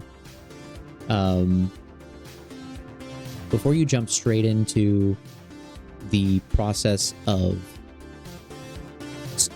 anatomy is a huge you're welcome, Monka. Anatomy is a huge topic, and in my opinion it's kind of a lifelong journey, something that you're going to be studying and engaging in for a while. And I'll give you a really quick primer on why that is. You're not a doctor, so you're learning anatomy from a different space. Doctors learn anatomy in order to recognize anatomy, and then they learn the medicine surrounding the anatomy. As an artist, you're going to not only learn the anatomy, but you're going to learn the three-dimensional shape, the form, the effect it has on the anatomy around it, the way the anatomy changes depending on the pose that a character's in, and so on and so forth. So it's the same discipline, but the use cases and the knowledge expands and expands and expands in different directions. So I often advise people when they're working on getting to anatomy that they start with something like this. Okay? This is the next step. All right? So that's a booba girl. That's a booba girl. That's a bird. So if we look at the bird is simple shapes, right? So what happens if you take a bunch of simple shapes and you combine them? You get a figure. So I have this figure and I have this figure. Right. So I have these two figures built out of simple shapes. And this is my ability to construct a human out of simple shapes, but not just because building a mannequin or like a block out like this is valuable. It is. But it also reinforces my ability to use the tools, and it reinforces my knowledge of the basic shapes of the human body. You can recognize every part of this character. Now, that's their lower leg, that's their thigh, that's her pelvis, that's her waist, that's her chest, you know, that's her shoulder girdle, those are her deltoids, that's her upper arm. These are all very recognizable shapes. But the actual form, these are without anatomy, right? These are anatomyless kind of blobs or shapes or figures. It's hinted at, but it's not the primary focus. Same with this guy. It's hinted at, but it's not the primary focus. But what I'm doing here is I'm studying the basic underlying shape and form that goes into the anatomy. Okay? So this is why this is step 2. This is something that once you're feeling comfortable with the tools, right, you would expand into something like this. Right? These are made out of individual parts and pieces, different spheres. I've planed off edges that I feel like should be flat or create angles. All right, and all of this ultimately leads to something more like this, right?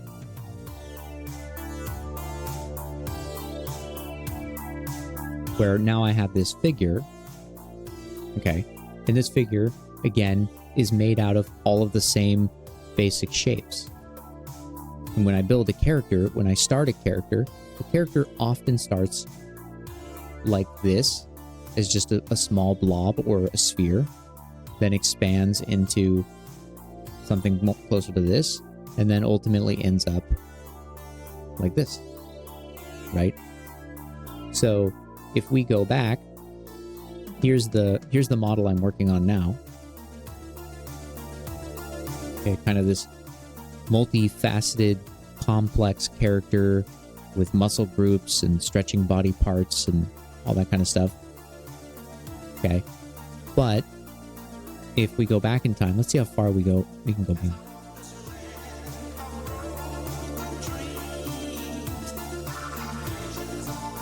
I think this is the farthest we can go back. So if we go back, she was actually closer to this earlier in the construction of her. Right? And if we look at her again, check that out. So she's actually broken up into all those basic shapes, but they're all connected. They're all connected in a logical way.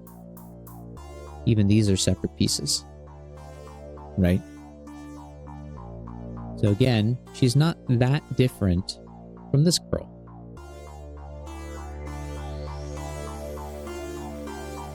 Right? So those are the general steps that I take to getting people from being new to software to getting to a point where working with anatomy is something that they can comfortably do. Yes, I recommend using reference at all parts of the process. I don't use, like right now, I'm not using reference. So all of this is kind of reference free, which is not necessarily a good thing. There's a few areas where I'm like, that's probably wrong, but I don't care. I just like it stylistically, and I'll clean it up tomorrow. I'll look at the reference later and clean it up. I'm just having fun right now. But all of this is from memory, right? But I also know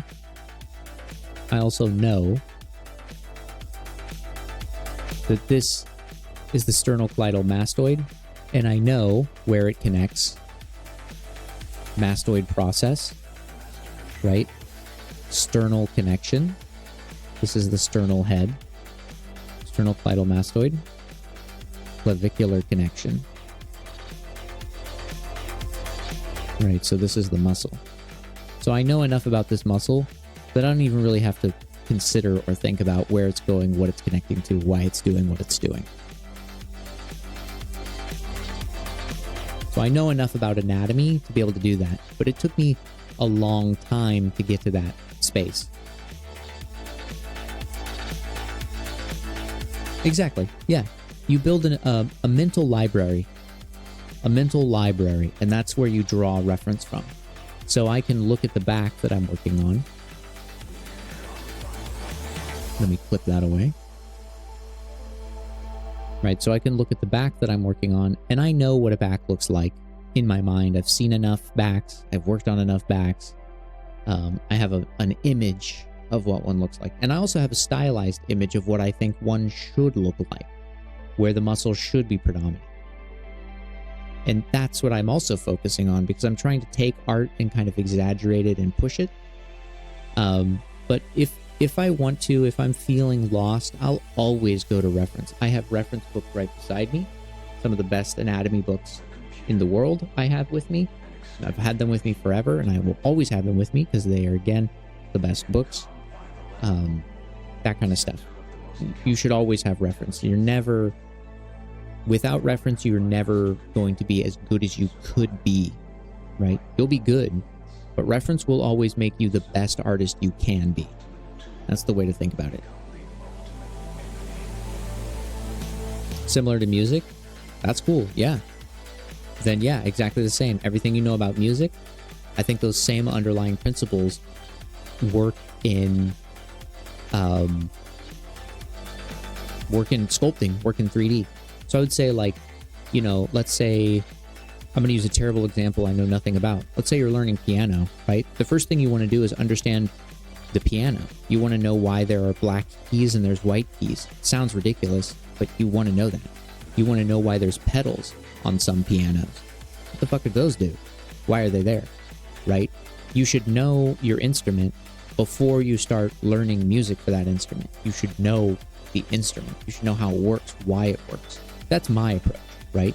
So that's why I'm saying get comfortable with Blender. Get comfortable with it. And then go from being comfortable with Blender to being comfortable with making shapes. Get comfortable with building out basic human forms. We can do one right now, right? Take a sphere.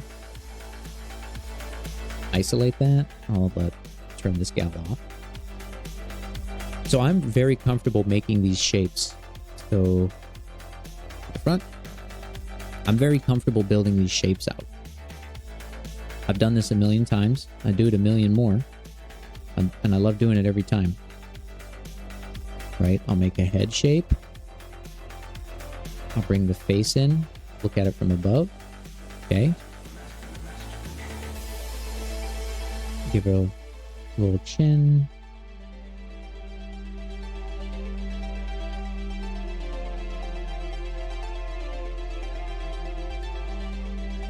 Okay.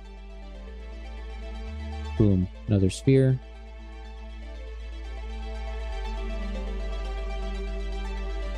Neck. Subtle angle. Right, I know the neck has an angle. Neck there. Boom. Something like that. Similar to sculpting. Sound. Basic sound. Yeah. Exactly. Exactly.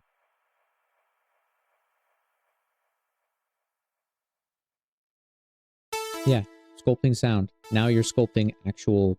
You can think of it as real physical matter. I do. I still think of it as clay. If that's a hard habit to break.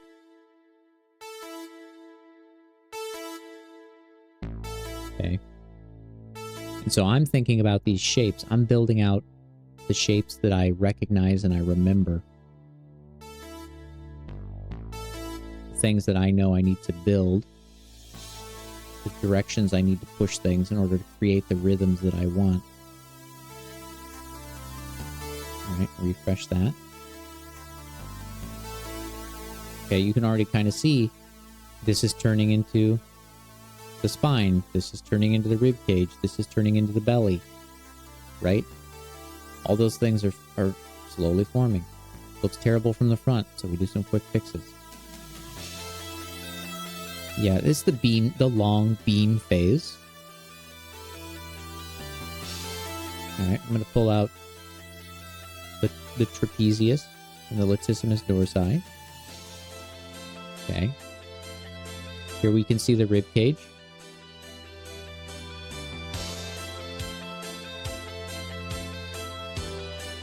Right? You see the shoulder girdle forming. Things like that. Right? So I'm thinking about these things. I'm building these things out. Pull out the upper pectoral and the pectoral itself, so it branches over to an arm. Bring the trapezius up to the neck. Create a clavicular sternal notch. Create hips, right? Create a belly. I'm building these shapes out, moving them around, remeshing, no biggie. Oh, this is all just sketch. None of this really matters.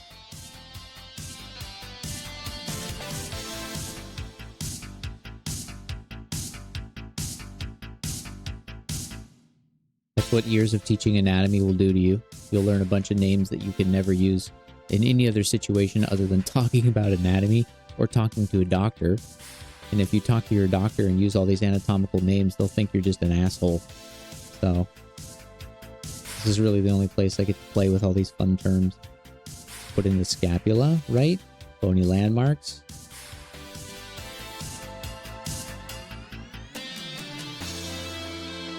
Alright, add a little bit of hip fat. Bring those to the side. Rib cage, belly button, stomach. Rib cage is like an egg. Bring it in. Wider on the bottom than it is at the top, but not the very bottom. You have 22 ribs, if I remember correctly. Very late for me. You have 2 false ribs and 2 floating ribs. So that ends up being some amount of math. You have 12. What is it? 20? You have 24 ribs? You have 12 on each side? Shit. I'm having an old man moment.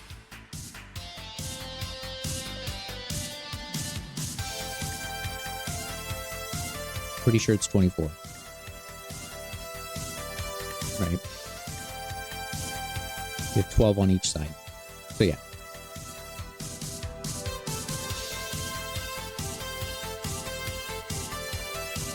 And this is just a process that you learn over time. Right? But my process won't be your process. Doctors don't like when you know things. It kind of feels that way sometimes. When you're like, bro, I've got this, like, I feel like there's this cramp that's been going on in my vastus medialis. Feels like it's been, like, cramping really often. And they're like, all right, buddy, point it out to me. And it's like, you point to that muscle, and they're like, mm-hmm. Kind of, yeah, something's happening in your knee area. And it's like, I gave you a specific name, dog.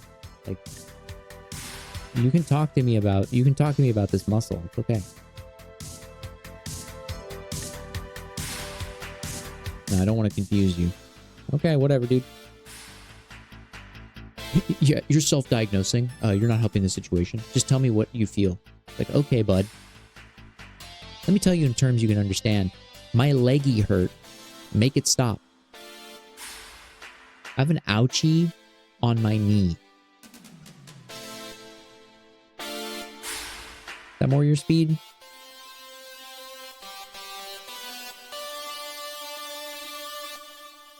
Please stop the ouchie, please. Please stop the ouchie. Okay. So yeah, this is kind of the general concept, right? So hopefully it makes sense. Hopefully you kind of get a sense of what I mean when I say, like, you start with basic shapes, then you learn and you kind of refine your ability to control those shapes, which is this stage. And then as you start learning anatomy, you start adding those shapes. And I'll give you one last tip. Of course, you can always come back and ask questions. But the final tip is,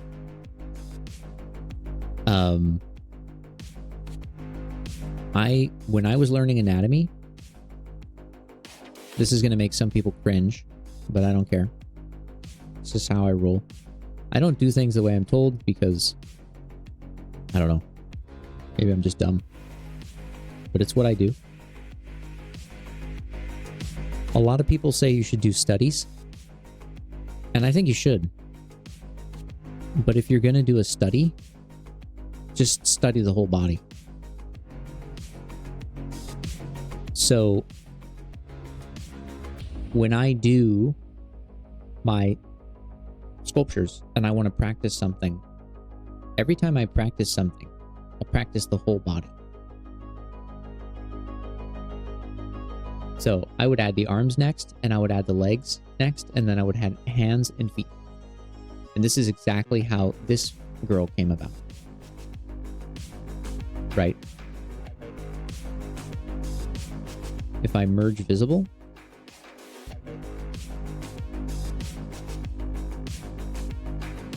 boom. She's actually still all of those pieces. If you take a look at her torso,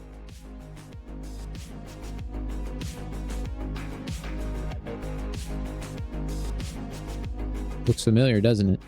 Because it's the same starting piece that I make every time. It's just been through more refinements, right? And again, if you look at the pieces and you look at this guy, you can see that those pieces are broken up very similarly.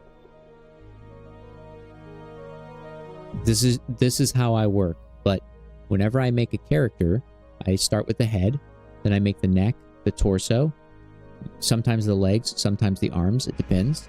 But I'll make like the legs, then I'll make the arms, then I'll add the hands, then I'll add the feet, and then boom, I have a character. And I just play with it, I put anatomy on it, I sculpt it around, and then I figure it out from there. And then what I do, here's the last key beat in this process.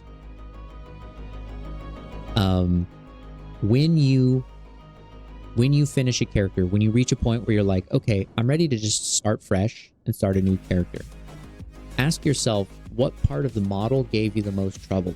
Like, man, I was really struggling with the stomach. I was really struggling with the hips. I was really struggling with the arms. The next piece you do everything again. Do legs, do feet. Even if the feet are just little smudgy blobs that represent feet. They don't have to have individual toes and everything. Just get everything in there and think about how they connect, because you will never work on just a floating arm. Your characters will always be interconnected anatomical people.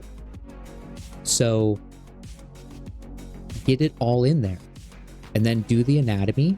And as soon as you feel like you're getting frustrated or you're getting tired or you're getting overwhelmed, use reference. If you're still getting overwhelmed, use anatomy books to try and source information. Read it. Read the anatomy book. Read the information. And then throw the piece you're working on in the trash and start a new one. Because I guarantee you, if you start fresh, you'll start to get a rhythm where this creating this kind of stuff gets into just an automatic process. And that's when you know you're making progress. You're getting better. Because now you're making these rhythm sheets, right? And you're just doing it over and over and over again. But every time you focus on a new part of the anatomy, you focus on a new part of the body, and you say, okay, I want to get better at that one this time. I want to get better at the breasts. I want to get better at the collarbone. I want to get better at the hips. I want to get better at the knees. I want to get better at the shin. I want to know more about how those muscles interlock. And you repeat that process. And you just focus on one new area every time you build a whole body. And you try to remember the previous pieces every time. That's how you build your memory. That's how you build your mental library. That's how you build your rhythm. And that's how you build practice. I guarantee you, if you follow that pattern, you will get it. You will get it. I did it. That's what I did. And I did terrible in schools. A lot of people thought I was dumb. So, I'm not the smartest. I'm not the smartest guy on the block, but I've put a lot of time into things that I really care about. And I've managed to turn a lot of stuff into gold by just being completely stubborn to the point where I would just pound away on things. So, if I can do it, you can do it. It's as simple as that. Yeah. Combine them, One of my best friends, greatest draftsman I've ever met in my life, that I've ever seen. The guy's amazing. He loves music too. So music and art go hand in hand. They go hand in hand. What do all the different colors mean? Is it just to split each part up into separate pieces? Yeah, so in ZBrush, each color is known as a polygroup. So if I turn off the lines, and a polygroup is pretty much what it sounds like, right? Each polygon, each little cube, little square here, is given a segment, right? Or is given an identity, an ID number. And each ID number has a color. So each unique color is a unique group. And if I hold Control and Shift and I tap on one of these groups, it will isolate that group or hide that group. And so this allows me to keep my character in multiple parts and then be like, okay, I want to work on the torso, right? And Sack asked, at what point do you merge the pieces? I merge the pieces when I can no longer get detail out of the Dynamesh pieces I have here, if that makes sense. So I do as much work as I possibly can on this roughly low poly version, right? On what this is called, I call this the sketch. I do as much as I can here. I do as much as I possibly can because I'm trying to remove the mystery and the questioning of what decisions I'm going to have to make when I merge everything down. Right. That's what I'm shooting for. And then we go back over here. Okay. So here's a good example. Let me merge this down.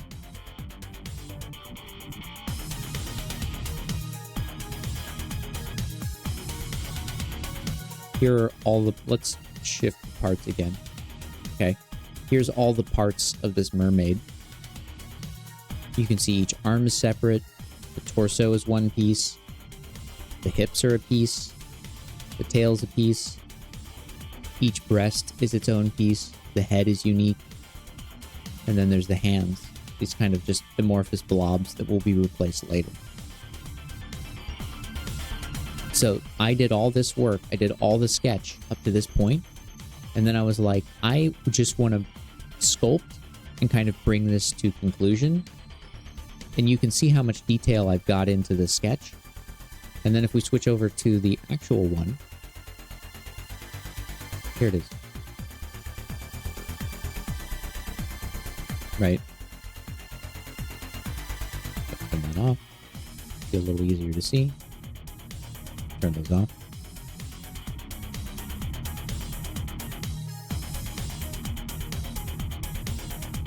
So I got pretty much everything out of it I felt like I could, and I was ready to start merging the pieces together so I could actually start sculpting.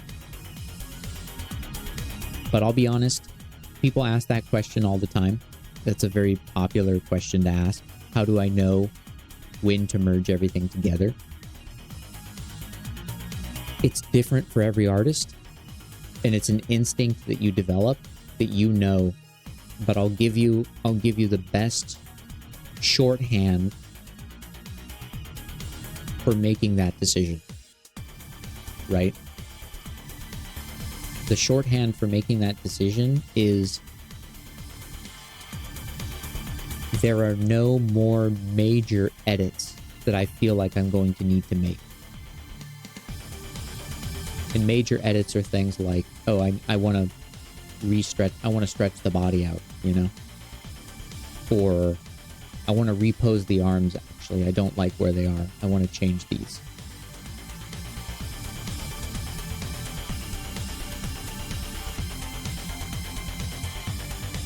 You know? Okay. Actually, I want the arms to be up front like this. This is actually what I wanted, right? This is why I keep it broken up, because I'm pretty indecisive. I won't lie. I actually want her to be like that. So I will keep the character in parts like her. I keep her in parts because I'm not ready to combine them yet. But when I finally decide on what her outfit and her needs are going to be, when I'm finally ready to lock in and say, yes, these proportions are correct. Yes, this shape and structure and volume is approximate for what I want, then I will start merging things together. Because I'm not going to make any more changes. Because once you merge them together, you're locking in your changes.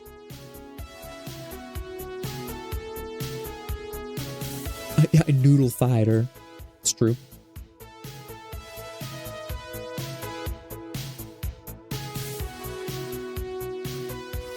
So that's how I think about it.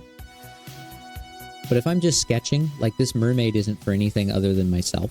I'm doing it for fun.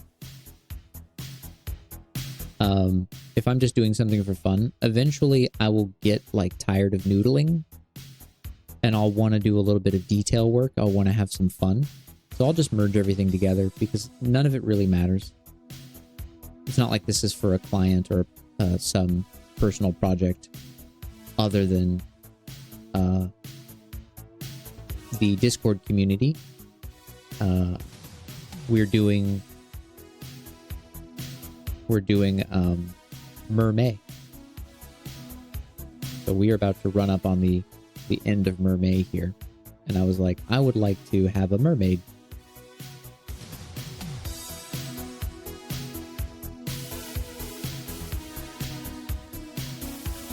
Thanks, Merc Machine. Yeah, we also talk a lot about game dev and game design, and being in the industry. So I've been in the industry for 15 years. So we talk about all that stuff. So we're going to do some Metal Gear playthroughs and talk about game dev, all that kind of stuff. It's going to be fun. What is next month's theme? You know, I don't actually know. Game dev is fun. It can eat your life away, but it's got its upsides and it's got its downsides. I'm getting out of game dev. I'm kind of moving into my own stuff. I'll still be doing my own independent game dev stuff though. So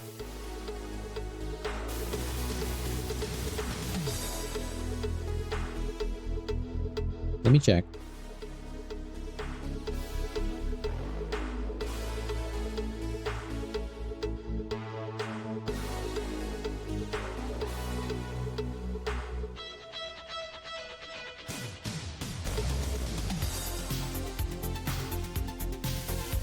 I don't know what next month's theme is.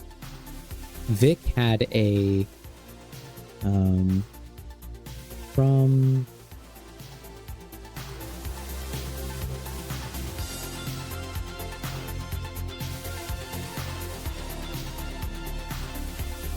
Vic had a running list of them for a while.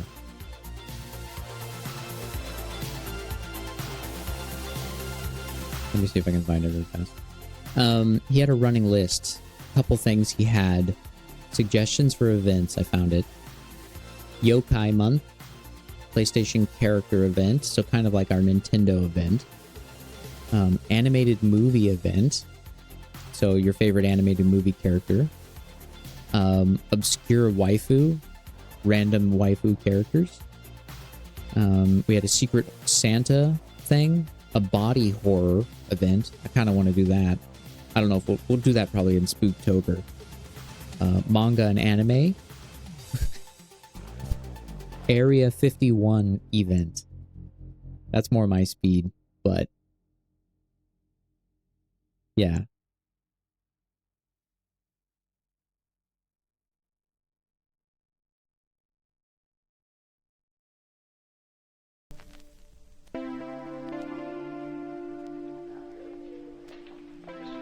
we'll probably discuss it with the community too.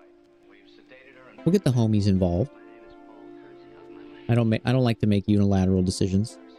I'm scared of commitment. Except for the fact that I've been married to my wife for 15 years.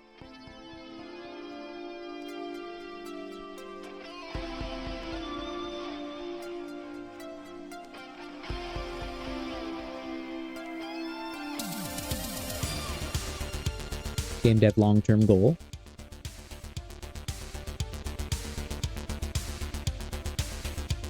Yeah, I think in terms of starting your own business with like art and music and things, I think the best thing I've experienced, I'm 37 now, so I've been in the industry for a while, 15 years.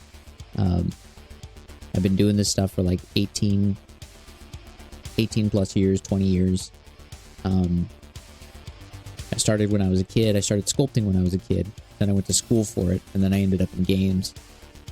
And then I ended up in digital sculpting. And the thing for me that's been most interesting is you're going to be super surprised with the things, the paths that life takes you on. And as long as you're open to those new paths, what I think is happening is life is presenting opportunities to you because you are making yourself available for those opportunities. And by taking those opportunities when they arrive, you are, in a way, subconsciously building the skills that you need to do the stuff that's important to you in life. And it's giving you the ability to do those things, to build those skills. And so I would say, do the music, do the 3D,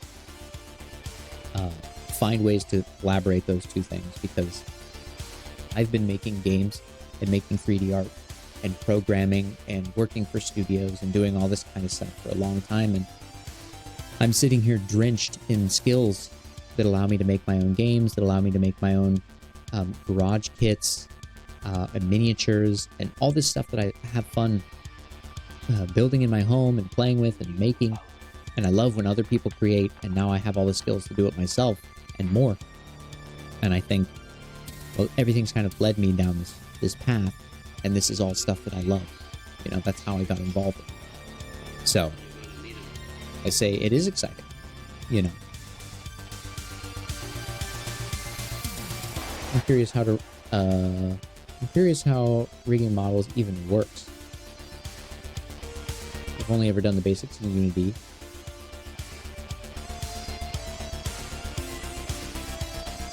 But actual animation rigging looks mega confusing. Keeps boggling your mind when you say it.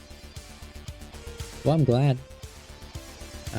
You're only as old as you feel.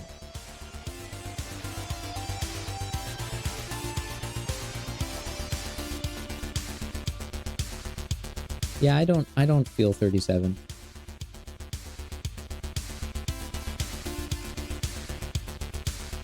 I really don't. I'm just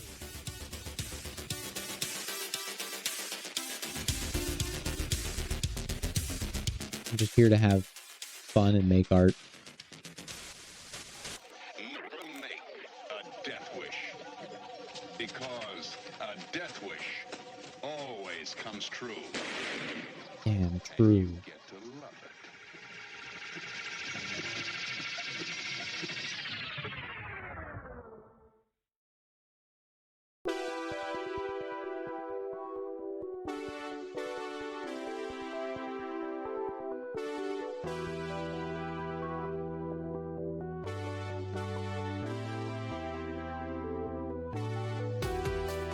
I think that's a very valid critique to have.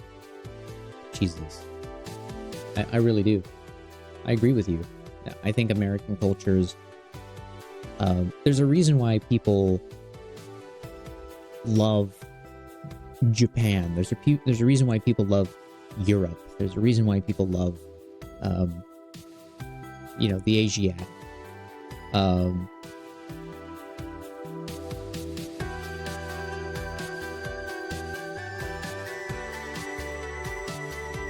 There's a lot going on in these histories and these cultures, and you know, you sit around and you think, you know, as an American,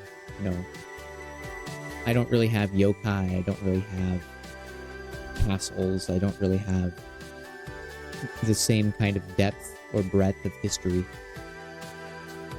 Is she hollow? Yeah, technically.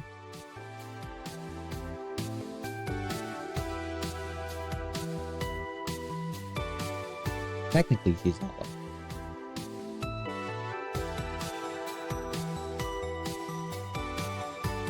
But yeah, you end up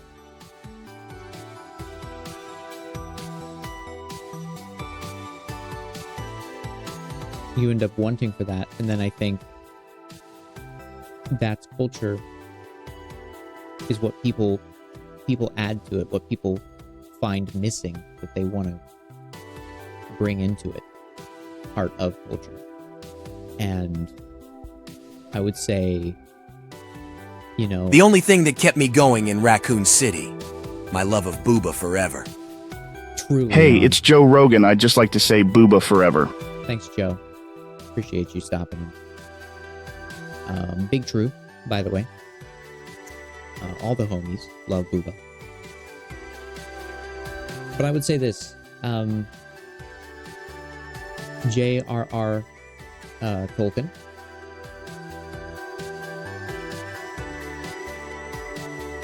When he talked about The Lord of the Rings, he talked about it as though he was creating a cultural myth. He even admitted that he was trying to write a kind of in-depth historical myth or legend for,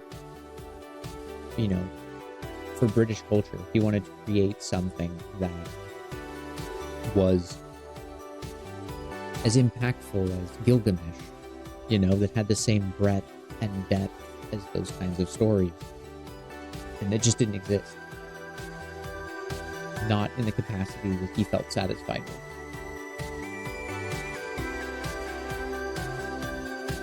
So, Lord of the Rings is a thing, and that's why.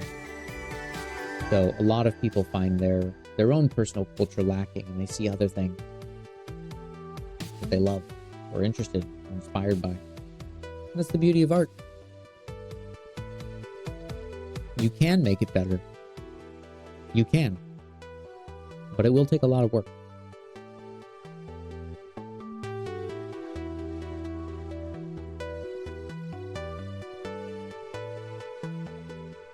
I don't think it's insane. I think if that's what you want to do with your art, then that's exactly what you should be doing with your art. And don't let anyone ever try to convince you otherwise. Only you truly know what your art is for.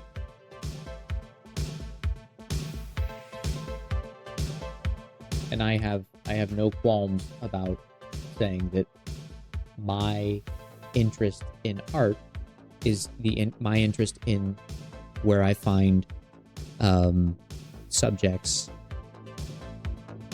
I guess the word divine comes into mind, but I don't really see it in a spiritual way. I just think that the female form is very interesting. I like the structure of anatomy. I'm less interested in fruit bowls and hillsides than I am in the dynamics of the human body, those kinds of things.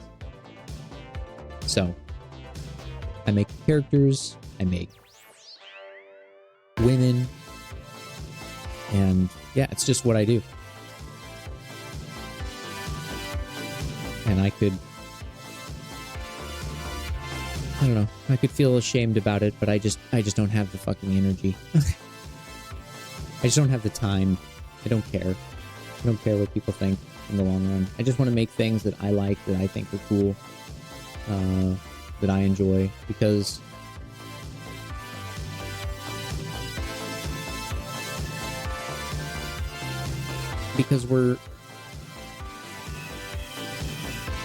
I don't want to bring the mood down, but I will say it because it's true.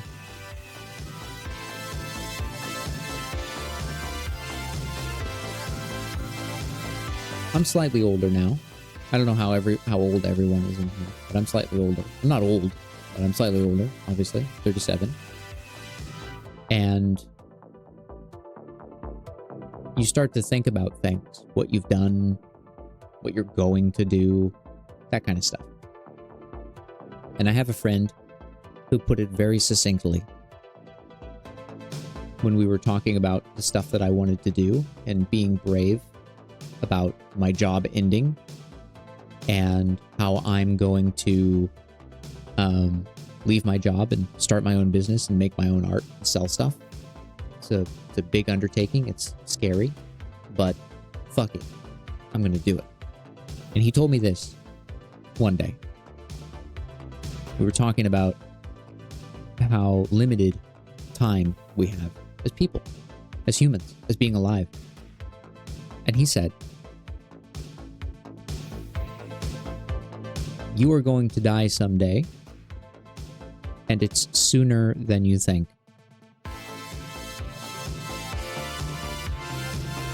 I've never forgotten that quote, and it constantly inspires me to not waste my time, but to push myself when I can and when I need to. It's a dark message, but I can't help but look around and see people that I grew up knowing of, famous people, you know, and you see someone that dies when they're 53 and you're like, oh my God, I'm 37.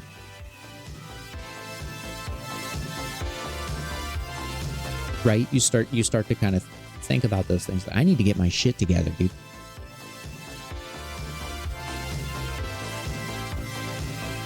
So, that's my bit of wisdom. Don't be afraid to make the stuff that you love. Don't be afraid to make the kind of art you want to make. Don't be afraid to pursue something that, you know, other people are going to tell you is impossible. Like, man,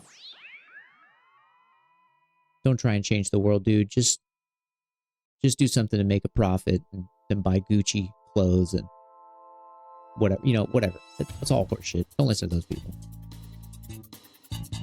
Just make art you're interested in. Guarantee you things will be better for you if you do that.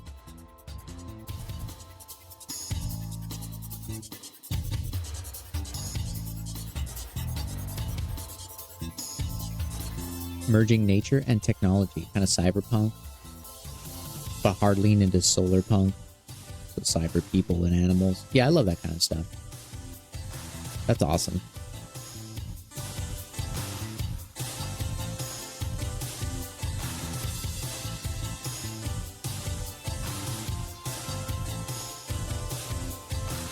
You can go at any moment. You can. So I'm not saying it to be like, oh man, this guy's a huge fucking downer. I'm saying it because it's like,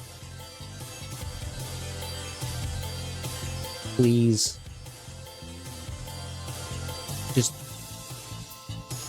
be true to yourself, you know? Don't let other people decide things for you. You're never gonna get what you want. You do that.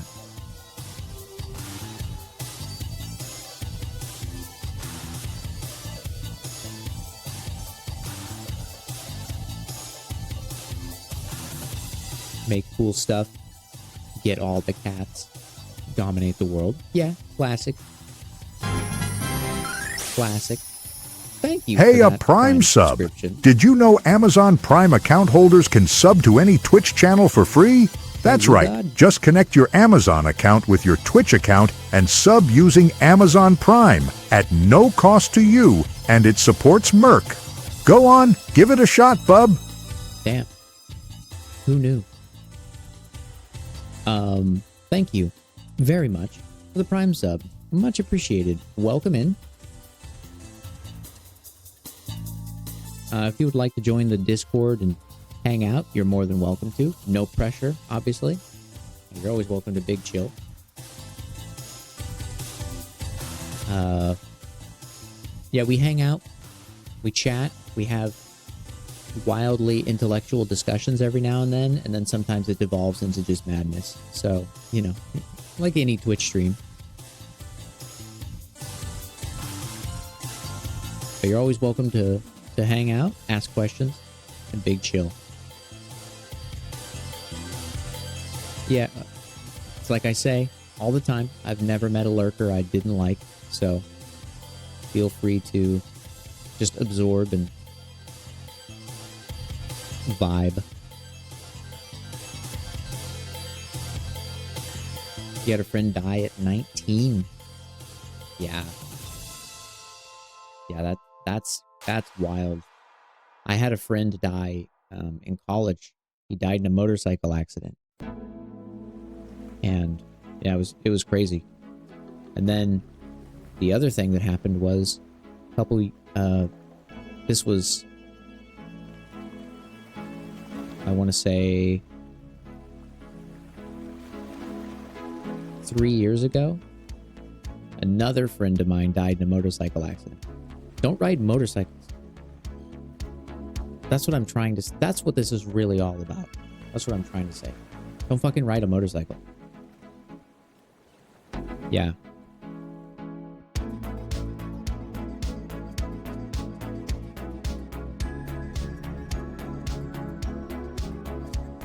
Riding a motorcycle is like smoking. It looks cool, but it's dangerous.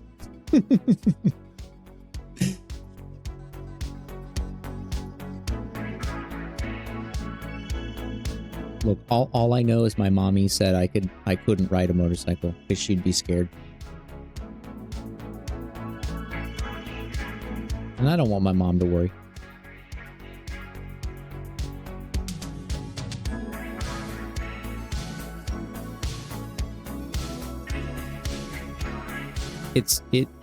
They're fucking dangerous. That's what I'm trying to say. That's it. The end. Lecture over. Do whatever you want. If you want to ride a motorcycle, you get a motorcycle. Don't listen to me. None of this matters.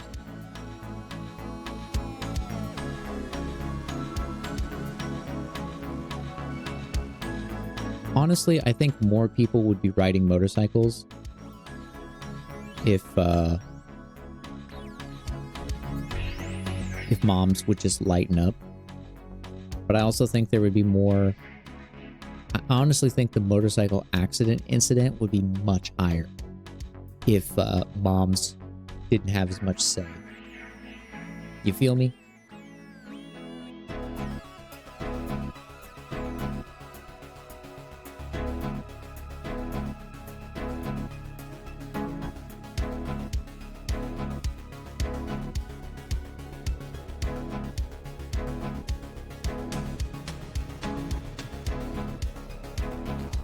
Being intoxicated in public, probably not a good idea either. Yeah.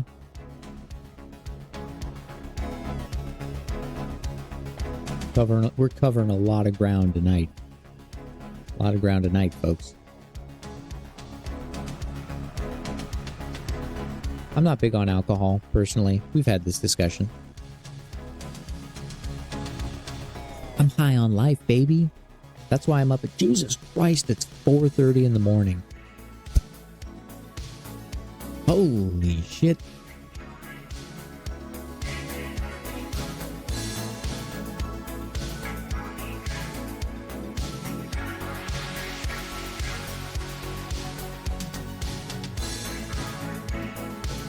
Just ride a bike.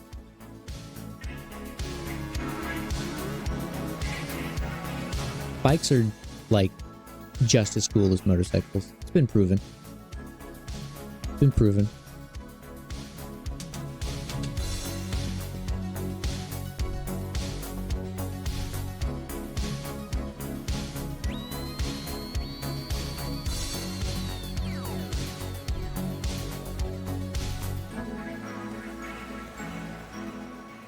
I don't even know if this anatomy in the arm is right. I need to think about this more.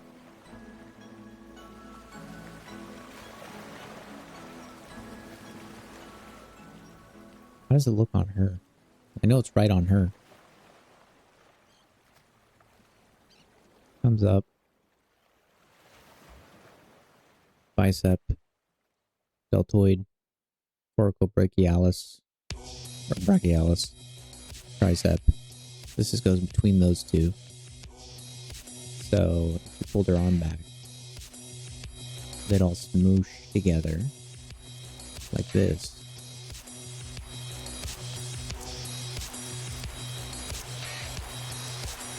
Yeah, good enough.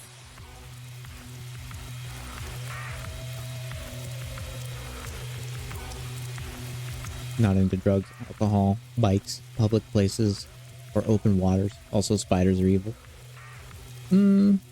Spiders are homies. Spiders are homies. I understand the not wanting spiders around you, but I used to be scared of spiders. I've overcome that fear a little bit recently. I still don't want a spider to fall on me, but I actually have a pretty cool spider that lives in my closet downstairs. That guy's a real homie, okay? A real homie. Literally today, I was downstairs putting my shoes on with my wife in this daddy long legs homie. A real homie spider. He just walks by. Like he belongs there. You know what I mean? Like a professional going into a government building downtown where you're just like, that guy goes into that building every day like he belongs there. That's what this spider was doing. And I was like, this is a weird looking spider. So I leaned in to get a closer look. Nah, he was just a regular daddy long legs that had another spider in his mouth. He had killed a different spider that was trying to get into my house. And then he carried him into the closet.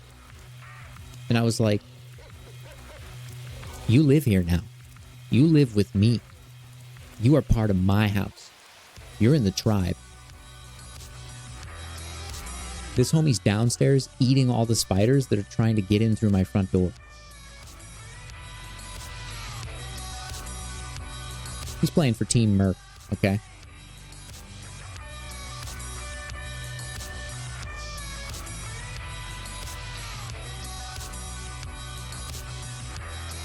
Someone dies on the highway almost every week? Oh my god, dude.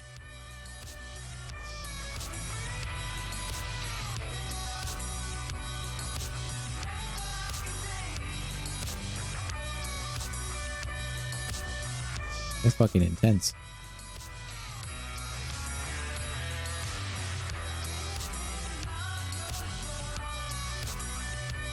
He went to rescue a spider from a wall. Had the cup and everything. It attacked me in the face. Jumped right off the wall into my face. I've had a couple of spiders fall on me from the ceiling. It's never fun. I hate that shit.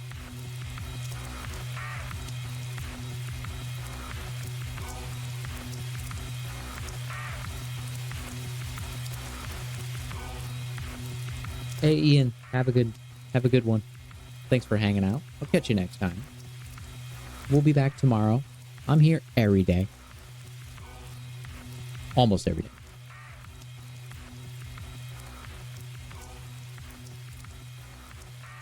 The feeling when it falls in your hair, big true. Again, I'm saying I like spiders.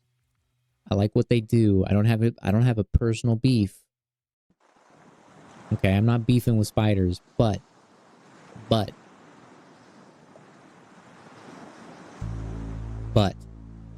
stay the fuck out of my hair. Stay out of my bathtub. Okay? And stay out of my bed. I'm not asking for a lot. Also, stay out of my sight. I don't want to see you.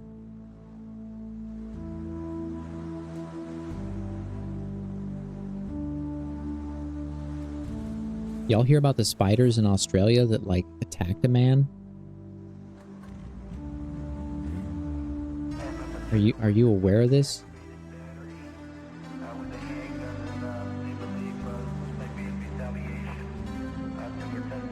Bro, Australia's on another... They're just fucking built different down there. They are built different down there. And by different, I mean... Stay there.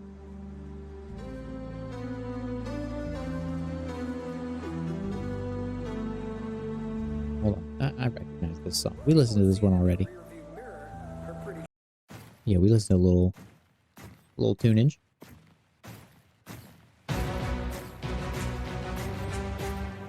Jumping spiders. Jumping spiders are cute. Spiders are like snakes, you know, they get a bad rap. Or sharks. Sharks are homies. Sharks are cool. Spiders are cool. Just stay away. Just keep out of my way, you know? We don't gotta be best friends.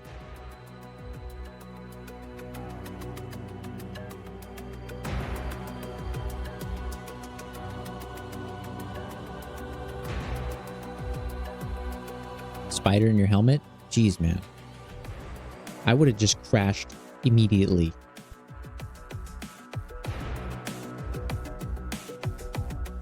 Goodbye, spider. I'm taking you with me. It didn't have to end this way.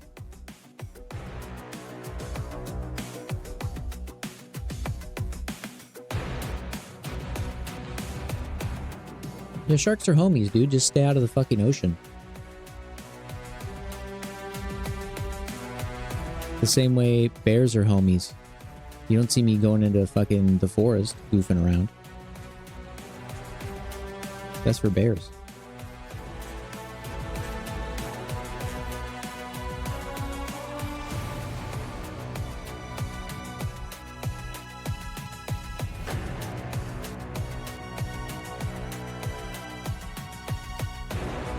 Actually, the big spiders in Australia, they're called the huntsman spider.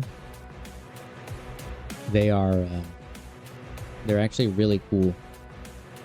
The huntsman spider eats all the shit you don't want in your house. And they don't want anything to do with you. And they're not poisonous, as far as I'm aware. So, or venomous. There's a difference. They're not venomous. So, you kind of just have this like badass living fucking spider tank in your house that eats all the shit you really don't want in your house. It's not fun to see it, but kind of just a fact. You were scared to pee. You got a shark tattoo on the inside of your forearm. That's cute. My wife is deathly afraid of the ocean. It's her biggest fear in the world. Working with the NEG, established a series of leagues and bloody public exhibitions. The fight's popularity grew with their brutality. Soon, That's a place she just won't go. the professional league was formed. A cabal of the most violent and skilled warriors in known space, selected to fight in a grand. You're not wrong. Now it is 2341. 50 years have passed since the founding of Deathmatch. Profits from the tournament number in the hundreds of billions. You have been selected to fight in the professional league by the Leandre Rules Board. Your strength and brutality are legendary.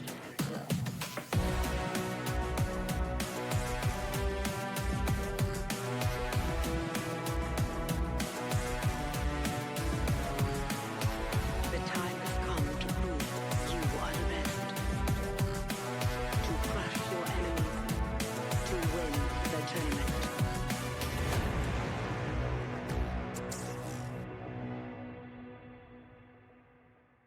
I do agree, though. Spiders are spooky. I think we can all agree on that.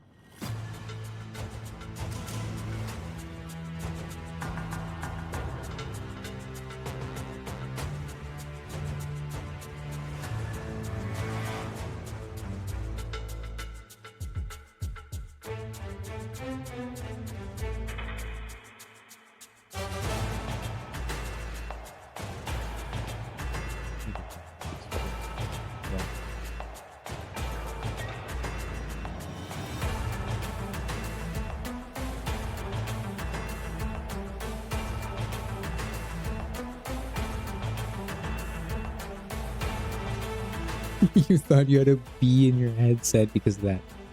Yo. I also love bees. Bees are homies.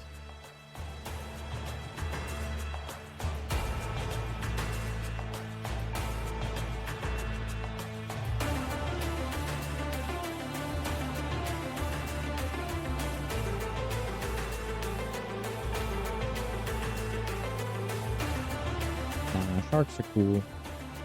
Sharks don't hurt no. They're not hurting nobody.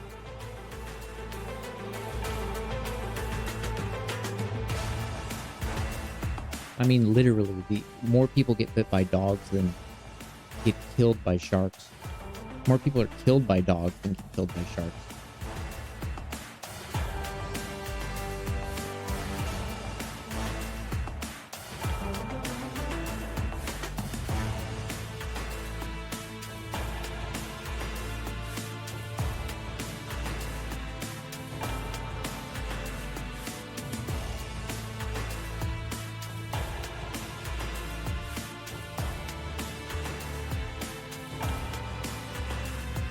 Waters is definitely scary. I do not like flying over the ocean.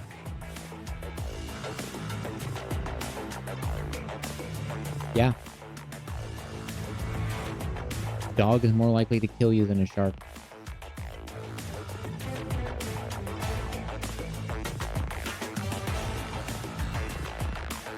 I feared your fear. You're welcome. You're welcome, brother.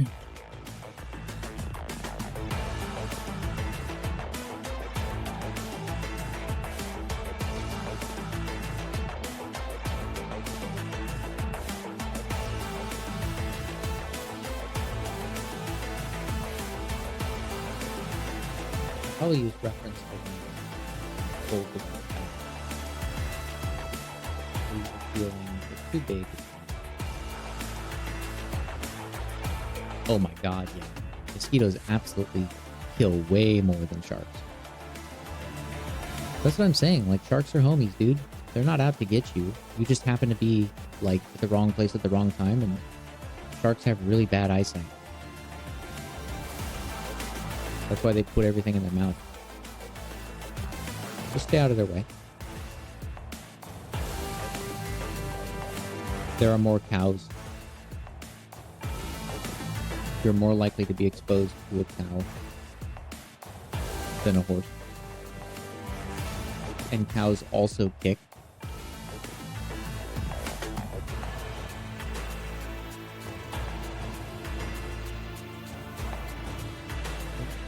I want this kind of rib. Let's try it.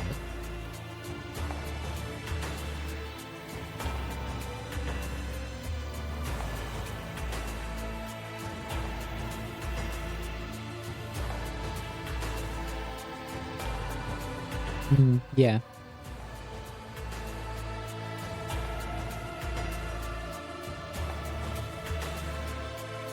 Yeah, land sharks. Real land sharks.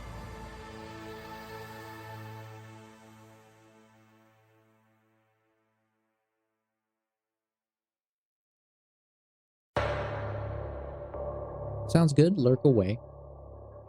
I'm probably gonna wrap a few things up and probably get this news in. It's pretty late for me. Good to meet you all.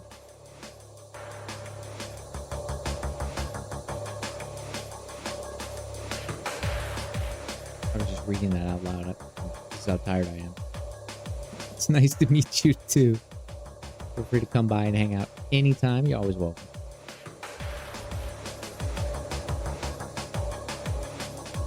I'll probably be sculpting something.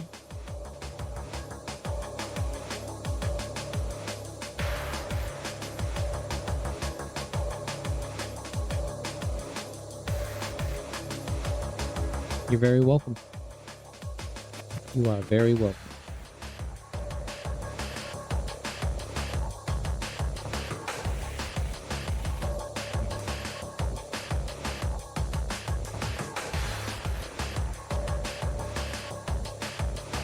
If there's land sharks, yeah. Science has discovered land sharks, and humans have really upped their initiative to colonizing the moon and Mars. Real uptick in interest.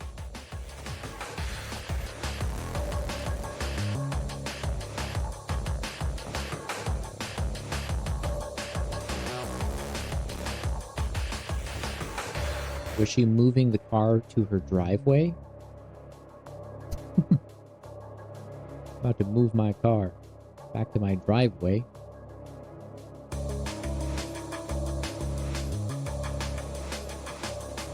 Nah, but you got hella scammed. 2 hours is... That's a long time.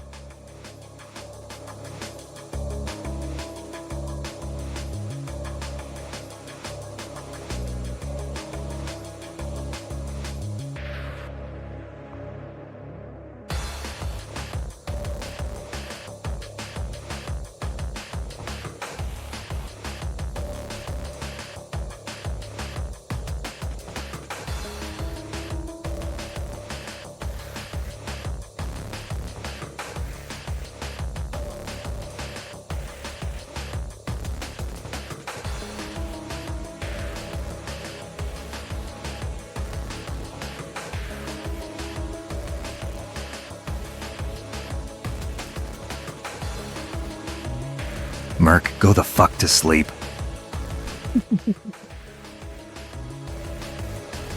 Yeah, you're probably right. I could keep sculpting for hours, but you're right. You're right. Thank you for being nice. Just this once, don't get used to it.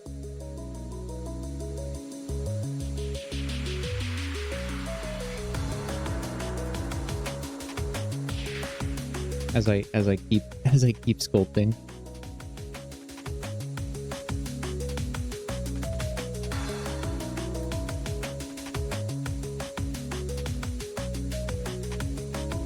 Alright, no, because it's your birthday, I will grant your sleep request here.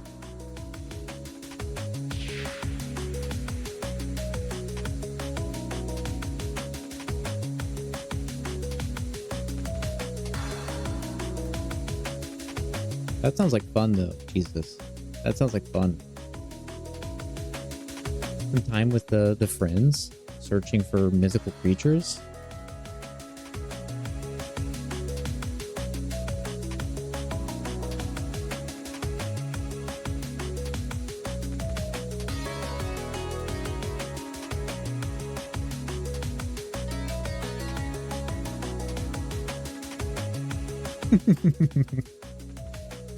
A little late night Slender Man research.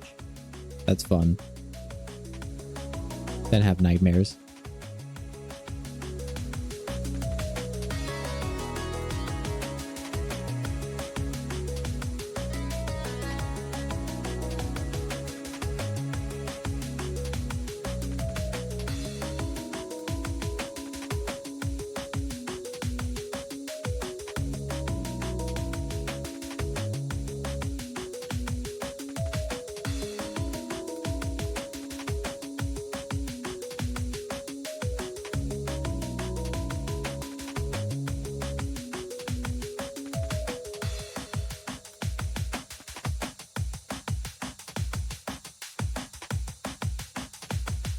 Alright, there's some weird stuff going on here, anatomically.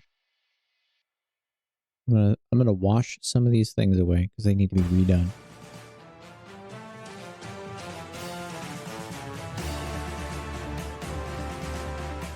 I'm gonna clean that up in a different way. Not quite good enough for me.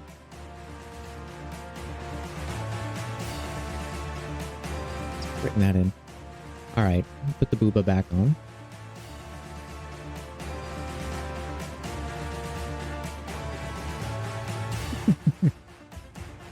Hey, I did it for her. Okay, it's gonna look better, I promise. The next iteration is gonna look much better.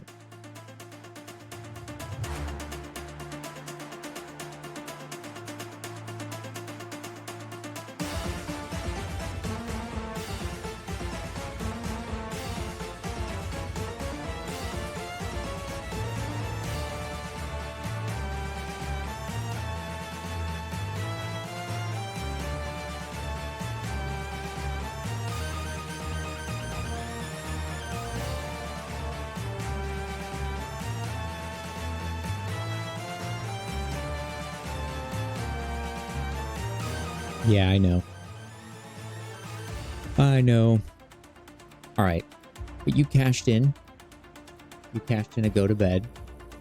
So I'm going to save. I'll be back tomorrow for another stream. We'll keep working on this alien girl. I'm sure we'll talk about something stupid. We'll gamba. I might work on another idea I have. We'll see, but I want to finish up this mermaid creature before the end of the month, which is very close now, by the way. We'll talk about sharks with 8 legs. We'll talk about spiders that live in the ocean. All that good shit. But thanks for hanging out, everyone. If you enjoyed the stream, feel free to subscribe, join the Discord, hang out with us. Big chill. We play games and have fun. And Monka, happy birthday to you again. I hope your birthday is a fun one. Whether you celebrate today or you have something planned for the weekend. Happy birthday to you. Seriously. Thank you for all your support. And you made it to 21. Congratulations. All right, everyone. I'm going to go. As per the usual, I'm going to blow your ears up with the credits. Monka, space, pay special attention to the credits. Booba forever. Welcome!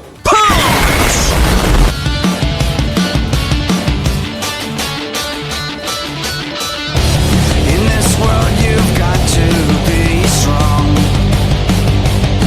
You've got to fight to keep your spirit alive.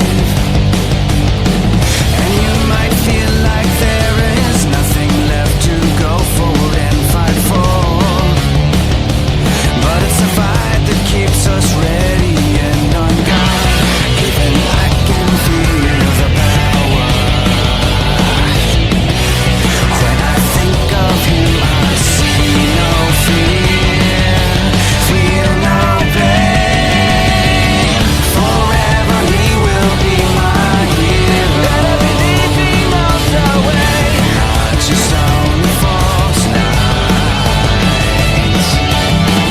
And now that I'm not just a dream, and I know I've got what he's got, and not just only for tonight.